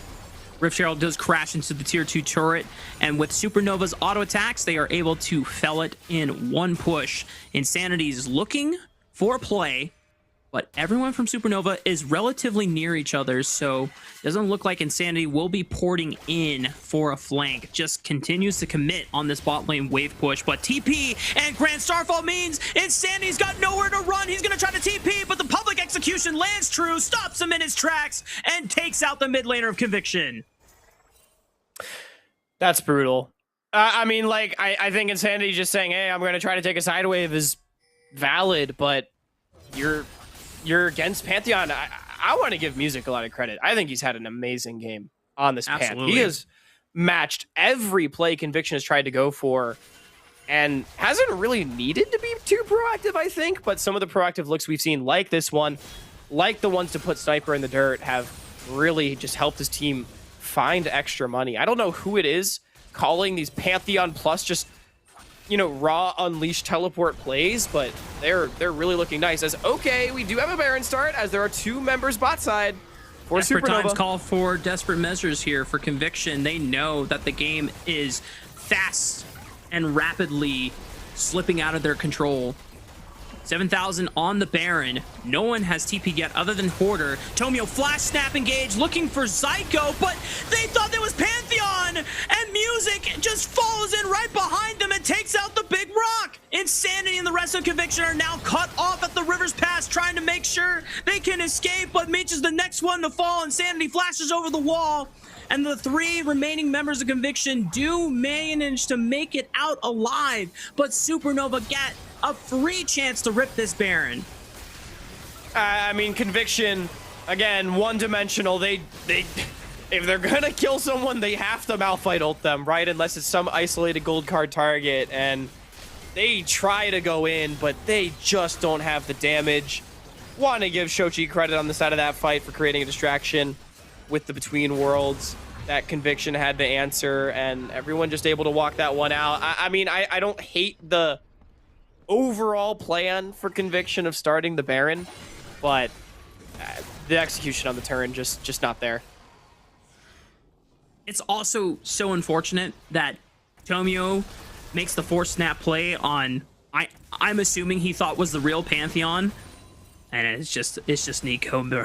Yeah, that's definitely not ideal. I mean, but here's the thing, like, I think if you go on Pantheon, he just never dies. So I mean, I get it. He's the jungler. Like, you have to try something, but yeah, it's tough. I don't know. It's a tough world to be just a rock. Supernova now going to pick up their second dragon of the game. while Hoarder and Zyko are kind of pushing forces in the mid lane. Hoarder has no wave. Tomio trying to cut him off. Meech Valkyries forward, confident that the rest of his team can back him up. Music tries to slow down Tomio, and now they're backing off because Shochi's TP'd in. He's looking for a flank. Breezy in the middle of two of them. Gets popped by Shochi's Aurora with the Between Worlds. Ace in the hole downtown. Clips Tomio, pops the Protoplasm Harness, and Music is sending it into the base. He has no fear, ready to just sail it on in, looking for the Kangles, and Supernova trying to see if they can take as much turrets as they can through this siege. I think they're gonna get the inhib. I don't think the game's gonna end or anything like that. Conviction will live to fight another day, but are they even gonna get the inhib, actually? Insanity's doing some damage. Pressing their luck now. Supernova are now trying to make sure that they don't get collapsed on. Look at Tomio. Dude, this is a super long flank. He has his red ult's not up for like 20 seconds. I mean, he can try and stall them. He's getting vision on them down. Accelerated shock blast. Oh! It doesn't stop Hoarder. They left but him. Music. Is Music dead? There's a TP coming in. Oh my goodness, this play has been extended for so long. Insanity trying to look for a gold card. Wind up. Hoarder is at full HP. Zyko with the turn pop blossom! Oh my god! Zyko's the first one to fall, but they drop Meech and Sniper right away! Insanity falls next! He finally gets a shutdown onto Music, but Conviction are practically grasping at straws, praying for a miracle, but Supernova just slammed the church doors on them and say, go back! And Conviction are just running out of options fast in what seems like is going to be a Supernova sweep. Yeah, there's just no coming back from this, even though the game's not going to end quite yet. It's another kill, 18-7, 9.2 thousand gold in the lead. Zyko understands that in order for that turn to work, he just has to buy that little bit more time for Shochi to arrive. And by it, he does. Multi-man Pop Blossom. Supernova cleaning up 2 of the kills on their own in the 4 versus 5. While Shochi able to zone out the rest of the squad. Now could be caught. Does have Levitate and Zyko behind him. And he just hops over the wall. Yep.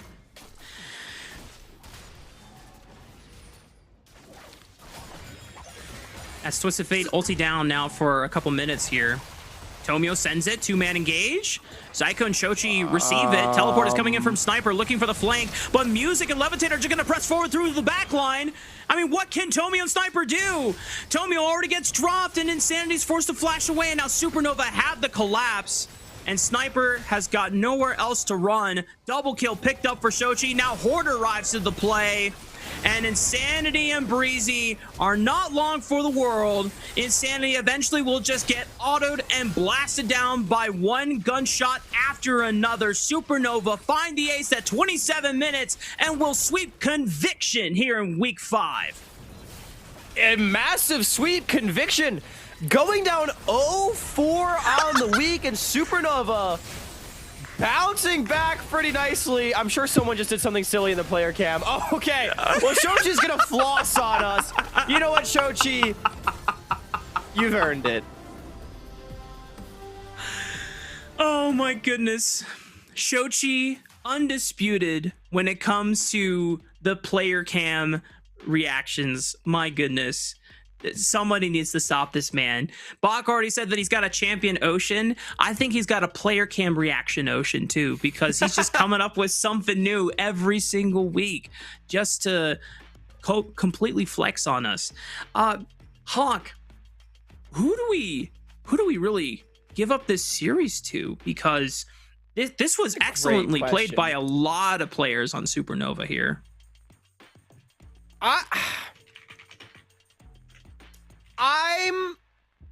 I'm gonna say Zyko. Everyone played well. Like there was not a sour performer on the squad, but I'm gonna say Zyko for the reason that I feel like he was the biggest catalyst in really blowing the game open both times. In game 1, it was just hooking Breezy 3 times in the lane and like walking at Tomio on the dragon. In game 2, I want to give a lot of credit to the walk he made on Sniper to kill him the second time. that was an elite play because Supernova lost nothing and like it completely killed Sniper's game. The first death he could have come back from. The second one was catastrophic. Not only that, like just a lot of good looks, I think, across the game. Some good pop blossoms, really great awareness. It's a toss-up because I also want to give it to Levitate, who I just feel like had a really solid series across the board. But at the risk of discounting his great play, it felt like he was the beneficiary of other people's outplays in a way. And so, I'm going to go with got Zyko. focused. Yeah, I'm kind of in that same camp. Music was definitely up there. Shochi was kind of also up there because both Shochi and Music did a lot to continue the snowball that was created. But that snowball really started because of Zyko in a majority of scenarios here. Obviously, the first game completely just like bot gap. And then second game, once again, we didn't actually get to see what happened in the level 1 push from both Levitate and Zyko, but you have to imagine that it was something that was from Zyko clipping Meech with some kind of damage or CC that alongside the Caitlyn just forces Meech to lose his flash. And now the Corki Nami have no lane pressure, right? And I think literally what it is again, having not seen it, Caitlyn Nico is just strong. Like Nami's really weak level 1. Caitlyn Nico is just stronger, I think, than Corki and Nami.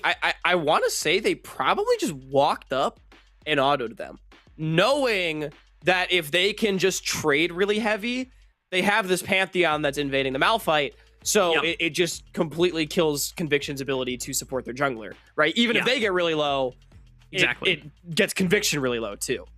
Yeah. That's what I'm going to guess happened. Who knows? Someone send us the raffle file and we can figure out for real. Because I'm almost guessing it wasn't some grand outplay. It was just really great understanding of how to approach the level 1 in that 2v2 in that situation.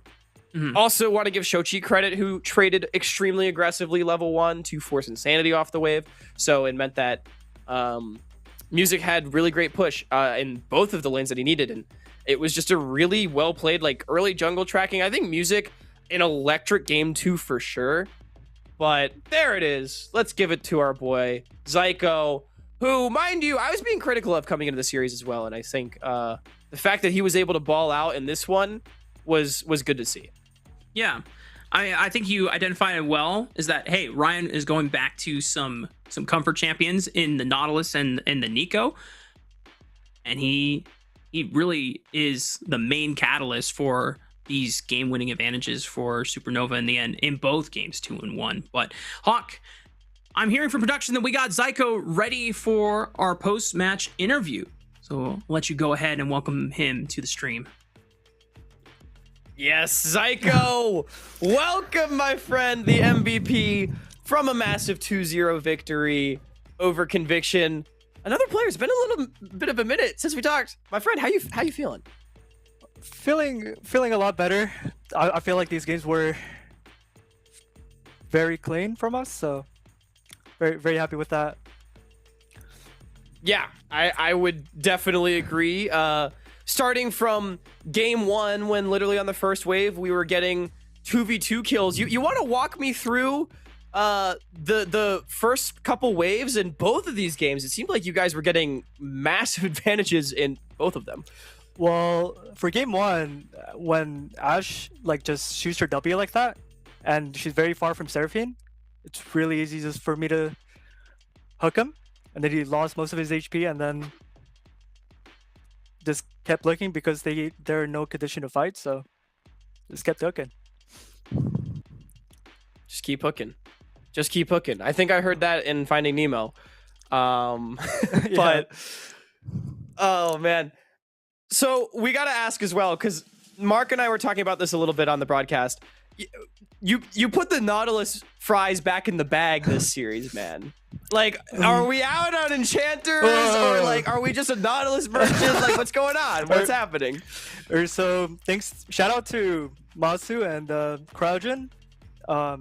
But we really liked the Misfortune Nautilus into Seraphine, and they told us to try it out.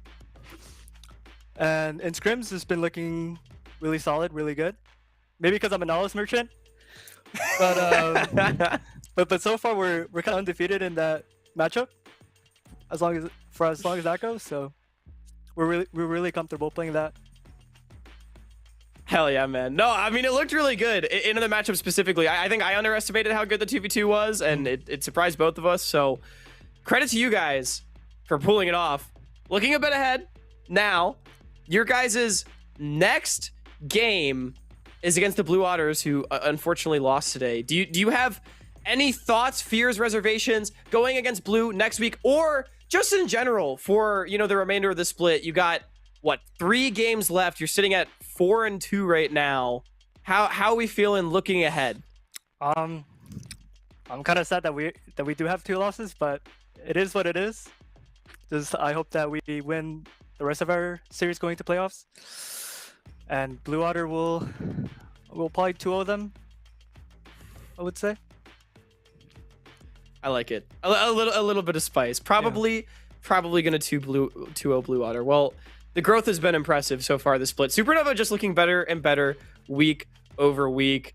Zyko, before I let you go, man, any shout outs, anything you want to say to the fans? Well, shout out to my team for bouncing back from yesterday. It was a really tough loss, but shout out to them for bouncing back and showing the resilience. And then shout out to my staff and my coach Bach, really great person, really great coach. Shout out to my friends and family for supporting and watching. Yeah. Awesome. I love it. Shout out to everyone that's helping Zyko and the rest of Supernova find some massive wins. Zyko, a pleasure as always. I'm sure I'll be talking to you more as the split goes on. But in the meantime, I'm going to bring Rafa back into the fold here, as seems like Supernova's feeling pretty confident, especially about how they played this series. Because, I mean, I think Zyko's right. I would wager this is the cleanest series that Supernova's played so far this year. And it is against one of the teams that we had power ranked at the top of the table, higher than them in the standings. Yeah. It's really, really powerful for Supernova to be able to punch above into one of the prospective top 3 teams of the league. But it then, you know, shifts the conversation on Conviction. They're going down a 4-game loss slide now. And I'm going to do a quick little bit of research because Conviction doesn't play again this week since they've already played 2 series so far. But if I were to wager, they don't play until week 7. Oh, so they have week 6 completely off. They have week 6 as a bye before playing NRG. Now, I'm going to say, Mark, I think that's the best possible team to have a bye before you go into, because, I mean, Conviction, I'm going to say they need it. They need that reset time, because I think this was it's a tough week. Yeah, no, I'm definitely with you. Last 3 opponents on Conviction schedule: Energy into Blue for week 7, and then week 8 is against Dorado. But for today's results, if you're just tuning in, well, sorry that you just missed out on 2 back-to-back banger series and banger results from Supernova and AMI. Normally, I'm not the biggest fan of 2-0 stomps, but considering the circumstances and the context that we got them in, I'm very happy for the 2 teams that won, because for the case of AMI, first series win of the NACL regular season, let's freaking go. And then Supernova, they bounced back after a devastating loss yesterday, and one that was super, super close, and it could have gone their way. But at the end of the day, Supernova proved Bach right. They don't address the first series loss. They get right back onto Summoner's Rift and just stay focused on playing the next series out. And lo and behold, the results speak for themselves here as we take a look at the standings, how it reflects after the end of day 2. Yeah, I mean, Supernova definitely, I think, separating themselves a little bit. That is a big time 2-0 for them to find. And Conviction sitting at 3-3. I'm going to say at this point, they are, I think, already below the expectations that we had set for them. You know, potentially a team contending for first place. Of course, it is only regular season. They're still in a decent position to make the playoffs as a member of the top 6. But I think most expectations would be that, you know, they'd be at that 7-2, 8-1 style of threshold. Instead, it's NRG still at the top. Supernova biting at the heels of CCG and Maryville. And of course, Blue Otter being dragged down to the abyss by Apex Mission Impossible to scrap around for some promotion relegation spots. A huge win for Apex Mission Impossible today in that department. Mm-hmm. And it makes the conversation for who is going to be fighting for the lives to escape relegation promotion stakes at the end of the regular season and going into the qualifiers that leads into Split 2 much more interesting now that AMI is even with 2-3 other teams in that same pool. But for tomorrow's matches, further relegation stakes on the line as Blue Otter are going to have to get back in the ring, this time against Winthrop University, who've had the biggest upset this regular season so far, taking down Conviction yesterday. And then Dorado versus AMI to conclude it all. And unironically, Hawk, at the beginning of the season, I would have looked at that match and been like, man, this is going to be like bottom of the barrel kind of scrapping. But now both Dorado and AMI showing recent flashes and recent form improvements. I'm actually really excited for both of these teams to try and fight to further cement themselves out of relegation territory, because I think they're showing a lot more promise than some of the other teams that have been struggling right now in NACL. Yeah, no, I completely agree. I think AMA and Dorado over the last couple weeks have looked better than some of their other compatriots in the same tier in the league right now. And so, I think this is a huge game because whichever team wins, in all likelihood, avoids relegation as well, because they'll have the head-to-head over the opposition. They'll improve to 2 wins. And especially in a world where Blue Otter, in all likelihood loses to Winthrop. Obviously not a guarantee, but just given recent form, Winthrop definitely on a bit of an up and up. Blue Otter looking like they're struggling a little bit.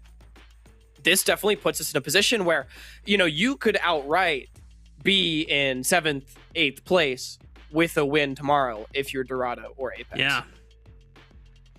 Who knows? Anything can happen here in the NACL, which is why I love it so freaking much and always have a blast. And it was a blast being able to cast with you again, Hawk, after you took your global travels for a brief period of time as we kicked things off here in the NACL. But like Destruct said earlier today, we are now more than halfway through the regular season, and we are coming up on the close faster than what you may think. But before we end things here on the broadcast, shout outs to all the players, shout outs to all the teams, shout out to all the co-streamers that help bring more eyes to the product, and shout out to all the viewers that support the leagues. On behalf of the product, the broadcast, staff, and crew, myself and Hawk, thank you so much for tuning in. See you all tomorrow, same time, for more NACL action. The NACL is presented by Philips Norelco OneBlade.